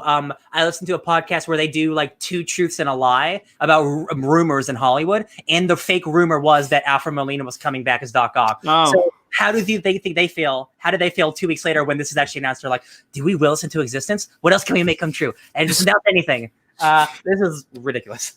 After that, Collider reported that Andrew Garfield and Kirsten Dunst have also struck a deal to return as Peter Parker and Mary Jane Watson, respectively. And then Tobey Maguire showed up on the Sony lot for a costume fitting for something. Listen, man, like, and real quickly, and then Murphy's Multiverse said that Charlie Cox is returning as Matt Murdock, aka Daredevil. So, I've been talking to him about this like all week because like it's a lot. It's a lot. I don't even know how to start because it's too much. This movie sounds huge and it sounds extreme and it sounds very big, but I don't think that all of this casting necessarily means that it's this big of a movie. I think a lot of this is going to be set up with what's happening with Doctor Strange because Sam Raimi's also directing that. I think this is not all happening in one movie. I think this will be a multiple things happening. How it all happens, I don't know. But I just think all of this happening is too much for one movie, for it just to be one movie. Especially for a movie that's playing off of such a big ending for Spider-Man from the previous one, probably the biggest ever, where he was outed as Peter Parker being Spider-Man and also accused of murder. Yeah. And like that happened very publicly. And so you're doing that and you're doing that. Like, it's so much for one movie. It feels like, how can it not be overstuffed? I love Alfred Molina. I love his interpretation of Doc Ock. It's super weird that both Jamie Foxx and Alfred Molina are coming back to play the same villains, but they can't be the same villains because both those villains died. So they're the same villains, but they're not the same. They're this characters. They're this universe's. It's weird because like you think they just want to do new casting and stuff, just like get a new Electro. Well, I don't think this is MCU universe.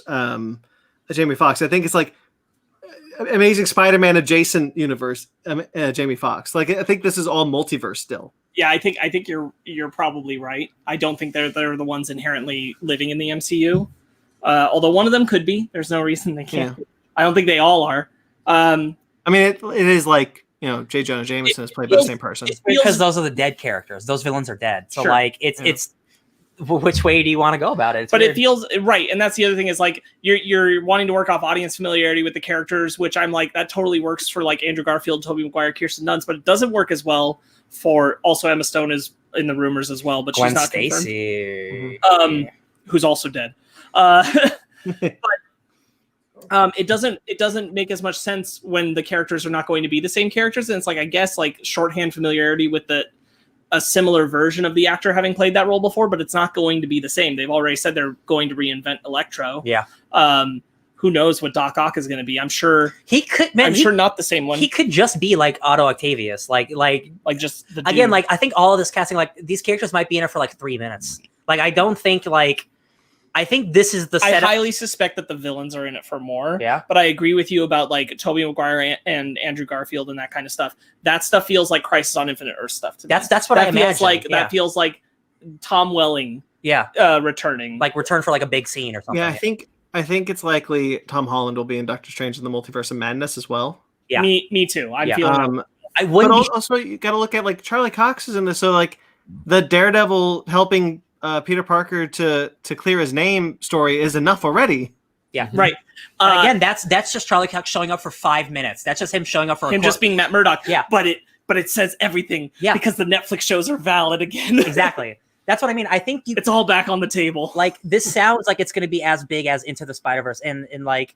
I mean, to be fair, that movie's not really that big. That's about the Kingpin just trying to get his family. Like, but it feels big. I don't want this to be like another Avengers level size movie when it's Spider-Man. It feels like this could be way too big, and I just want a Spider-Man movie. Yeah, exactly. Yeah, I think that's the other thing that you and I lament is like we still just haven't gotten a movie where Tom Holland gets to just be Spider-Man. Yeah, there's always some kind of gimmick to it, like he's super new to it, and it's influenced by Tony Stark, and he's not actually doing it in the main city, or he's in Europe, facing his big things, or he's in Europe. Or Washington, and those are fun. They're good in their own, but like we still have not gotten a Tom Holland proper classic Spider-Man story. You know what? The only way, like the story thing is like what does it mean to be Spider-Man? And like he has to like talk to these other. Right, we talked about that. Like this is him like learning it as he's now becoming an adult because he's nearing the end of his high school career. Yeah. Who am I supposed to be? What kind of Spider-Man am I supposed to be? And getting advice from these other Peter Parkers would make sense. It's a nice way to do that. But again, that like I don't see we can't do that story and then not be a vital part of it throughout the whole way. It seems like it just seems like just bringing up their names. It's like, man, how do you make this all work when in reality it could just be like these small cameos. Like I guess I don't know what I want from this movie. I guess because I hear all this news, I'm like, well, I would love a Spider-Verse, but I also just want a Spider-Man movie. It's weird. You know, I was just thinking it's interesting that everything we've talked about is pretty much taking place in the year 2023. Yeah, that's funny. We're still bleeding. Yeah. But I don't think it's a coincidence that Sam Raimi is directing the next multiverse movie. And I think some of the Spider-Verse stuff will carry over into that Spider-Man movie because this is your one opportunity to get the Spider-Man director to direct Spider-Man again in being Tobey Maguire. I think just it lines up too perfectly not to even if it's fan service, it lines up. This is like the crossroads in Hercules where all the planets are interlined. Like you have to do it. There was a bit where a lot of people were talking about like, why didn't he talk about Spider-Man? It's like, well, because that's not his property. Yeah. He's working on it, but it's not solely Disney's property, and it's for Disney investors. And also that with all the casting that's happening, I'm sure that might be a movie he does want to be more secret on. Probably. Okay. This was crazy this week, though, guys. Even Spider-Man alone would have been a topic. Like right, but Charlie Cox. I really hope that one's true. That I will lose my shit. I cannot be biased in this movie if that happens. Right. Charlie Cox back as Daredevil so bad. Or Matt Murdock. I want him back. Just put him back in there. I would not be shocked if we soon hear Tom Hardy's in this, and Tom Hardy's Venom will be another different universe that we'll get to cross over, and that'll give us our Venom. No, I think they still want to claim that Venom takes place in the MCU. I'm sure they do, but maybe Feige doesn't, and maybe they've compromised. Yeah. All right. It wouldn't shock me. It's a clean way to just get it done, move it in, and then you can say whatever from here on. It's true. That Venom movie's really bad. I'll never accept it. It's true. I fell asleep. Moving on. No more Marvel. Oh, really? But some more Nick Cage. Oh. The History of Swear Words is a new 6-episode comedy series coming from Nicolas Cage. coming out January 5th. The clip is hilarious. Mm-hmm. He doesn't say a bad word though, and I was disappointed. He looks good with that toupee on. It is a toupee, right? It's definitely not his hair. No, Okay. he's bald. It's the fakest thing I've ever seen. The beard even looks fake. I don't know about him anymore. But it looks really funny. I'm excited. Yeah, if I just could hear Nick Cage just swear a lot, like that's all I want. Cool.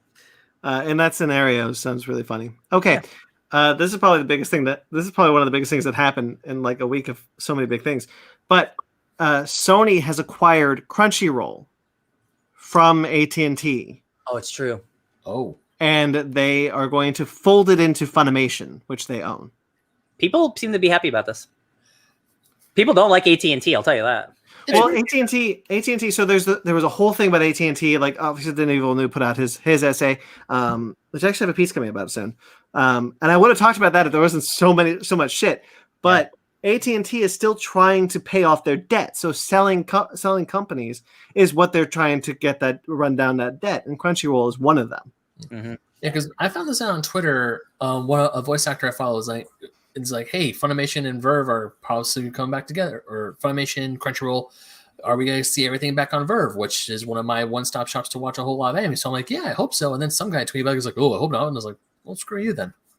I thought mostly positive stuff about this. I highly doubt Funimation. I think more likely Funimation will take Crunchyroll from Verve. I don't think it's going to go the other way. Hey man, just Funimation left and created their own access service where people are paying to access their anime, and they're doing just fine. Yeah.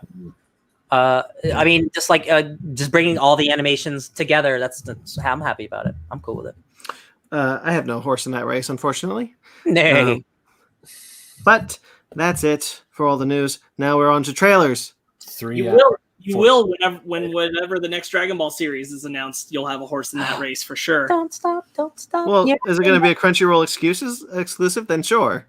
Well, it wouldn't matter because now they're under the same umbrella. So the only way to access them is through Funimation or Crunchyroll. And it's the same thing. I'll wait for the DVDs. There you go. Okay. Oh man, trailers. Jesus. Okay. 3 hours later. Let's just get right into some trailers. Odenkirk's new movie, Nobody. Looks awesome. Yo, middle-aged John Wick, I'm about it. I'm not going to lie. I was more interested when I thought he was just like a man, a regular guy who was challenged by the toxic masculinity around him and just decided to go off. I initially thought it was that until it turned out he was like he's an ex-auditor or whatever. Yeah. Murder man. And I was a little more intrigued. Like when he's fighting on the bus and it's kind of messy. Yes. And like he gets hit in the back of the head, but he just keeps going. And I'm like, if this is the movie where he's just like, I just go. I'd be like, all right, that's cool. There's a great action beat where there's someone like throwing like a bottle at him and he's like shoves it into the guy's face and then the action still looks really good. I'm just less interested in like the narrative of the story. I agree. Yeah. I mean, I'm still probably going to see this. Oh, for sure. Yeah. It still seems like fun and worth seeing. I was just more intrigued that it felt different up until the point I found out he was like It feels like falling down. All right, mark the time, guys. This is the first time I've disagreed with you on the whole podcast. Hell yeah. I think this movie looks incredible. I don't care if he's a regular guy trying to beat people up or if he's a super cop trying to beat people up. I love this. I think I'm so stoked. I don't know if that's actually disagreeing since, I mean, I'm saying like I agree. Like I think it looks really good. The action's great. I just wanted a better story.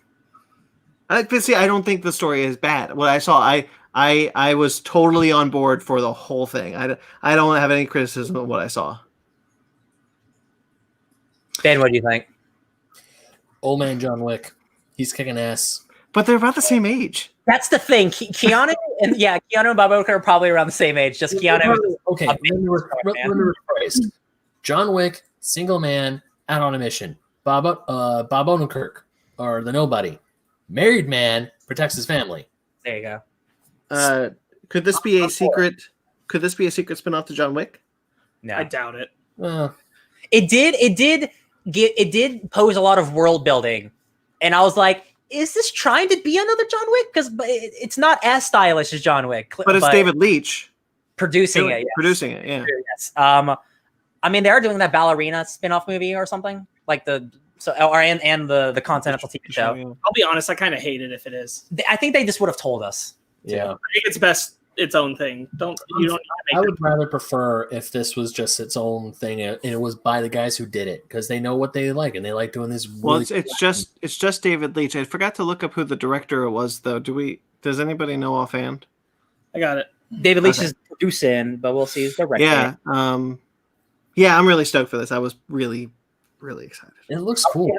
Yeah, I like Bob Odenkirk kicking ass. That's fun. Yeah. I'm actually because every film I've seen Bob Odenkirk in, or every role I've seen him in, it's more of a comedic style. Or I mean, yes, he was in Breaking Bad, but he was more of the comic relief in a way. Yeah. He wasn't really in the shit with the. He can do drama because he's doing Better Call Saul right now. Yeah. And he's done The Post, like things like that. It's just this is his first like action role. Like he's never done action before, and I think that's really cool. I haven't watched most of his drama stuff. Fanny is the one who has been watching Better Call Saul. I just catch it. I really like his drama stuff, if I'm honest. Oh, I'm not saying he's not. I really liked him in The Post. I'm not saying I'm not saying you are. See what he did. Ilya Nicehaller. It looks like it's his first movie. He did the music for Hardcore Henry. Okay. That's interesting. No, he directed, produced, wrote, and wrote the script, acted, and composed the music. Sorry, for Hardcore Henry. He's all of Hardcore Henry. Oh wow, Hardcore Henry. The whole thing. I remember watching that movie. Yeah, that was pretty good. That was pretty good for a first-person action movie. I liked it. I mean, it was interesting, and it took a while to get used to the layout of the film because it was kind of like a bubble screen. But all in all, I really enjoyed it. It's good action. It was definitely it was like I was watching a Call of Duty movie, essentially. Okay. Transformers War for Cybertron Earthrise. This is the second season. Because that is, I hate it. Did you say Galvatron? Yeah, because if that's Galvatron at the end, I hate it. Yeah, I asked him the exact same question because it looks like Galvatron, but isn't that Megatron he's talking to? Yeah. Me. We see Unicron. We see Unicron in the clips. Yeah. We see the Quintesson. Mm-hmm. The Quintesson. Yeah. I don't know, guys. I don't know. At first, I was like, "Ooh," but then the second I see Galvatron, I'm like, "Oh no." Because at first, the last scene. Because I know it was more positive on the first one, and the more I think about it, the more I'm starting to like it less and less for the first War for Cybertron thing. But then once they left it, it's like, yeah, but it's the War for Cybertron, and you're not on Cybertron. The second one could be better. Fool me once, shame on you. Fool me twice, you know. You know. Yeah, I mean, I'll still watch it because I want it to be good, but we'll see. Yeah.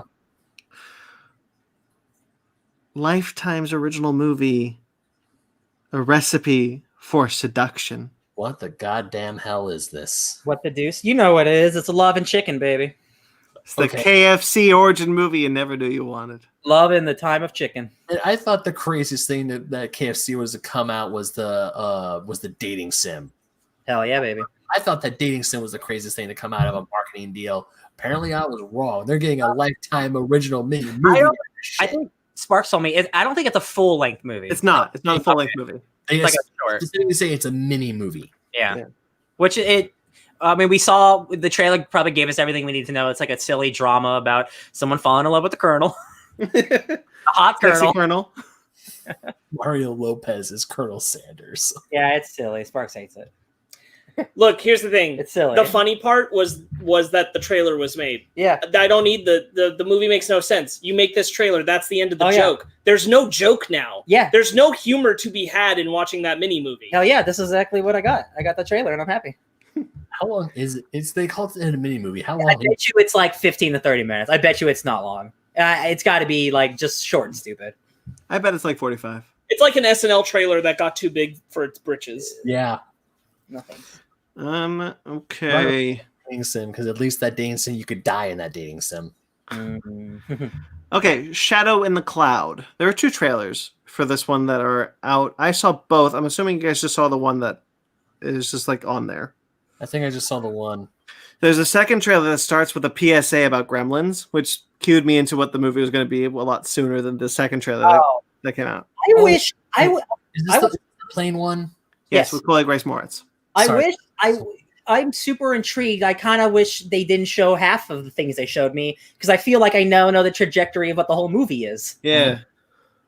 And like it looks dope. Like I think the premise is dope. It's a really unique premise of being stuck in a plane. Well, also there's a vampire maybe on the plane. Like totally cool. But you showed me a lot of the stuff, and you showed me where they land and the fight at the end. I'm like, don't show me this. Yeah, I was kind of disappointed in this in that trailer. One of the things that we should mention, I don't know if you guys know this, but this is written by Max Landis.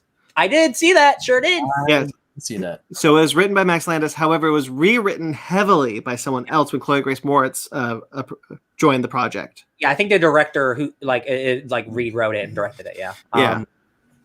Yeah. So there is that connection, and I do get a little Max Landis vibe from it. Like if you've seen his other movies. Yeah. I mean, like when she falls out of the plane and an explosion pushes her back into the plane. Yeah. You loved it. I did love it. You loved it. I did love it. It was good. I think it's a unique premise. But the moment you said Max Landis, I'm like, that makes sense. Yeah. I wouldn't be shocked if this movie is like extremely terrible or really good, because that's generally how it goes. With that. I like I want to support Chloe Grace Moretz. She's great. I like her a lot. Yeah. Yeah. This looks way better than the other movie we'll watch the trailer for with her. Oh no. Which Tom one? and Jerry. Tom and Jerry. Oh right. I was like, did I miss a trailer? Forgot about that. I wish I could. I stumbled on this one. I hope you guys enjoyed it. Blythe Spirit with Yeah, this looks great. yeah. Yeah, Judi Dench, Jan Stevens and Isla Fisher and Oh, it's just the man. and Leslie Mann. Yeah, and and Judi Dench. This looks like nice, proper English Fantastic dramedy. Yeah, fantastic recreation of that play. That's awesome. I loved it. Yeah. That movie looks. I want to see that movie really bad. That looks hilarious. Looks very funny. I'm honestly excited. Charmed, I'm sure. Okay, we talked about Arc, the animated series, so we'll go to Cobra Kai season 3. I didn't watch the trailer because I haven't watched. Because I don't watch that show. Yeah, That's fine. I didn't think you would. If you don't mind, I'll speak a bit about it. speaketh. I was pretty critical about Cobra Kai in the first season, especially second season. I felt it really kind of like figured out what it wanted to be, and it wanted to be anti-Cobra Kai by that point. This looks like the show I wanted it to be from the beginning, which is Johnny and Danny teaming up to take down Cobra Kai. They've now Johnny's like, I was wrong. I should never have brought back Cobra Kai. Help me take him down. And they go to Okinawa and they see some of the people from Karate Kid 2, which is kind of cool. Elizabeth Shue might be in the season, which is awesome. I think I was very positive on this season trailer than I have been for the series up until now. So I'm hopeful. What a comeback! I did see the trailer for Cobra Kai, and it actually makes me want to watch the first 2 seasons because I've been kind of because I remember wanting to watch Cobra Kai when it was originally on YouTube, and then when I made the move to Netflix, I'm like, cool. I just haven't had the time to watch it. People love it, man. That show's really liked, really well received. There's an episode in season 2 specifically where they bring back Johnny's posse from the first movie. It's all the same actors, and it's when the showrunners finally realized that the show should have been anti-Cobra Kai, not pro-Cobra Kai, and because they have like the posse being like, Johnny, what are you doing bringing back Cobra Kai? It was the worst. Yeah. The guy tried to kill you. And that was kind of like the trajectory. That's when the show was just like, oh, right. Cobra Kai sucks. So, yeah, I'm excited. Although because I don't know about you guys, if you've been seeing those QuickBook commercials all around online, where the original actor who played the sensei in Cobra Kai, he's in those commercials and he calls John Kreese, yeah. Yeah, he calls it Koala Kai. Yeah, really? That's weird. That's weird because he's currently in the Cobra Kai TV series. It's weird because he mentions Cobra Kai, and then you see these kids doing karate. He goes, "Hey, more mercy." My butt It's a hurts. QuickBooks ad. It's funny. All right, Clarice. Silence of the Lambs prequel. Well, you gotta do this. It looks like just Silence of the Lambs. So the moths, and we see Buffalo Bill for a minute. It looks like Silence of the Lambs. Oh, Yeah. See, I don't know if that's like what the show is about, or they just want you to get that it's about that girl from Silence of the Lambs. Yeah, because if it's just about Silence of the Lambs, I really don't give a shit. Yeah. If it's about the stuff before Silence of the Lambs, I might give a shit. Yeah.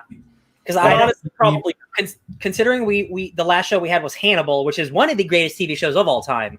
if you just want to give us like a bad TV version of Silence of the Lambs, I am not interested. I'm just not interested at all. Yeah. I got Hannibal. I got the original movie. I got a couple of good movies. Like, just I'm good. Hell, even when I first saw the trailer, I was like, "Oh no, please don't tell me this is a spin-off of Silence of the Lambs." And then it's like the lambs are no longer silent. I was like, frack it. God, it's so. Hey, here's everything you know about Silence of the Lambs, and that's it. That's what we're going off of. Ugh.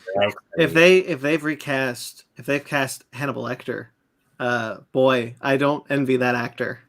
I also like if it's an origin show, don't cast Hannibal Lecter because that's like Right, but if it's Silence of the Lambs, you need Hannibal Lecter. yeah. I gotta make your money, I guess. Yeah. Okay. Batwoman season 2 had a trailer. This is season 1 point. Let's do it again. Ryan Wilder is her name, and she is not Kate Kane. Is her game. And she's taken off the cape. Yo, guys, Oh, that new outfit does not look good. Nope.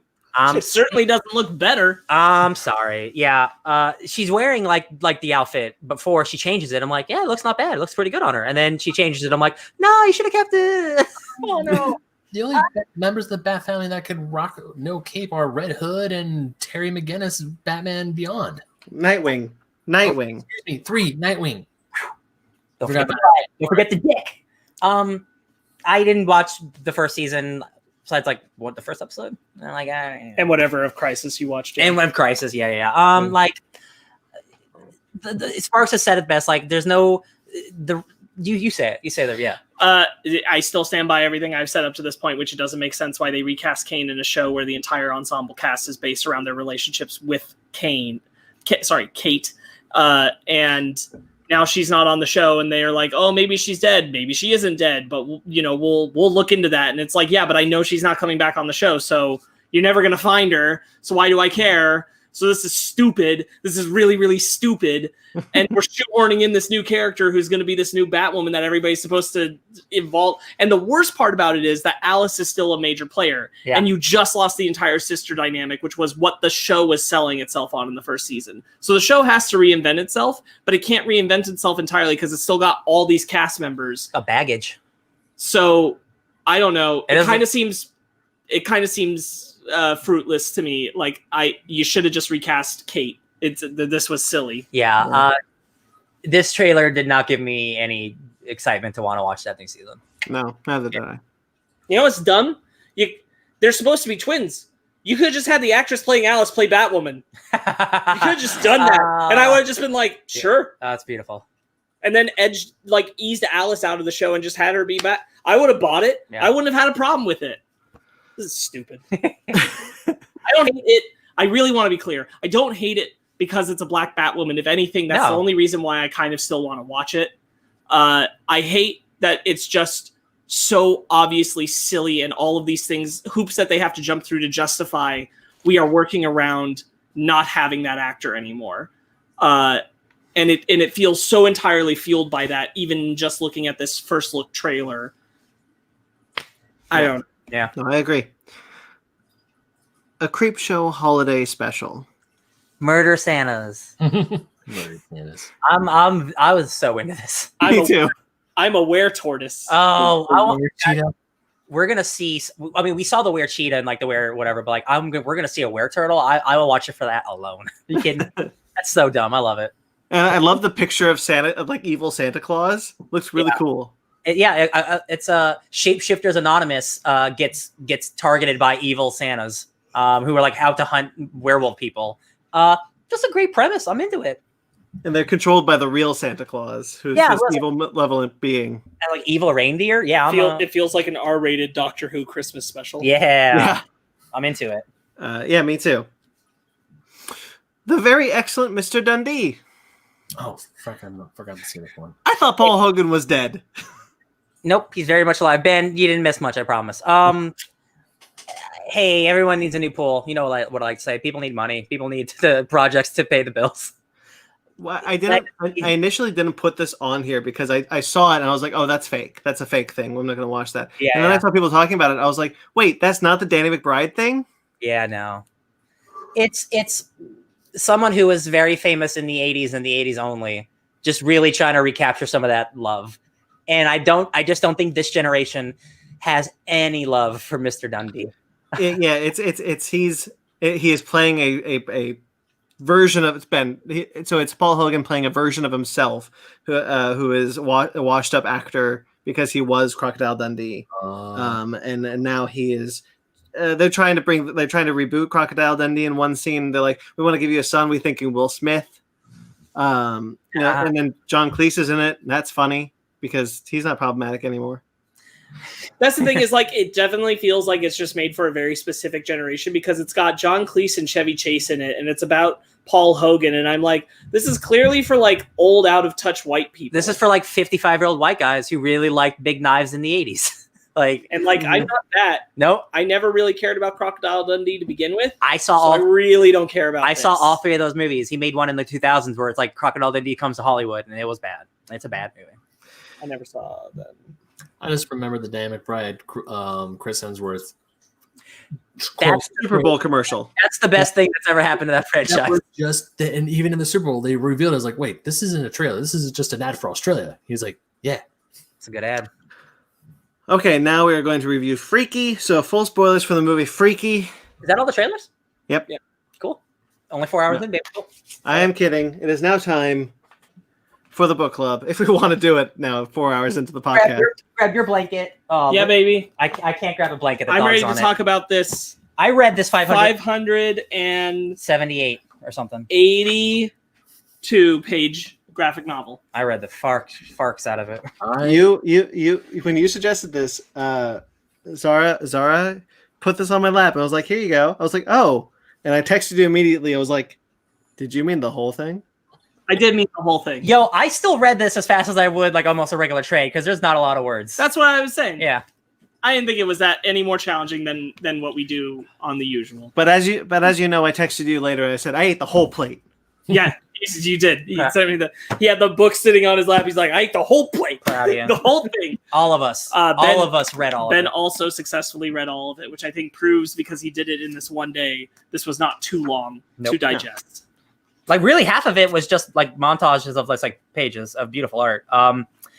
This reminds me a lot of when I mentioned it as I was looking at the size of the book.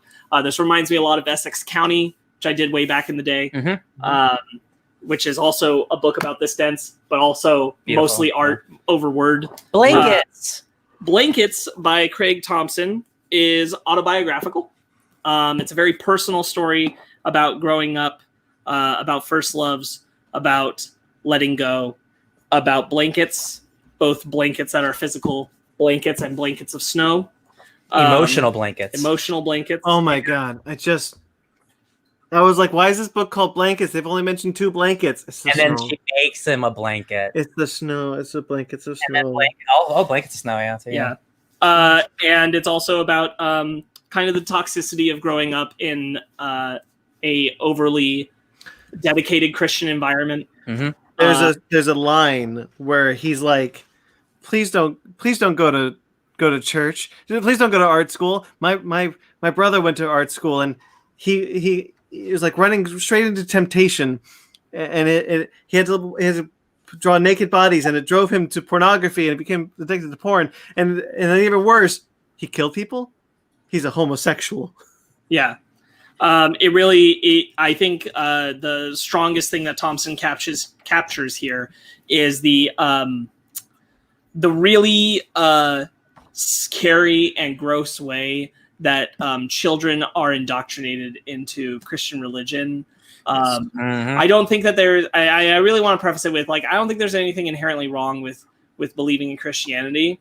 But there is something wrong with putting your children into a church Sunday school setup where they tell them that before they can understand anything different, that they have to accept Jesus in their hearts or they'll burn forever. It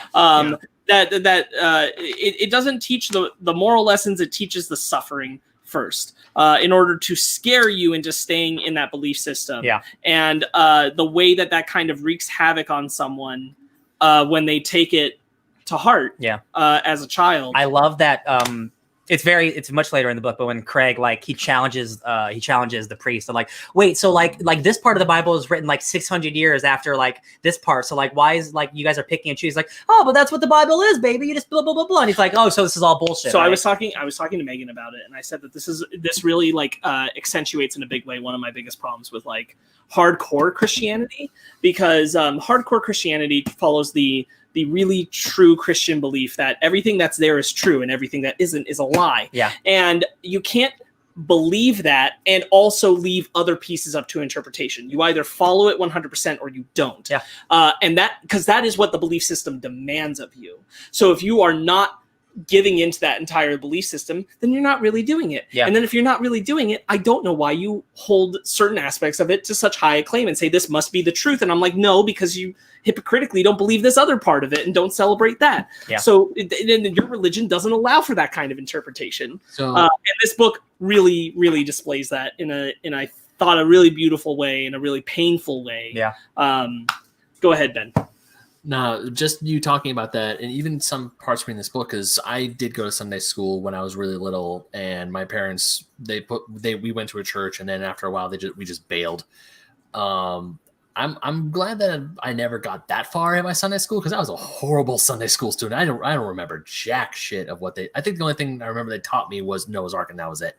But yeah, talking about the whole religious dogma and everything, and how a lot of organizations, they like to cherry pick what they like and what they like and dislike about it, and then they're like, oh, this is the whole thing.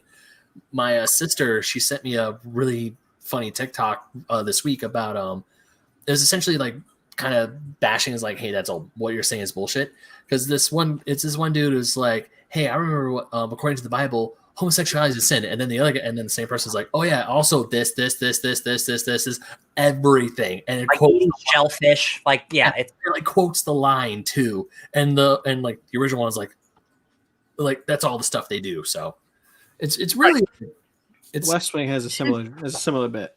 Yeah, it's very contradictory, and I mean, if you're a believer, that's fine, dude. You do you. But yikes! I'm glad.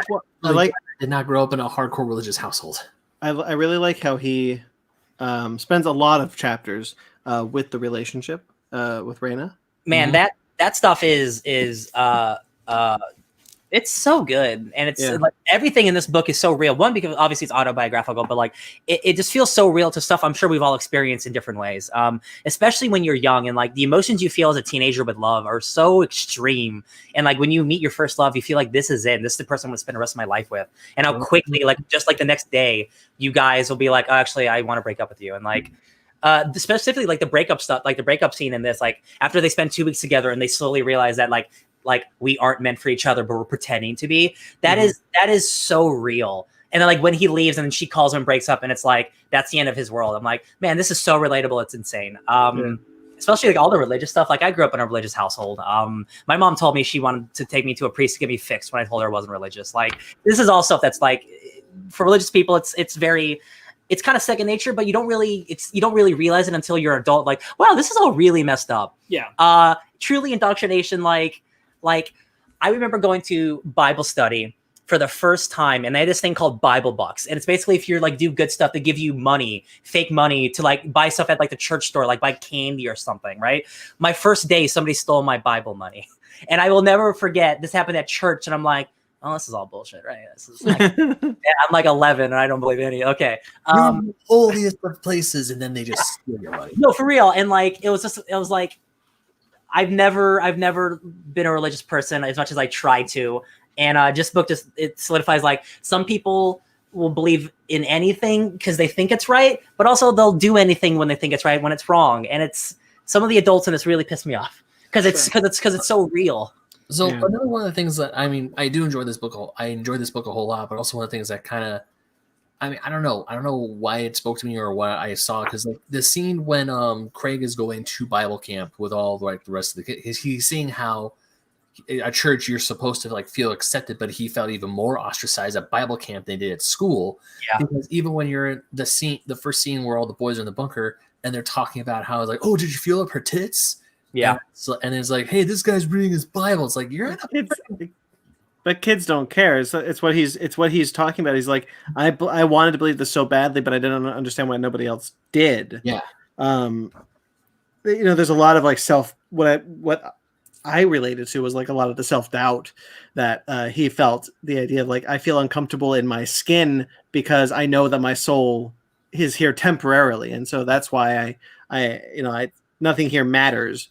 That was like, they really have that part where they push that concept on him in one of the scenes where he's at school, where it's like, everything in your real life doesn't matter, your family relationships. You are a blink in the universe. It doesn't matter. What matters is the eternal worship of God that comes after. And like, again, like, I'm not trying to shit on specific religions. I think there are values in it, and I respect it. And I'm not atheist, I'm agnostic, but even that being said, like, I think he visually creates such a good picture of the dark side of Christian authority when used on children, and how that mentality really sticks with you, because everything that happens to you as a kid shapes who you grow into. And when you have that kind of dogma pushed into your brain in the way that it is pushed on him, it can be very debilitating.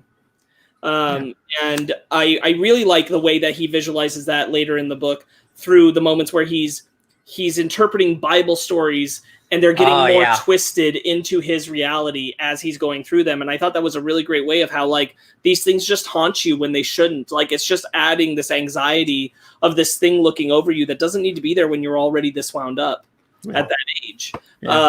Brandon, I interrupted you in the middle of a thought. Oh, no, I was just going to highlight a scene that I really liked about that kind of self-doubt when Raina asked him to paint her wall, and he just puts a dot there, and it's just immediately, I messed up already. Yeah. Yeah. Mm-hmm. I think that's a really, really relatable scene of like, well, damn, this whole thing's screwed up now.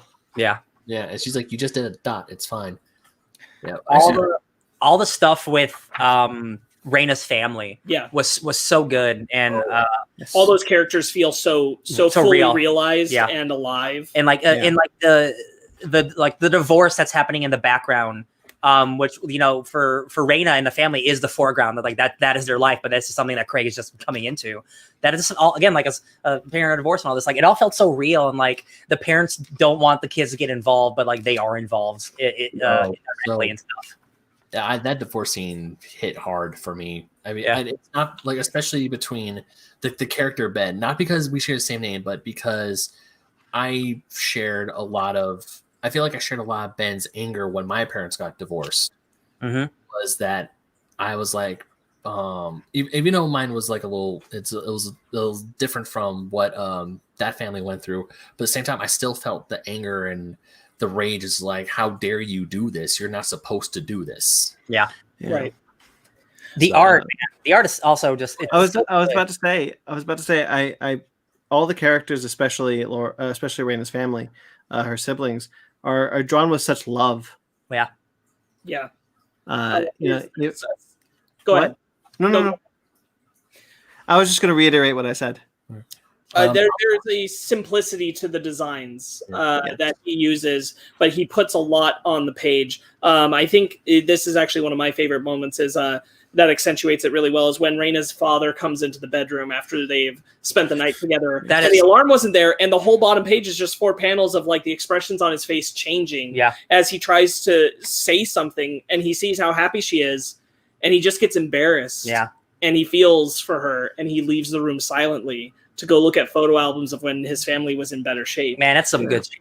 And I was like, that entire wordless like set of 4 pages is so powerful. Yeah. And so well done. There's a lot of that throughout this book. We can't possibly get into the details of all of it in the time that we have, but this is a fantastic graphic novel realizing all these things. The way that he's creative when he's realizing anything religious seeping into his world, the demons that he'll create, the way that it'll kind of kaleidoscope into like his safety with Raina. I took the picture. Like, this was like one of my favorite panels of him like expunging his sins. Yes. Like, there's so many panels of extremely like just insane things happening right next to this regular beautiful stuff. Every page is so that's so pretty. And I was really moved that there wasn't just like this wasn't just a story about like first love. That's very much at the heart of it, but it's about his Christian struggles, but it's also about his remorse for his relationship with his brother. Yeah. When looking at it in comparison to Reina's relationship with her family, yeah. who are frankly like more burdensome isn't the word I want at all. Are more needing of her. They require more responsibility and attention. Yeah, more responsibility. Dependent. Yes, they're more dependent upon her than Phil is on Craig. Mm-hmm. And yet still he looks at that relationship. And I love when he goes back from it and he's like, I need to talk with him. And part of that, like, it's never stated, but part of that you have to think is the subtext of him feeling an amount of guilt for never saying anything, for not protecting Phil, when we now know that they were abused sexually by the babysitter. Which is something that surprisingly only works itself into the story 2 or 3 times, and not in a direct way. Yeah. That you could really feel how like deeply embedded in his conscious that was, by the fact that it wasn't even the most important thing to like address in this story. It wasn't even close. Yeah. Yeah. They have that beautiful reunion of like, do you still draw? Like, yeah. And then they start looking and like talking and like, man, that's really good. One of my favorite scenes in the book is when he goes back home, is after he comes back home after seeing Reina, and he sees his brother playing video games, and his brother's like, I thought you don't care about video games. He's like, oh, the graphics look good. And then they start connecting, because once again, going back to what's going on in my life, it's kind of like how my brother and I started reconnecting again after he came back home from the army. Because before he went to the military, we weren't all always at each other's throats, but we argued and bickered a lot. And there were times, kind of like Greg and Phil, where we would get into brotherly hijinks. It's like we're going to places where we're not supposed to go. Or we're going out, or we're playing outside a lot. And it's like, come on, Mom, it's the weekend. Let's go. Let's keep playing. It's the weekend. We can do stuff. To eventually just growing apart, and then just reconnecting in a way. The bond may not be as strong as it used to be, but the bond is still there. And I love that when he comes back, he's like, hey, let me see your drawings. He's like, hey, I'm more of a lizard kick. And then they just go through, they start talking, and the rest of the scene is like, it was great. It's like, damn, this is some good, relatable shit. I really like the comic that his brother drew, the eyebrow fairy. Yeah. That was funny. Oh. Really I know the book said that it was based on first love, so I knew that him and Reina were gonna stay together. But damn, I'll be damned if I'd be lying if I say I wasn't rooting for them. Yeah, but I do get it, because first love. Part of me was rooting for them, but also part of me recognized something all too familiar with Reina and a relationship I shared with a young female. I don't know why I said it like that, but it reminded me a lot of that. And so I'm what? Back when both of you were young. And yeah, I just realized how weird that sounded. Boy, I'm sorry. One of my first relationships, when we were young, and just like how that relationship mirrored what Reina and Craig were going through, and I watched it. I'm like, yeah, that's, buddy. You both need to. Well, I think I do think like nothing crystallizes that moment for you more than the Reina, I need you, I love you, Reina. Yeah. Craig, the way you talk is intimidating. Yes. Yeah. That really like establishes it right there. I had that same thing told to me. Right, and I think that's very like that's very young love. That's how it is. That's how it feels. And when one of you is, because usually almost always one of you is more in it. Yeah. And that one starts to feel really intense to the other person. Yes. I love the ending. Where like he goes home and he finds the blanket and he hasn't thought about it in however long, and he's like, I now realize that like things that are temporary aren't so bad. Like that's what he had with Reina, and like even though that was temporary, that taught him a lot about his life, future. And I'm like, that is a good sentiment of an ending. Yeah, things that don't last aren't always bad. Like sometimes they're meant to die. It's a hell of a book. This is like when you pick these personal books, it's man, it's just so good. Comics. This is why I love comics, man. Because you can't do this in a movie the same way you do it in a comic. No. It's really special. I feel there's some form of media that said, if something lasts forever, it's not beautiful. But if it doesn't last forever, it is beautiful because it happened, or something along those lines. I can't remember. I heard that in a movie once. Oh, something is not. Vision says it in Age of Ultron. Vision says it in Age of Ultron. A thing isn't beautiful because it lasts. My favorite poet, the Vision. I love it. I was thinking it was some other film, but it's Age of Ultron. He might have stole it from a poet. The Vision is connected to the internet. I'm just saying. I love that it's the Vision, though. But it makes sense. I mean, yeah, because I remember. I was like, yeah, who does say that? He's right. Vision is right. I remember when I was with my first girlfriend, and I was like, yeah, this is the one. I'm done. This is the one I'm gonna marry. Nope. Young love. 2 months later, nope. Young love is stupid. Yeah, and of course, because he was in high school, I was in high school, so you got. It's one of those things. Like you remember when you look back on it as an adult, you're like, God damn, I was stupid. But then you also remember the good times. I mean, yes, the pain of the breakup is still there, but at the same time, it's like, no, there were some great moments that happened, and it's beautiful because it did happen. It's over. It's sad, but the good stuff happened. Yeah. It's true. I think those 2 weeks with Raina that Phil had, he'll always have those. He may not ever have them again, but he did have it, and that I think is glorious. I think he does such an excellent job of if you like take a wide step back from the story and you look at it in summary, nothing truly heavy and tragic occurs. The assault is horrible and tragic, and that it would, but that's not like a prevalent thing. And if you were summarizing, you might not even mention it because it's not what the book focuses on. It's really just, a failure of young love, which we've all seen before, but not in like any kind of like dramatic. It feels very sincere and real. Yeah. And it is a toxicity of the way Christianity had been placed upon Craig in his life. But again, like from that wide step back perspective, that's not overly like heavy and tragic. But Craig Thompson is able to convey entirely the weight of those things, like they are entirely tragic and deafening in their just booming presence in his life through every moment of it, and that's really, really impressive. Like the scene where they first sleep together, and they don't have sex, but they sleep together and like they undress. Like that is so raw, and like those next couple pages, like they're so real and beautiful. And it's like, man, like it's amazing what like black and white cartoon art can do. Like Craig is an exceptional storyteller. Or even like when he's thinking about even just being with Raina or just like sleeping in the same room, he's thinking back to that story about Jesus, and then he's looking back, and then he's visualizing like Jesus like staring down at him in shame. But then after the night where they do have that central evening, he looks up and Jesus is kind of like smile. I don't want to say he's smiling, buddy Jesus. Yeah. I don't want to say it's Buddy Jesus from over at Jay and Silent Bob's Secret Stash or whatever that movie is, but it's kind of like Jesus like looking on with pride, like you did good, kid.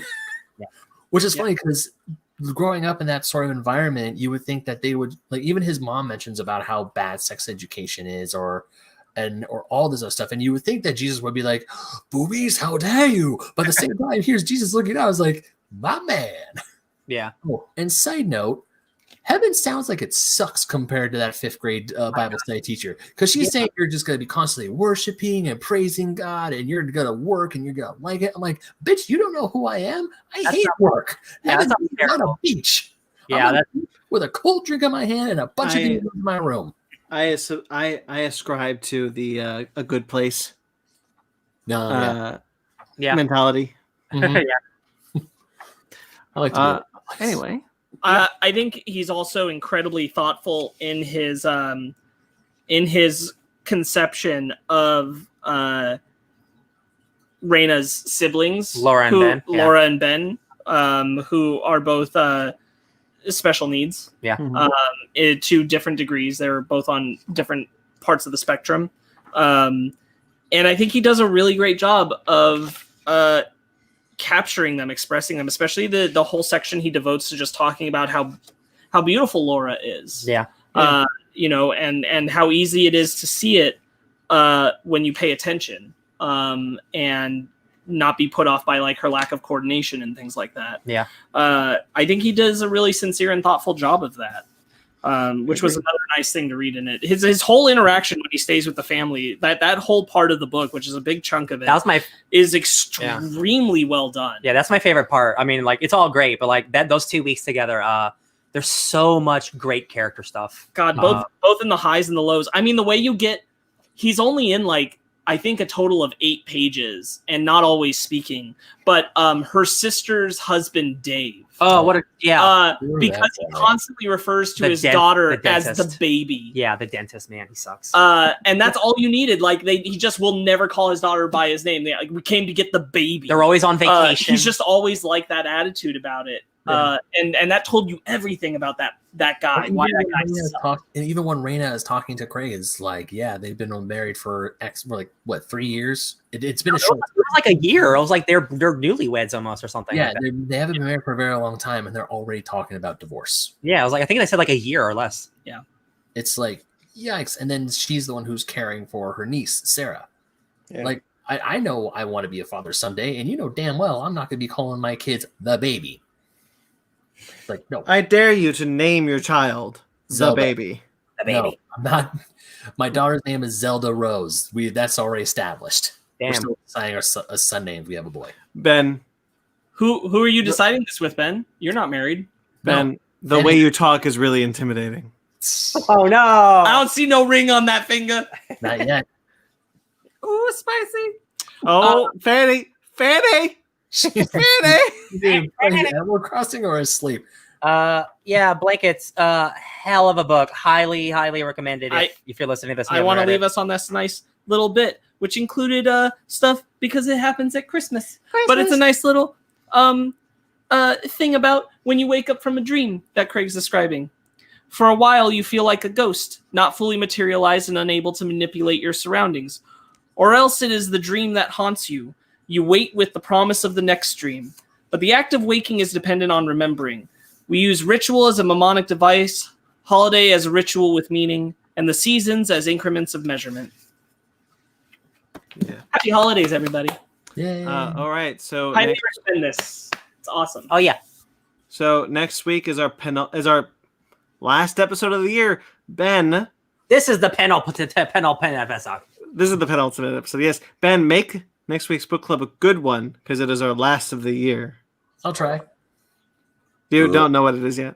No. All right, make it great, Ben. It's got to be the best book club we've ever had. Dude, I'm not going to lie. The book club has been one of the furthest things from my mind this week.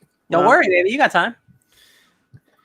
Okay, so we don't know what's going on, so we'll talk about that on the Instagram, so stay tuned for that. This coming week, we will have reviews of Freaky and The Croods 2, A New Age. We're back reviewing movies. Movies are out. They're happening. We would have reviewed Freaky today, but it's 4.5 hours already. The length of this already. So you got an episode. Still didn't break Evangelion length.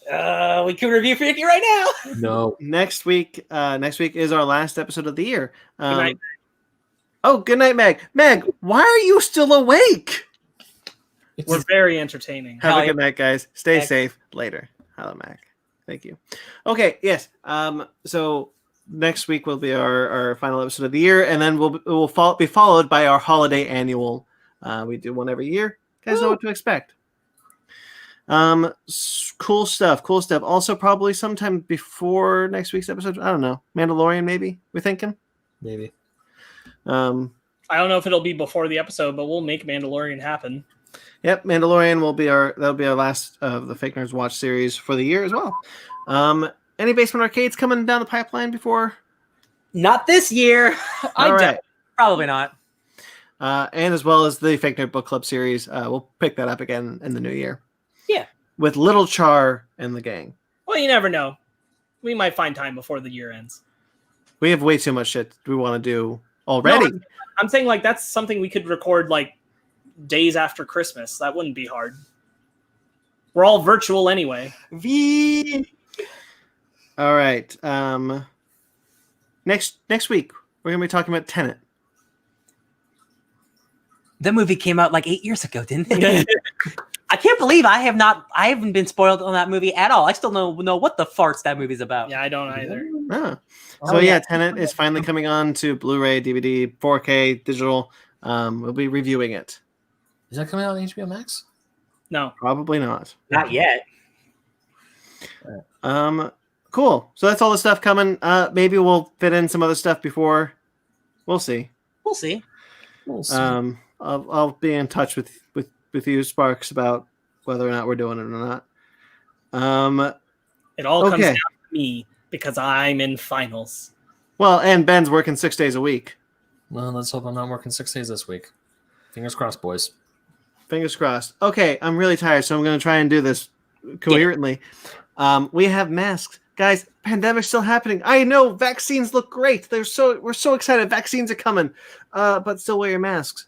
And why not make it a Fake Nerd Podcast mask? Head on to Crafted by Z. The link in the description below. Check out our Instagram and her Etsy for Fake Nerd Podcast mask. Cool stuff like that. We have a Patreon. You can subscribe to our Patreon and get some cool stuff if I remember to update it. Sorry to our only patron, Joey's on. Joey, I love you. You're a cool guy, still subbing for us. You are keeping the lights on here, sir. We also have a TeePublic. We have a bunch of stuff on TeePublic. A lot of cool shirts up there. Also masks. Links are in the description below, or you can find everything at www.fakenerdpodcast.com. Also linked below, but that has everything you could ever find, including my new article and Ben's new article. Cool. Can you just put your final up on your blog so we have something we can put up? Thank you to everyone who listens. Thank you to the people who've been watching. Thank you to the people who watched the live show for 4.5 hours. You maniacs. You guys are crazy and I love you. You are the MVPs of the FNPs. True. So thank you to all that. Thank you to Jeremy Vellucci. You can find his musics on this show. Yeah, it works. You can find him at Jeremy Vellucci Keyboards. He does our theme songs, and he also does a podcast called Suburban Proctologist.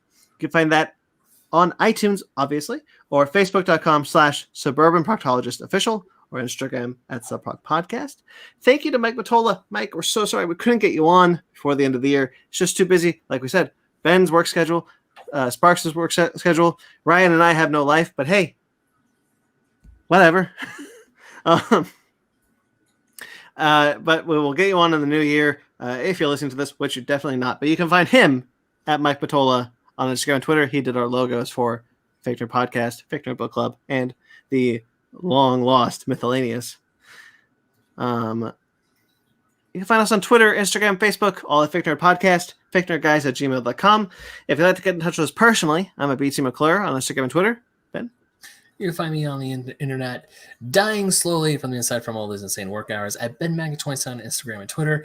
And even though I did write something video game related for FakeNerdPodcast.com, I also write for OldSchoolGamerMagazine.com as well. I have a lot of articles in the pipeline. I just haven't been able to sit down and write them because I'm work. That's the reason. I will do my damnedest to try and get at least one out this week. Work schedule's nuts, my friend. Yes, it is. It totally is. So yeah, hopefully one comes up this week. Sparks? You cannot find me at Sparks Witty on Instagram and Twitter, SPARKZ Witty, for I will be completely unavailable. Finals, fun stuff. Ryan? I will be available at DJ Tony Snark on Instagram and Twitter, and you can find me starting my Skyrim adventure probably tomorrow because I keep putting it off because I'm a lazy piece of shit. Somebody send me a text to say, do it, Ryan, do it. I'm going to go live tomorrow, twitch.com/DJ Tony Snark 616. I'm starting Skyrim. I'm doing it. You were just going to get many texts from the three of us just saying, do it, Ryan, do it. I need one, and I'll do it. Subscribe to us on iTunes, Stitcher, Google Play, TuneIn, Spotify, iHeartRadio, Amazon Music, and Podcasts. Rate and review wherever you get us. Like this video. Subscribe to this channel. Greatly appreciate it. Until next week, guys. Whoops. Do it, Ryan. Do it. I just got a text. Stay fake, nerds. Yeah. We're all in Spider-Man 3, Spider-Verse, Fake Nerdverse. What?